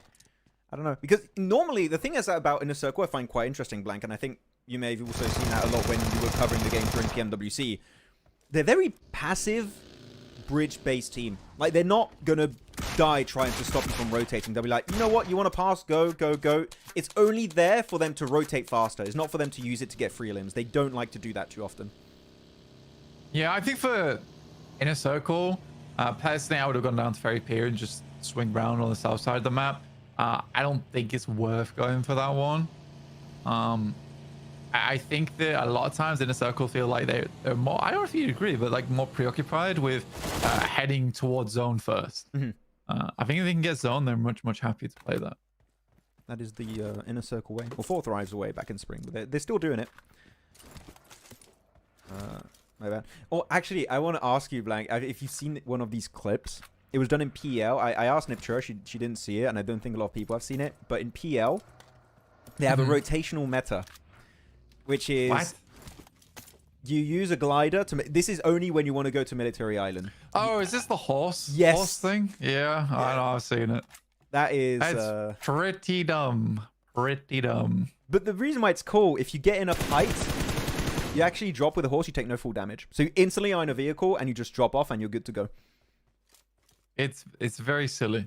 Yeah, because it's sort of different to the Team Spirit rotate where you have a vehicle on top of a boat. Yeah, because you only have one vehicle to work with, but that one you actually have two. So it's pretty fantastic, and you still have the glider to work with, so everyone can move quickly towards a compound, but not everyone has to be in the same vehicle, which is less dangerous. Is Matic still playing? Everyone else from Navi is playing in CSA. Not actually sure. I think that from what I'm aware, a lot of the OGs that I know are kind of all just free agents right now. Yeah. So looking for teams. But they disbanded. I mean, Nomi left. We know as a fact because he almost joined S2G this season. If he was allowed to, he would have joined. Yeah. So I think they're just waiting for spring season of next year. Waiting back for the PMNCs, the National Cups. National Championships. I mean, Team Spirit's re-qualify. definitely not coming back. I mean, they're just disbanded completely. Yeah. I still think Well, Kitsune we'll should see. be analyst, not a player. That's my thoughts. Yeah. I think Kitsune was always very good, but he just hasn't kept up with like this pace of the game anymore, which is kind of sad. Everyone's so good But he's now. a smart like, guy. You've got these young guys that are 16 and they just the most crazy aim you've ever seen. So I think now he should try and teach the youngings how to play, but as an analyst. Younglings. Yeah. Younglings. No, yeah, he absolutely should. I think even if he coaches, it's pretty good. This guy, stop doing your pushes with the hovercraft. It's not. He's done. He's fine. He has a PP Bison. It's going okay. I mean, this is the only reason I don't like the hovercraft at the moment. It's just you can make plays like this where it's so obnoxiously bad, but it works. It's just in the corner. Please stop it. Oh, that was a fun. So silly. I think Sky is trying to be in Cilio, but on his own. He really likes the hovercraft. I don't know what it is about it, but he's really in love with that way to transition. Huge nade. It's caught him so off guard already, though. Like, he just throws the hovercraft in. Now he controls this building. Easy peasy, lemon squeezy. Because they were in such disarray at that point, and then you have the rest of the team just fly in. Also knows exactly where to park the hovercraft, so when he gets out, he's behind cover. It's smart. Very smart. Now just Rex remaining with only bandages as well. So, yeah, I think he's kind of doomed. Yeah, I think he just got one bandage. So one bullet's enough, and that's going to be the end of the line. That's it. GG's. Nepal beats Nepal when it comes to this fight, and that's going to be no more NEPX in this game. Again, 18th position here, Blank. Another team that we keep saying need to get these good games on board. Not able to get it. So NEPX maybe just doomed to being in the bottom four and missing out on the finals, because so far, nothing of real value has been seen from this team for me. Sure, Rex did good during PMGO. He could have been MVP if they had the new formula. But in CSA, I haven't seen anything that makes me go, wow, this team could make it. No, I think NEPX is kind of like, the thing is they have 32 points. So it's not like they're a terrible team. They are putting up points. But they've just been so unsuccessful in a lot of these engagements, a lot of these trades where they have just fallen over. It's tough. It's really tough. I was seeing some questions earlier, Max, about who you would put on your dream team. Ooh, from CSA players. Did we do a dream team conversation? We do this every season. No, we haven't done a dream team conversation. For CSA? Specifically dream team? Or circle about to shift? We can do that after the circle pops and we can see what's happening. Oh, wait, wrong one. There you go. Big eastern shift, actually. So not going to the mainland. Observatory? Right away, Inner Circle, I think I remember them playing it in the past too really well, and they might want to try and snatch it for themselves first, but I think ARCRED and HORAA might have a similar idea, so we'll see who takes it. Actually, ARCRED gets it. They're in there. They've done it. Okay, Dream Team CSA. Yeah, give me the dream team.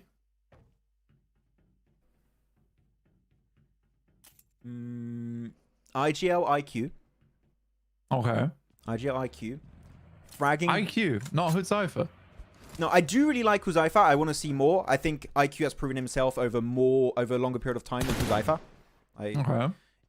If Qadsiah played this way as an IGL from like spring, I would put Qadsiah, but not yet. So IQ. Okay. Fragging duo, I would put Doc, but not as an IGL. Then you would be a fragger. You'd have to follow the decision making of his IGL of IQ with Top, because I think Top is a very versatile fragger. He can play long range, short range. He's very versatile. I would pick him. Mm-hmm. And as a final player,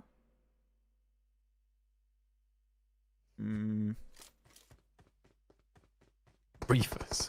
Just create the APG roster. Just create APG roster. I don't know the last one who I would put. That's a rough one. Oh, it's so funny. Bad Boy, obviously.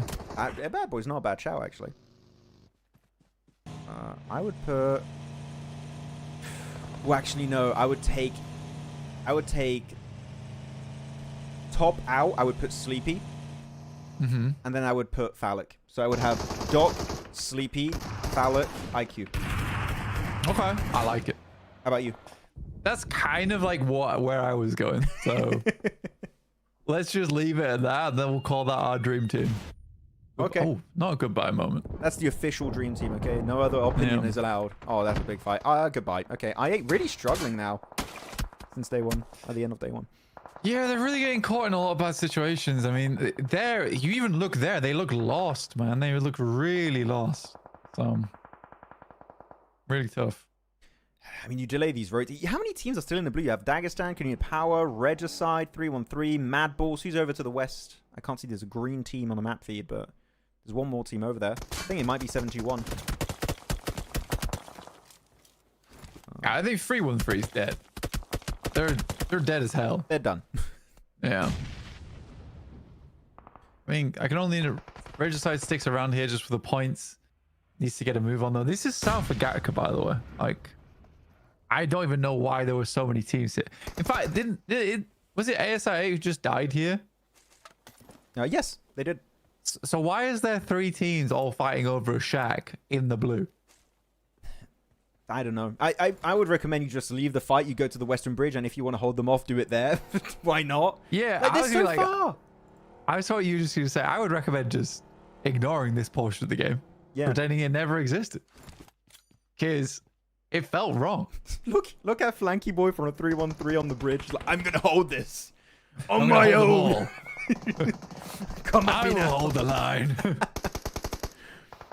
Big fight happening in military base right now. APG losing Doc. I think he's going to get flushed out by Elementrix very soon. Oh, good headshot initially. Does go down. Yeah. He's going to be top flushed out. It's a nice comeback from Neos. I mean, Neos has always been a pretty good rifler. So all respect to him. Doc as well out.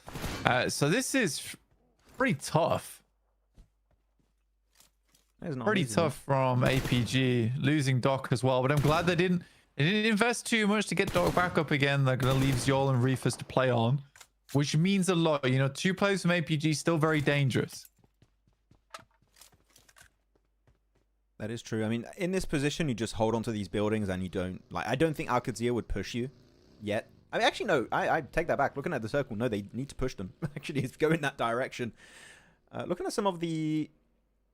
like Dream Team picks. So yeah, we've seen a lot of the same names. A few fun names actually. We have Lemon up there. Some people are just making APG team, which is just the APG team. Eragon. Eragon's a good pick too, actually, out of the CSA teams. That you could definitely put Eragon up there. I don't think I've seen enough of him, unfortunately. Yeah, you weren't there for spring. Should have seen him in spring. He was really good. Was he crazy? He was crazy. I mean, NEPX picked him as her MVP contender. Like, he was on fire for a big portion of the tournament, and I think on the last day he kind of fumbled and missed out, and it went over to top. But otherwise, if he kept going, I think he would have been MVP. Oh, wait, what happened there? He's fine. He's not fine. He's lucky Zol was out of ammo. I think that was an elim otherwise. It really was. I mean, that still affects the pool of loot in terms of the medical supplies. But yeah, this is kind of centering up around Observatory, like you were saying, Max. There's a lot of teams still swinging in from that south side, including our Qadsiah, which we just saw on our screen. Oh, this Western Breach is just lost. I don't think any of these 2 teams are going to really make it here. Zerich is already out. The blue's going to go into phase 4. It's going to start hitting. Look, the thing is, even if you win this fight, you're going in circle, used up most of your meds. Eugene has a ton of meds, actually. Wait, how does he have that? Oh, wait! What is this? Is this the Sanok blue healing zone meta? Like, they've got 4, like, first aids, 20 bandages, 6 Red Bulls. What are we doing? Yeah, we're going crazy with this one. That was the I don't know why meta. we're weighing out on the side for so long. It's a little bit silly. What people saying, Anas, don't worry, IA is just trying new things. They're already safe. Stage like calibration anyways. Yeah, I think there has been some weird plays though. I would I'd definitely say that. Yeah, I wouldn't say IA are not trying. Like, I feel like they are actually just playing their own game, and it's just the other big teams have stepped up. Like, your Alpha Gaming are starting to play really good. In a circle, ARCRED has got himself some good moves. HORAA 2 now, they have Sky on the team. Goat got himself a big comeback also. I think one day might just be a flash in a pan for IA. Unfortunately, I think that might have been the case. It's weird to me seeing that Dagestan, Konina, Power 4, Yonko still battling it out inside the bridges at stage 4. It doesn't happen very often, but there you go. Yeah. And by the way, some people asking in chat, yes, this is a watch party. It's different from your typical cast. We're still locking in on the game and talking about the game, but we're just having also a mix of chat interaction and like fun topics and conversations. So we're doing a bit of everything, just so you guys know. I'm going to show the map feed real quick because it is slowly moving away from this observatory hill. And it's going actually towards this downhill slope. There's actually a really big dip in the middle of it that could be played by maybe in a circle if they want to. But this is not an easy circle that doesn't have enough spot for how many teams alive now? 12? Yeah, you're going to lose a lot of teams very soon.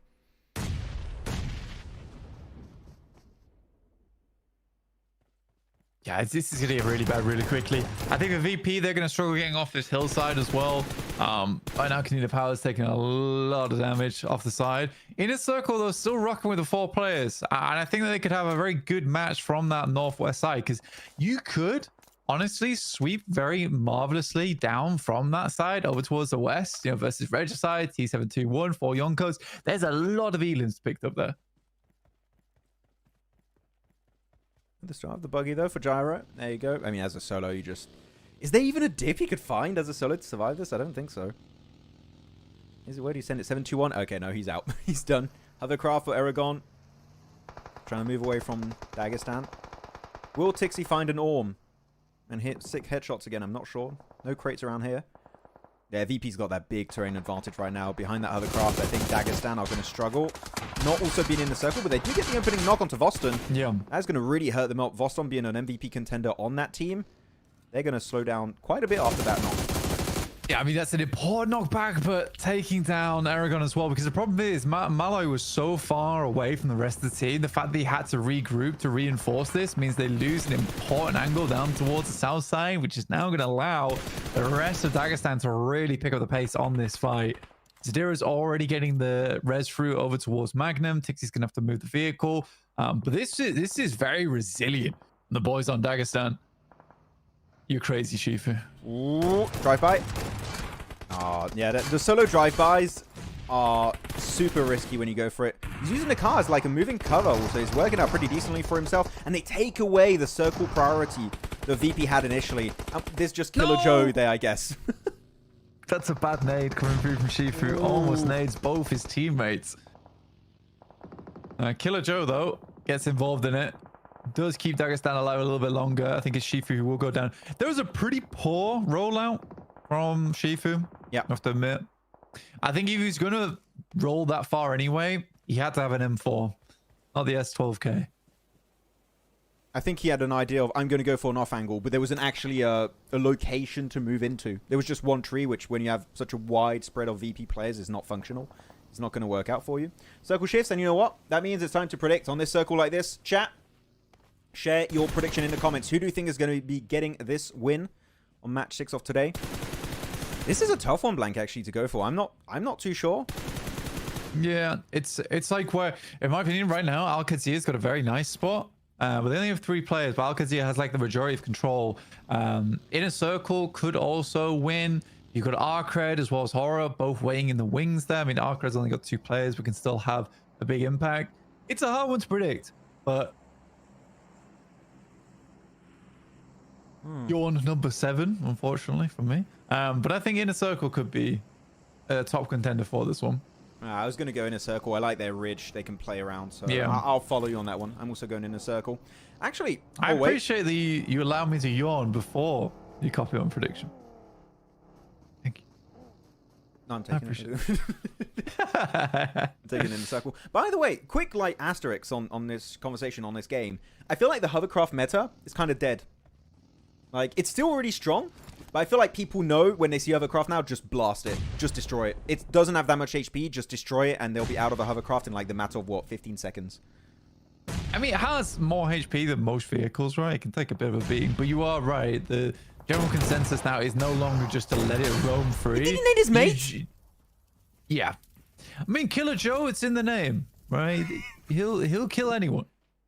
The Kraken. He got parachute eliminated earlier, and now he gets self-nade. He's having a bad day, Kraken. This is not his day. It's pretty rough.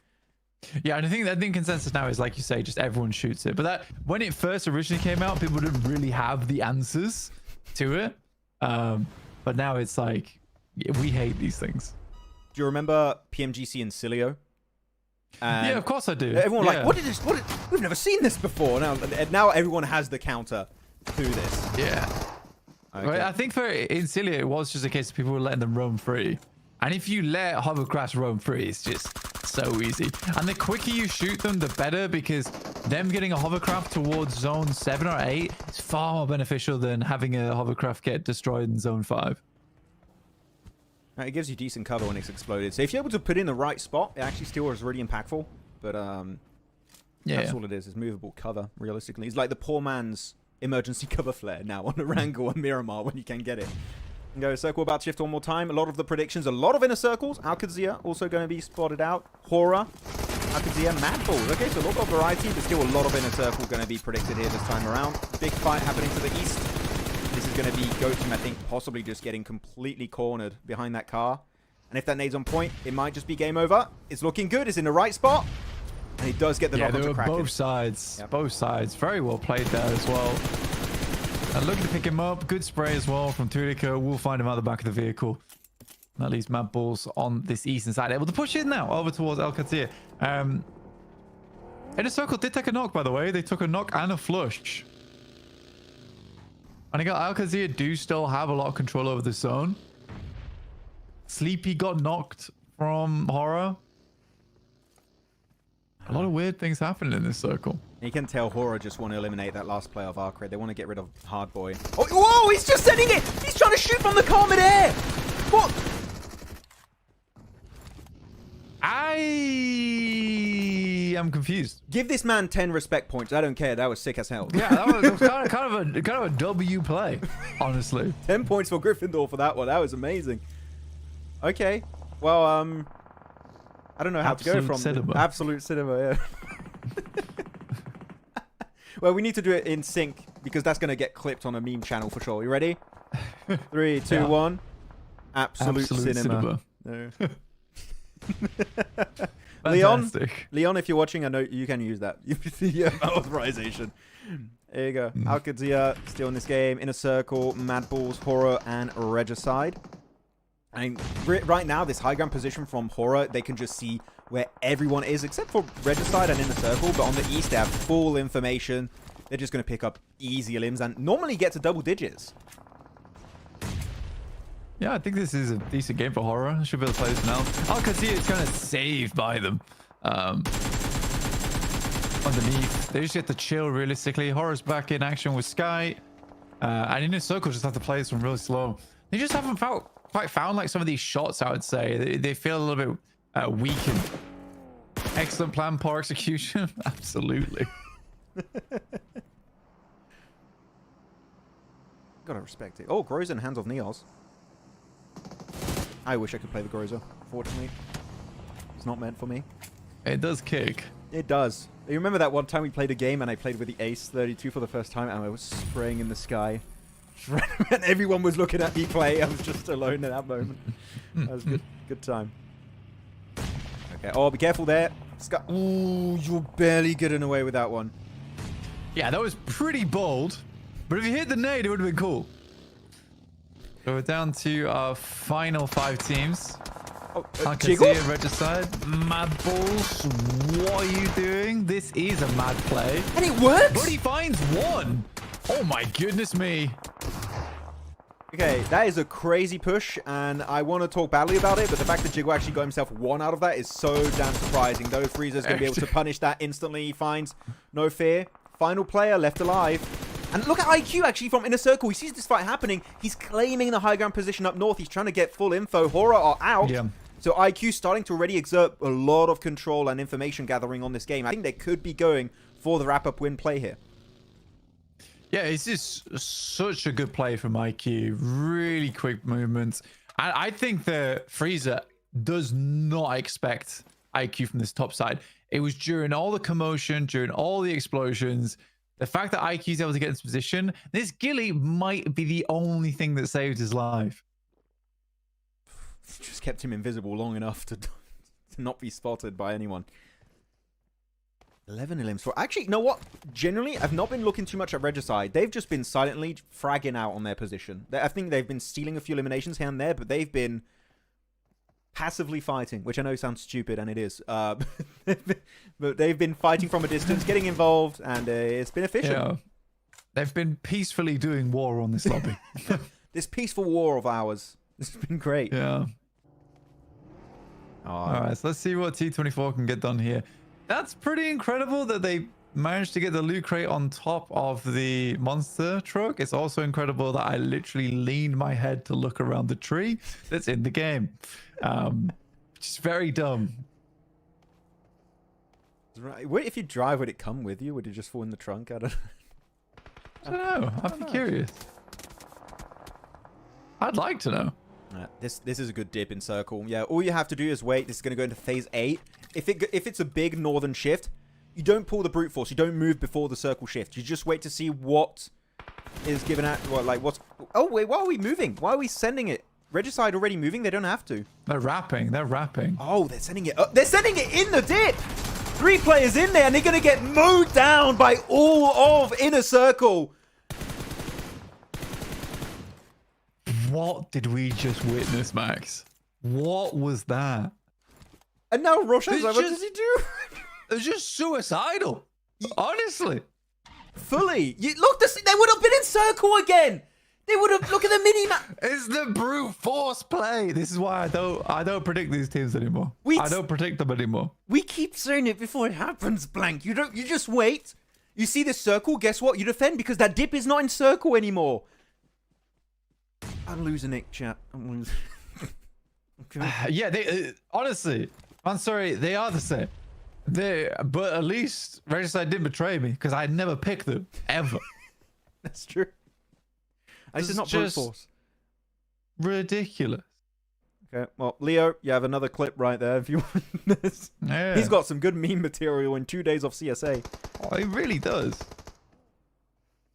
Okay, IQ. It's just crazy. Ooh, IQ going on the road. Center circle is going to be north of the road, so if you want, you can just hold it off. Roshan might deny, but I think he's just trying to get that limb confirmed, not let it go out to blue. Okay. Yeah, that's Goodbye. You're done. No Aegis for you to keep you alive. Oh, okay, I was scared for a second. Okay, Inner Circle chicken dinner. GG. I well mean, we played. predicted it. They've never betrayed us. They've never betrayed us once. Yeah, I mean, someone please get the guys on Regicide some water because that was one hell of a choke from them. I did not enjoy it. It's just madness. Actual madness. I think they're suffering from the Abu Dhabi heat stroke right now. Turn the AC on right there. You need it. Because that decision making was not it. But great from Inner Circle. I mean, a mistake was made. And you got to give it to Inner Circle. Sure, they were given that at the end, but they capitalized on it. Like, you're doing a 3-man push in one car in a dip like that. I mean, the moment they push in the dip, Blank, I think it took, what, 3 seconds for the squad wipe? That's it. It's just, there's no confidence as well, because if you see that kind of play at an international level, teams will jump out early and then get set up to take shots. Like, they'll take 20% damage from the fall damage, but they'll be ready to shoot. There, they rolled up, parked, pulled on the handbrake, and all stepped out the vehicle so casually, whilst not realizing there was 2 guys there with AKMs. Like, I don't know what you're doing. Do we do a replay on that one, chat? What are we doing? You don't want to? I want to see that again, dude. That's crazy. That was absolute terrible business. Like, if this is also weird. Like, yeah. What were we doing out there? What were we fighting over? Did someone have like some chips? I don't know. Do we give this game the weird award, the weird game award? I think this one deserves it. Yeah. Yeah. Stinky award. The stinky game award. Stinky game award. That was bad. Okay, and guys, we still have one more game remaining, by the way. I'm seeing some people asking. We still have one more with 7 matches. This was match 6 of today, but we have a 7th match tomorrow. We're going back to the 6 matches. And the chat is saying yes. So you know what? I'm gonna go and listen to the chat on this one. Just give me a second. And we're gonna rewatch this beautiful play that just happened. Don't show me it. Oh, you'll see it. Yeah, I'm taking you through hell once again here, Blank. You don't have any decision making. Okay, I'm just I guess I'm exactly like Regicide, I suppose. I have no choice. Here we go. Bap. We're back in. Let's rewatch the absolute cinema. This is peak content. It's not. This is so low. It's like in the mind's low. Gotta have that machine to keep your eyes open, Blank, and that's just torture. Yes, it is. Full send, wide wrap. Surprised they don't even lose anyone to IQ on that. Oh, it's the claim say Regicide is called the Buggy Squad in Pakistan. They're notorious. Look at the order they park. He actually parked. He actually parked the car. Wait, can I go back on something? I just realized. Look at IQ. and how he's playing. Like, he's cooking the nade. He's like, there's no way, like, they're going to breach on this dip, right? He gets the nade. He's like, oh, they're going to stop on the ridge, and I can just nade them from over there. And he's like, That's yeah, go what I nade. thought. They're not stopping. They're not stop. When they're back to weapon. Ah! Just so strange. So strange. Actually, it was bizarre. It was bizarre. Oh, that's funny, though. That cracks me up. Precisely. They could have just crashed it, like on the side or on a tree, smoked up, played over the edge, sent nades in. It's a dip, for God's sake. Like, I don't get it. What's going on? Leaderboards. Here we go. Inner circle. Hey, given a second place. Hi, the lads. He did it on purpose. Oh, dear me. Did you guys watch BMSD? No, Muyo. We're watching these amazing breaches right now. Okay? CSA bringing the heat. A lot of red arrows, actually. APG dropping down 4. Goat dropping down 2. So, a set of new teams able to rise up. Regicide, MadBulls, HORAA, Inner Circle 2. That's cool. That's such a good comment. Regicide folded under no pressure. Oh, God. They had circle. That's funny. Yeah, Qadsiah go up a little bit, up to 60 points now. 313, T721, NEPX, and the MongolZ. Like you say, Max, I think the big thing to look at here is definitely the MongolZ. Huge organization, only getting 39 points so far is a little bit of a problem. Yeah, I mean, the thing is, because you have VP down here, you have Dagestan down here, I think we're going to get one big name taken out in the bottom 4, which, again, I didn't expect, but I think it might just happen. And we have 1 match left today, 2 more, 6 games left tomorrow, so we got total of, what is that, 7 matches left before we wrap up the group stage, before we eliminate the bottom 4. It's going to be rough. But with that said, that was 2 extra matches. We have 1 game remaining. So stay tuned, guys. We are going to head on over into a break. And after that, we'll be back for the final game of the day on Miramar. So stay tuned. See you guys soon. Yeah.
Guess what, guys?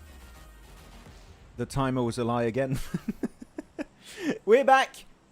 It's the last game here of day 2. Group stage, PMSL CSA for 2025. It's me, Maxman. Blank, still not here because the game started way faster than I expected. And we just got thrown right into it. But don't worry, Blank will be here very, very soon. Don't worry about it. But here we go. It's Miramar. It's on board. And the timer is always lying. It is Pepperport. It is. I don't know what it is about it. But, hey, you know what, guys? Huge props to the PUBG Mobile Esports team because these games are starting so quickly. We don't have time to have breaks. So we're back onto it. Blank is here, I believe. Are you ready, Blank? He's here. I'm muting. He's back. There we go. But yeah, I was saying, Blank, the production team is too on point. We don't have time to take breaks. They're too quick. That's right. I mean, I went for a little break. I went downstairs for 2 seconds and I have to come straight back up again. Luckily, I have a wireless headset. Do this. But that means I heard you from downstairs. I came running back up. The 5 flights of stairs it is to get back up to this attic that I'm in. You got the blanket now and everything. Just you're going cozy mode now. Yeah, I'm super cozy mode. Big northeast circle again, just like game 1 of today. Wait, where's Kraken? Is he still alive? Yeah, he's still alive. Okay, he's not. Yeah, he's not getting shot out the edge. I'm looking out for Kraken now. I'm scared for him. Yeah, we're back on board with the northeast side. We had an interesting game last time watching this one. The last game of the day. We'll see exactly what happens to it. This time we got ASI8 playing, Konina Power, T721, Dagestan, MongolZ, Skyforce, HLE, 313, HORAA, APG, Inner Circle, NEPX, Regicide, VP, and Go. All playing in this one, which is nice to see, as well as Brute Force, who are on top. So who are the ones not playing? Game 14, it's MadBulls group. So no Yonko, no ARCRED, no Qadsiah, no MadBulls, right? That's match 14. Yeah. Okay. So we're good. We know what's going on. This is the opportunity for a team to overtake Brute Force. The final game of the day. Don't crash into the hay bales. You've only got an M24 to work with. It's not always the best weapon to be dealing with whilst escaping. If they go out, that would have been such a funny first elimination in this game. But it's fine. It's okay. India, such a consistent after TSM entity. Oh, TMS entity. That's a name I haven't heard in a while. You know what? I'm so good at finding random topics. It's like I've done these watch parties for a year now. Question for chat and for us, Blank, to discuss. Which org would you like to enter PUBG Mobile Esports? Like any org they're just like, I like this org, they'd be cool in this game. It could be one that was in the game that left, but you want to come back, or one that's never been in PUBG Mobile Esports. What would you go for? Maybe Fnatic? Oh, yeah. Yeah, bring them back. I think they used to be in during India. They were an Indian team, yep. Yeah. That's Scout, right? Yeah, that was Scout back in the day. Different altogether. Team Liquid? Be cool. Oh. Yeah. You got the unicorns Team Liquid. love. Team Liquid. Give me another unicorn team. Oh, okay. Because I was going to say Team Liquid are in Americas right now. We have Team Liquid. Are they actually? Yeah. Oh, we do have Team Liquid. We do have Team Liquid, yeah. I don't really pay much attention to NA at the moment. Not gonna lie. It's fine. Originally, I wanted G2. It's kind of a meme region, though. Please don't take that the wrong way, anyone who is actually watching. It's a Brazilian team, though, so they've got good players.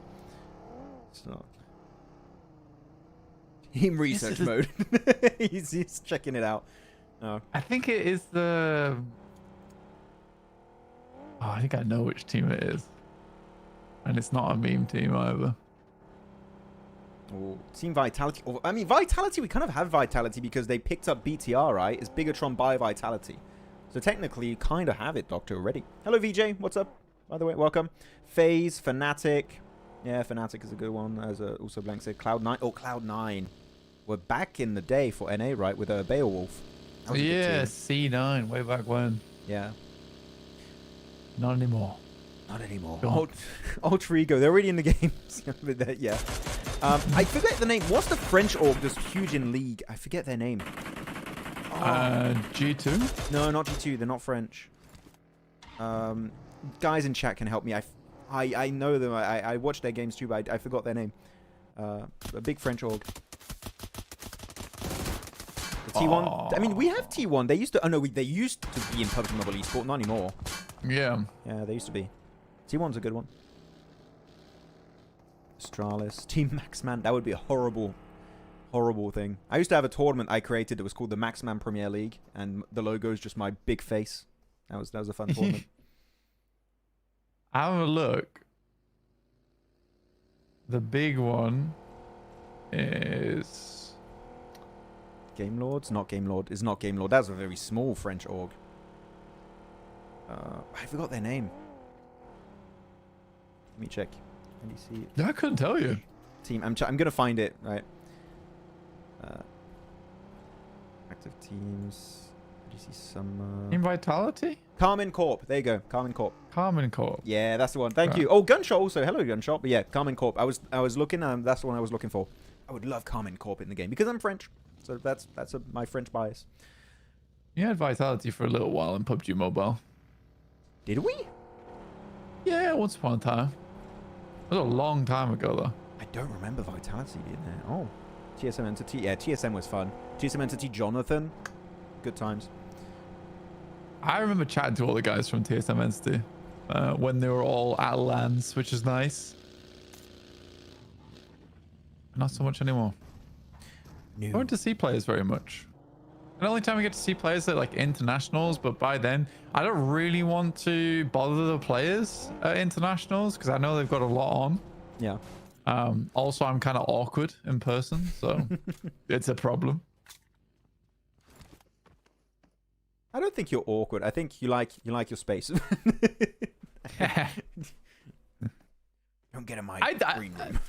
To be fair, I don't like. I do not like bothering players at internationals though. Yeah. Just because I'm like they've got so much on their plate right now, I don't really want to like drag them away. I mean, what I will do is I will just go and like say hi to people and shake their hand.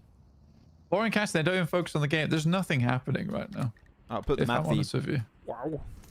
Yeah. I mean, it's the first 7 minutes that people are traveling on Miramar. Yeah. Just again for the people that are not aware, because I know there's new people that join on these matches every time that maybe join for the first time. This is a watch party, so at the start of the game when not much is happening, we may like stray onto different topics, and when we start getting to the point where teams are fighting, we have some really impactful stuff happening on screen, we'll lock in quite heavily, so that's it. And again, you have a lot of different languages if you're interested to watch in your own regional language. But otherwise, don't worry. We'll talk about the game when we need to. Can you say bottle of water? Okay, I was born in the UK, but I don't speak like that. What about you, Ben? I do. Yeah. I say bottle of water. A bottle of water. Can you pass me a bottle of water? I don't really like saying bottle of water. Doesn't sound right coming out of my mouth. Yeah, pass me some water, please.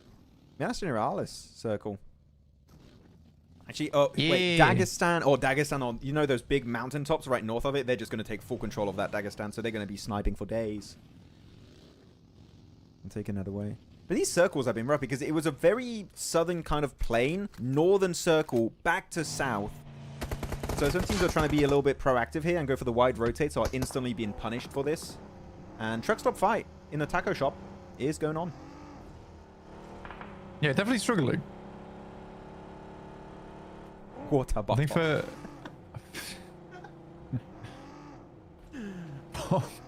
I can't help it. Where I was born and raised. He's a northerner. Playing... Just like Kalaris. So true. Yeah, NEPX is struggling once again down to 2 players. Bit of a rough one. Here's Brute Force. Caprice. Caprice's been having some fantastic games. Honestly, today. Been very, very interesting. Yeah, Brute Force, nice. They find himself one. Don't overcommit.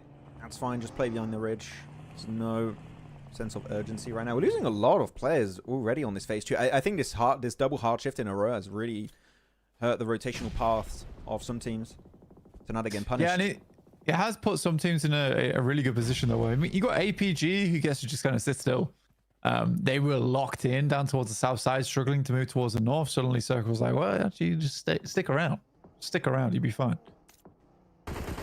Oh, Shifin finds one onto Godless too. There's so many elims for phase 2 on Miramar. This is really, we're speed running the early game, it seems.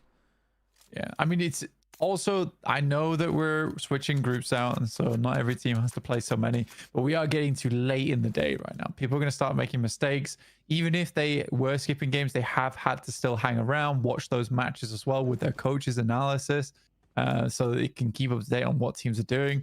It's a very long day of PUBG Mobile. And I think for players getting to this stage, sometimes you're going to start making some mistakes you normally wouldn't. So I think if you see some teams making some silly maneuvers, somewhat forgivable. What Regicide did is not forgivable, in my opinion. Well, the last game? Yeah. Yeah, no, it's not. We'll never forgive that. That was not great. By the way, I'm just checking right now because we're talking about the number of games per day.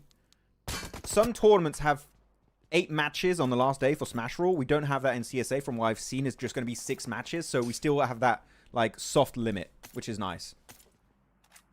Yeah, I don't like the ones that go to 8 matches because again, it's at that point you're getting to a region where no one really is awake enough to make it happen, and it's just luck of the draw. And if it just so happens that a team gets over towards the Smash rule points, which they would likely by the 7th or 8th match, they're just going to win by luck. So yeah, I think dropping it down to 6 means that teams are all still playing at the highest level possible, whilst still maintaining that chance of having a fair and square Smash rule. So yeah, I don't like the 8 matches runs. It's crazy. Because there's some people that I know think, oh, like they're just playing a video game, but already you're playing at a very high level, like competitively speaking, and it's a very like battle royale games, and especially PUBG Mobile, is very demanding because you have to really start thinking about like how do teams drop, where do they rotate. So like you're actively thinking, and for that long being hyper focused on a game like is exhausting. And when you go over 6 games, you can really feel that like teams just are at their limit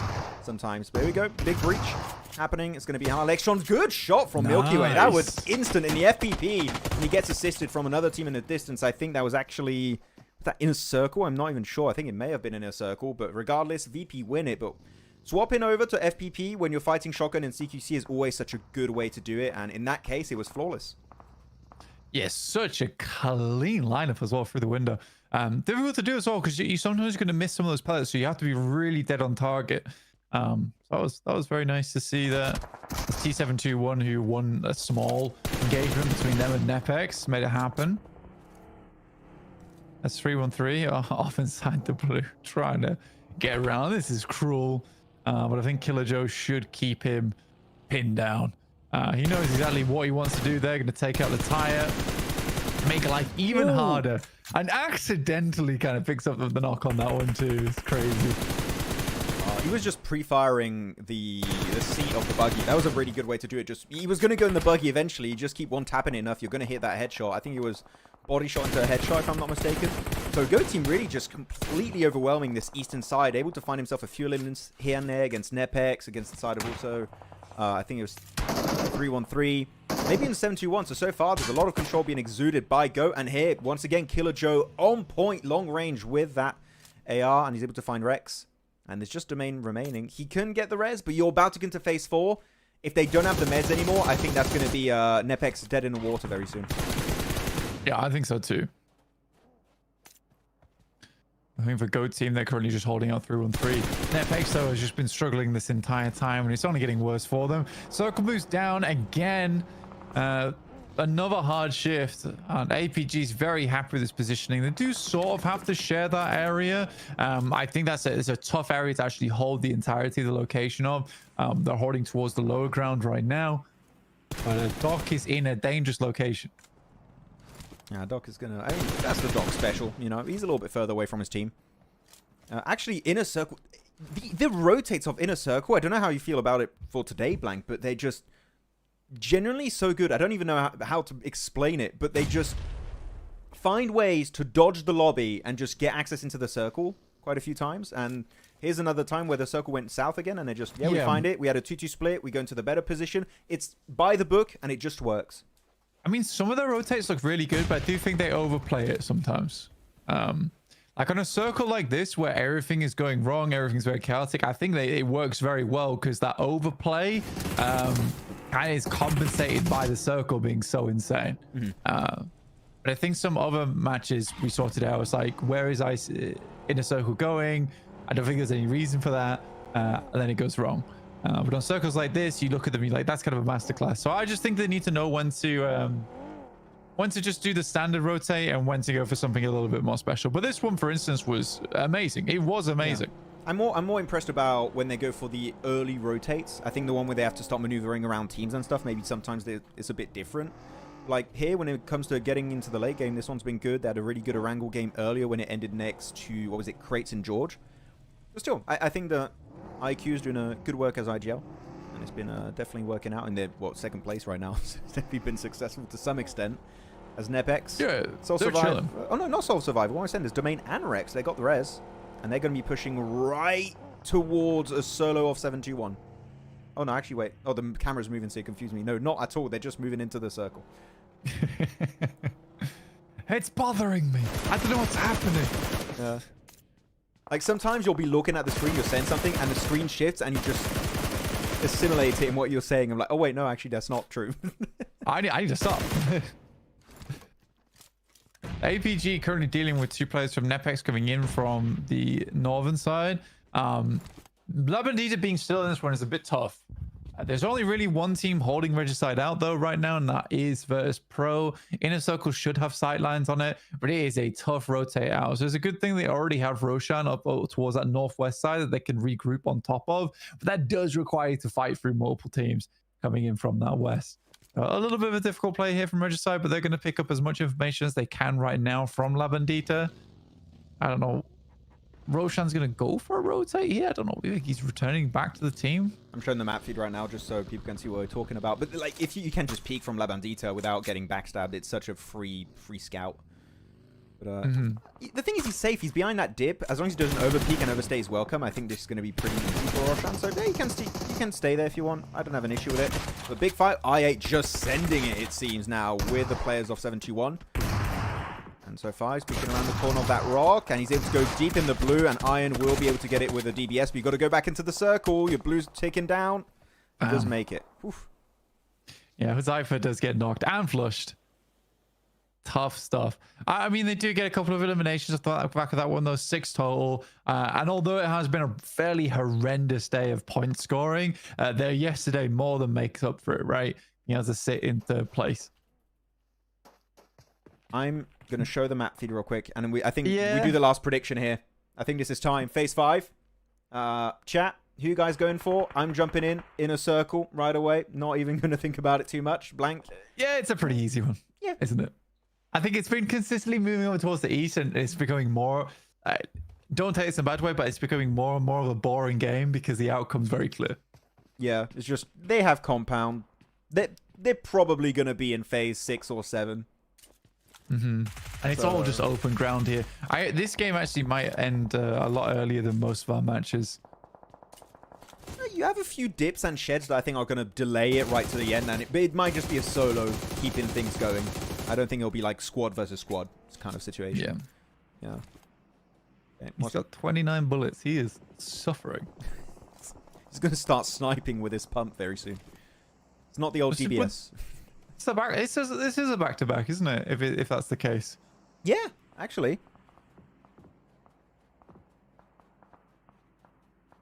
I mean, that means we would have had 2 Pakistani backs-to-back, right? We had I8 yesterday. Miramar Erangel, and here back-to-back. I mean, because of the map rotation, it has to be Erangel, Miramar back-to-back, or the other way around. And it could be another one here. Pakistan on fire, it seems, this season. Yeah, they're doing phenomenally well. I've been very impressed so far. It's been nice to do this watch party as well and get to see some of the other regions in play, and just see how far some of those regions that I used to cover in the past have come. So, yeah, exciting. How does it feel to watch a good region? Yeah. Yeah. Yeah. Yeah. It does feel nice. I can't wait to go watch PMSL EU. Be somewhat disappointing. Take me back, please.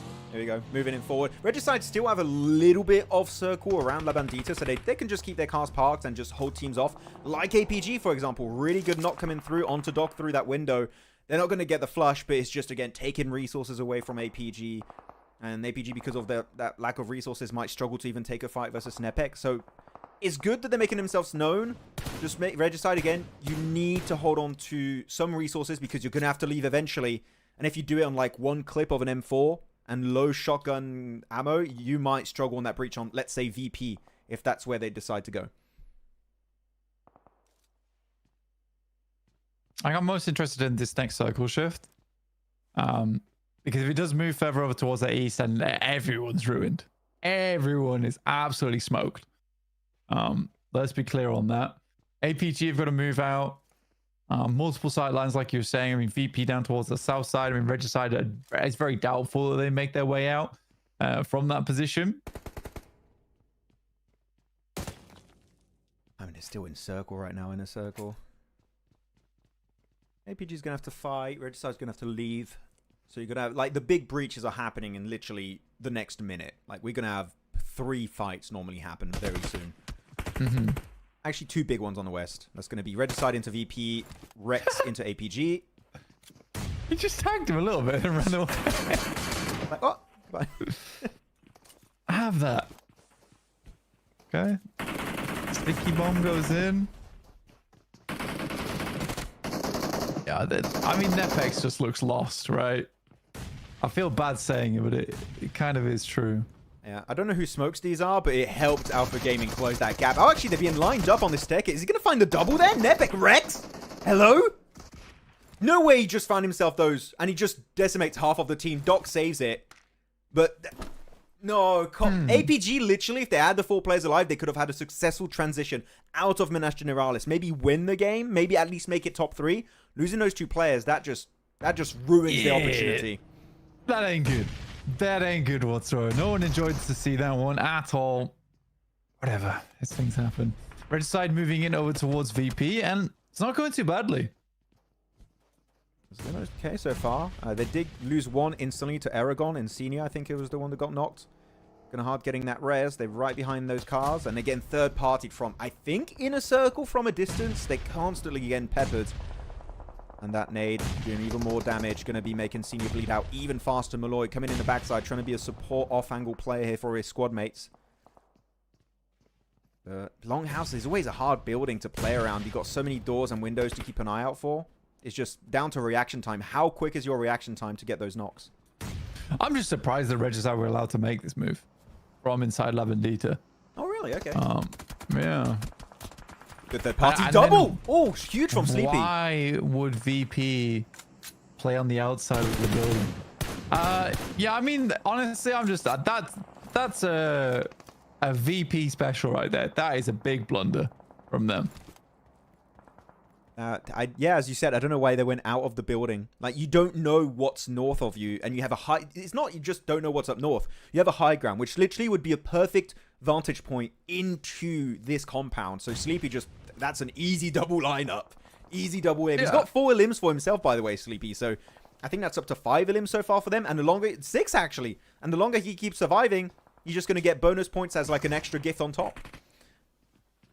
Very silly stuff. I mean, for HORAA, this is a great game to just salvage what happened today. I mean, they might be able to even get themselves up in towards a podium position off the back of this. Just because Sleepy's able to stay alive in it. That's a nasty angle as well over towards Milky Way. He's just holding it as well. Yeah, quick update, by the way. MongolZ attempted a push onto Inner Circle, and as you see by the elimination feed and also who's alive in They're dead. The leaderboards, Inner Circle didn't lose a single player, and they just got 4 limbs. So, pretty simple. That's a lot of smokes. Wait, 1, 2, 3, 4, 5, 6, 7, 8, 9, 10. That's 10 smokes right there in this compound. I think Milky Way had like 7, by the way. Smoke it up. We need to move. We need to move in this one building. Look, wait. Oh, he's going to shoot it. Find himself maybe the 1v2. He does just get completely overwhelmed in that 2-man fight. And that's going to be the end of the line for them. Nice one. And Sleepy spotted. There you go. The high ground of Doc works out. Given a dose of his own medicine. It's a funny circle as well because it actually pushes both Inner Circle and Regicide out of those buildings. I think Regicide's got like a tiny corner of one of these buildings to themselves, which they might try and take advantage of to get themselves second place, but caught on the cross. Nice shots from top. This is why I wanted top to play blank. Like this mini 14, literally with Sleepy, 2 best long range mini 14 players. That's it. Yeah, no, I'm jealous that you get to watch all of this, Max. Honestly, I really am. It's fun. It's very, very fun. Inner Circle send Falak out early. Sacrificial Lamb. Doc's also moved up. Top still playing high ground. I think that Regicide are able to keep both their players back up in this situation. But yeah, this should definitely be Inner Circle being able to take first place after day 2, which is super cool to see. Yeah, it would be able to just taking first place. And that means 2 days in a row we have a Pakistani team in first. It was I8 initially. They've been slipping, but Inner Circle were able to reclaim it for Pakistan. Will be huge. And you said Falak was a sacrificial lamb. They actually, like, he is currently the anchor point, and he's still alive. He's holding strong. Maybe his entire team's gonna... Don't knock him, please. You cursed him. No. You literally cursed him. No, he's still alive. Damn it. You literally cursed him in real time as well. He spotted him through the smoke there. But yeah, that was unlucky, and they lose T24. I think Inner Circle might lose this one, actually. They're down to 1. Max! Are you kidding me, Max? Oh, damn it! I'm so sorry. Did you actually just curse them in real time? It's because we don't have the emergency cover flare. I blame the game for this one. Emergency cover flare, 100% win in a circle. That's just no. Actually crazy. Just got to update the game. you gotta keep that name out of your mouth from now on. I'm so, okay. So about brute force. Do we? They're my brute force apparently right now. Okay, well we have 4 teams alive, guys. If you want to put a new prediction in chat, you may. APG, Regicide, solo of Goat in Killer Joe, and a duo of Dagestan across the road up north.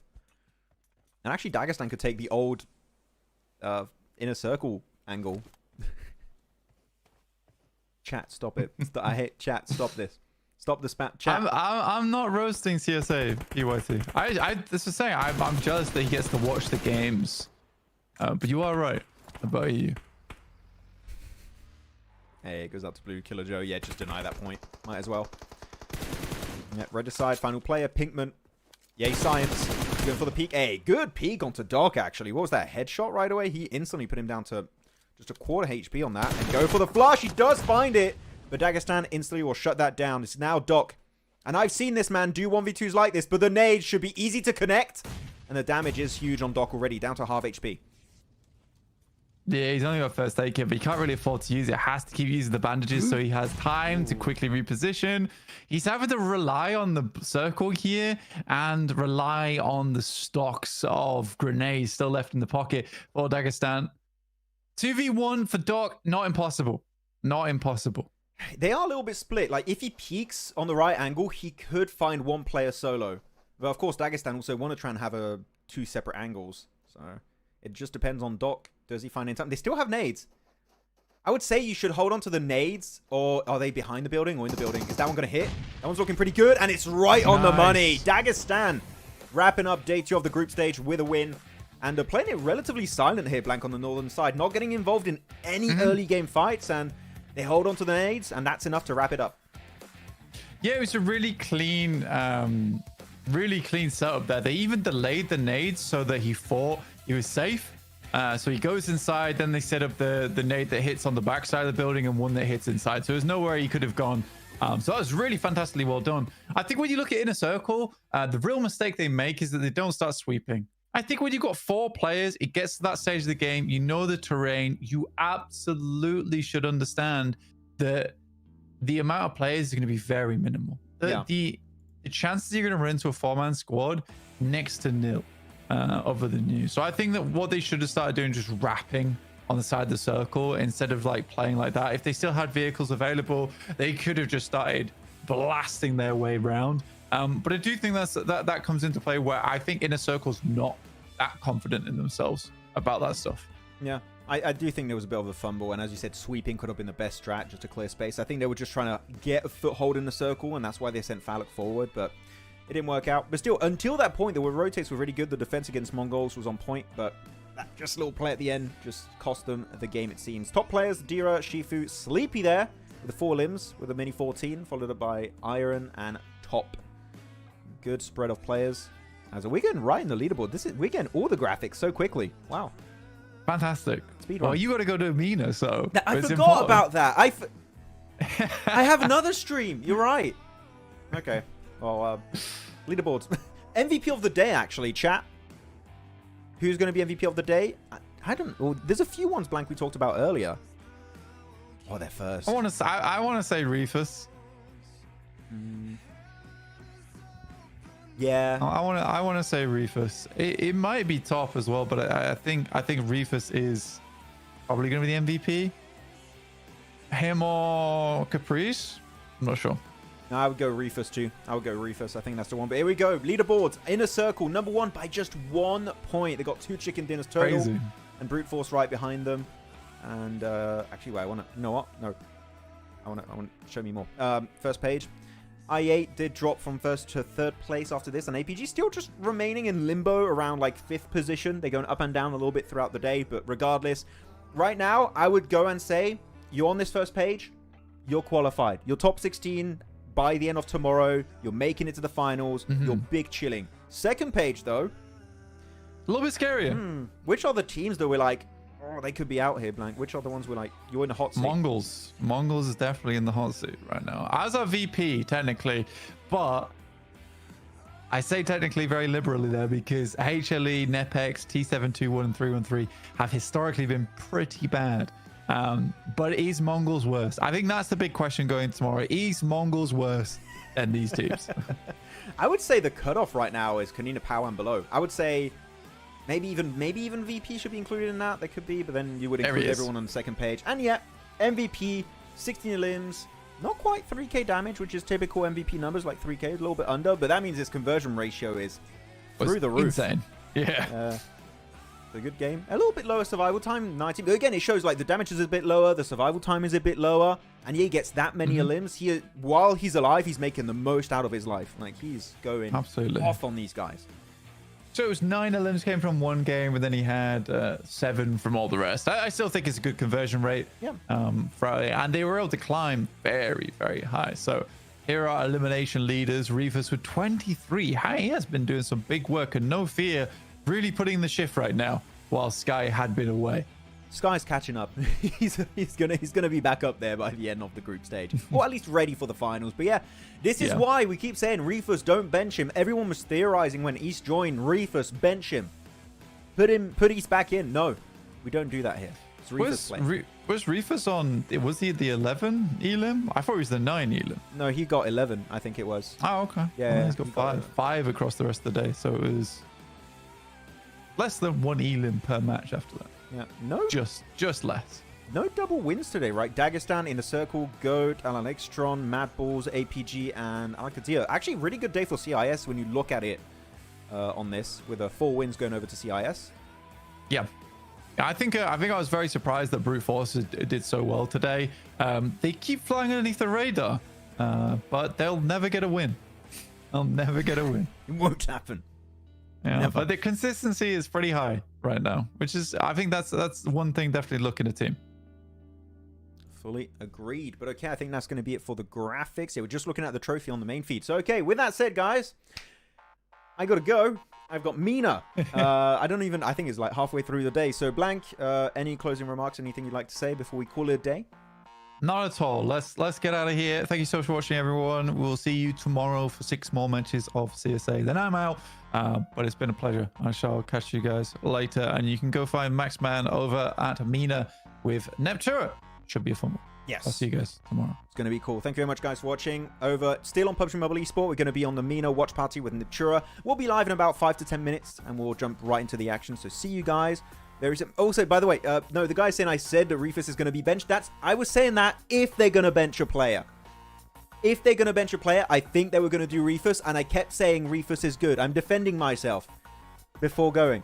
Don't take my words out of context, guys. Okay, thank you for watching. See you in a few minutes for Mina. Be nice, chat. Okay, bye.